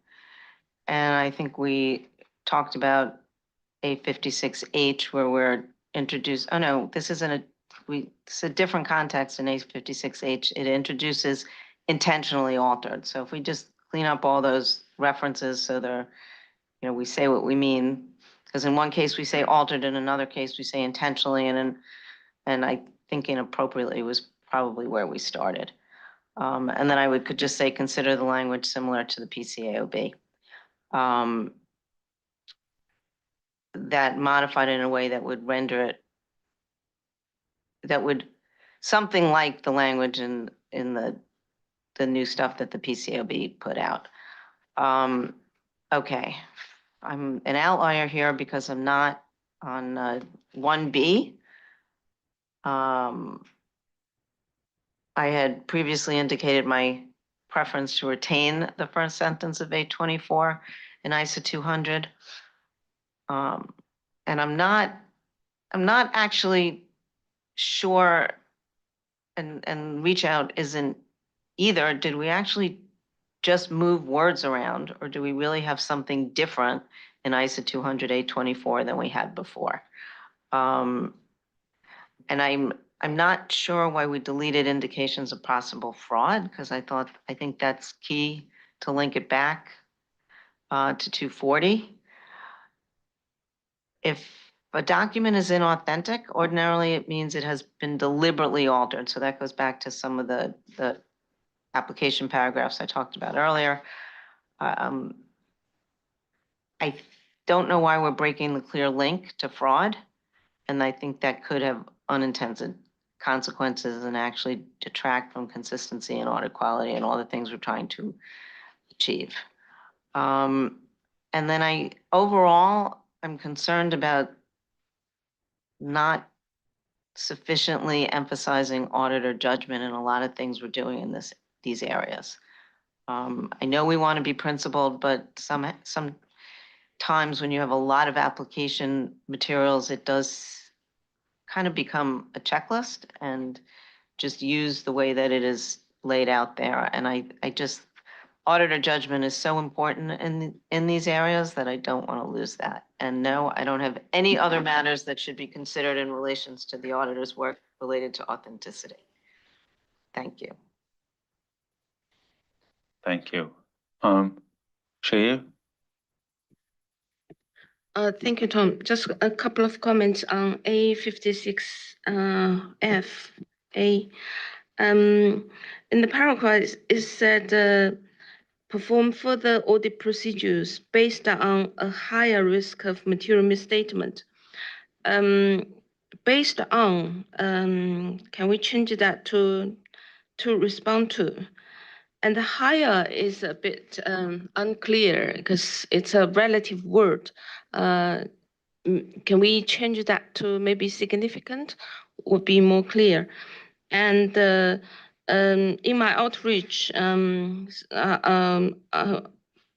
of the practitioners are asking whether we could provide an example where authenticity is not of significance, because there are two examples of significance.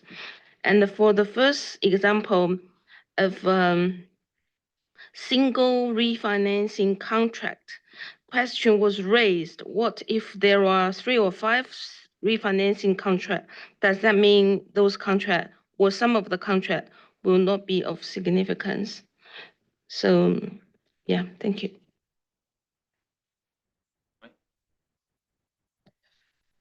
Yes, for me, the sentence in A24 that says other than performing audit procedures in relation to authenticity and other than remaining alert throughout the audit.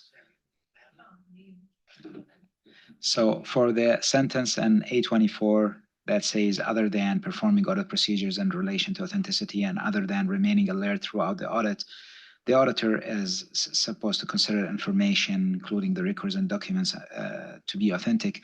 For me, this sentence reads like if the auditor is trying to tell the regulator, the users, everybody is like, listen, it's not my job to check the authenticity of every single document. And this is fine, but nobody said that the auditor is supposed to do that in the first place. So this is why I do not understand why we need this sentence to be maintained in there. It's just like if we are drafting driving rules and we say drivers are supposed to stop at the red traffic light, but then you wouldn't say that if the traffic light is not working, then it's not the responsibility of the driver if they do not stop at the red traffic light. That goes by default. It's not needed in the first place. If it was not required in the first place, why does it need to be added in here? Thank you.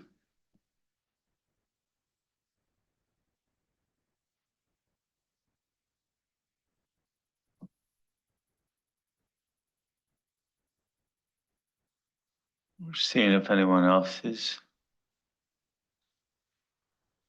coming in. Okay, lots of comments on this. Just trying to think about the best way to summarize it. I think there's the general, like in previous things, that there's no turning back on the general approach that we're defining here. I think we have to sort of consider all the various drafting suggestions as a team. As a result,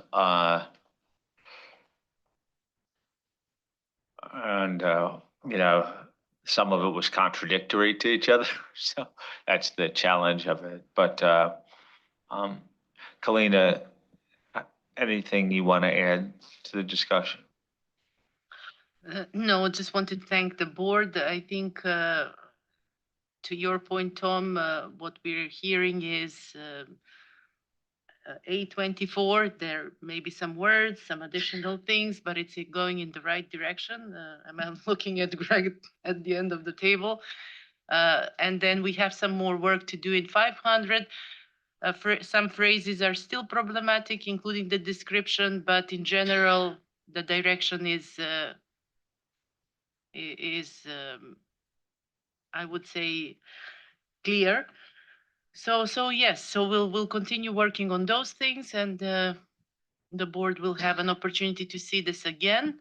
But in terms of, is there anything else to do for authenticity, which was our question, it is, yes, consider the comments, and directionally, I think we're there. Is that fair to say? Because it's a conforming amendment. Yes, I think it is fair to say. I suggest this is the right moment to break. Tomorrow, we'll start up with a lot of energy, and try to be really sort of focused and concise to get through some of these topics with it quickly, but obviously listening to everyone's point of view. We're going to start with categorization tomorrow. We've gotten a lot of feedback pre-board meeting on this, so maybe we could preempt some of it by at least framing the topic a little bit and maybe be more directional there. But I think we've made a really good go on the first 3 topics as well today. So good first day. Everyone rest up. For those who have jet lag, hopefully you'll recover a little bit more overnight, and we'll get going tomorrow. We'll close the public session, but then we'll have a couple administrative items, okay?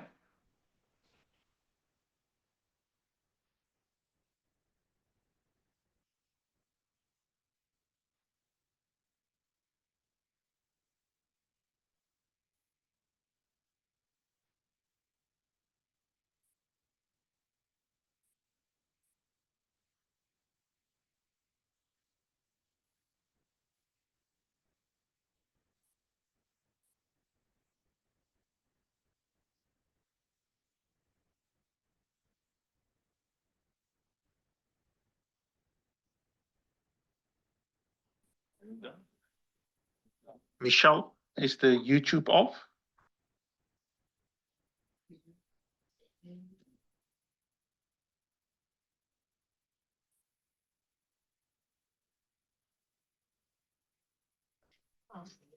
A couple of things. So, as you know, tomorrow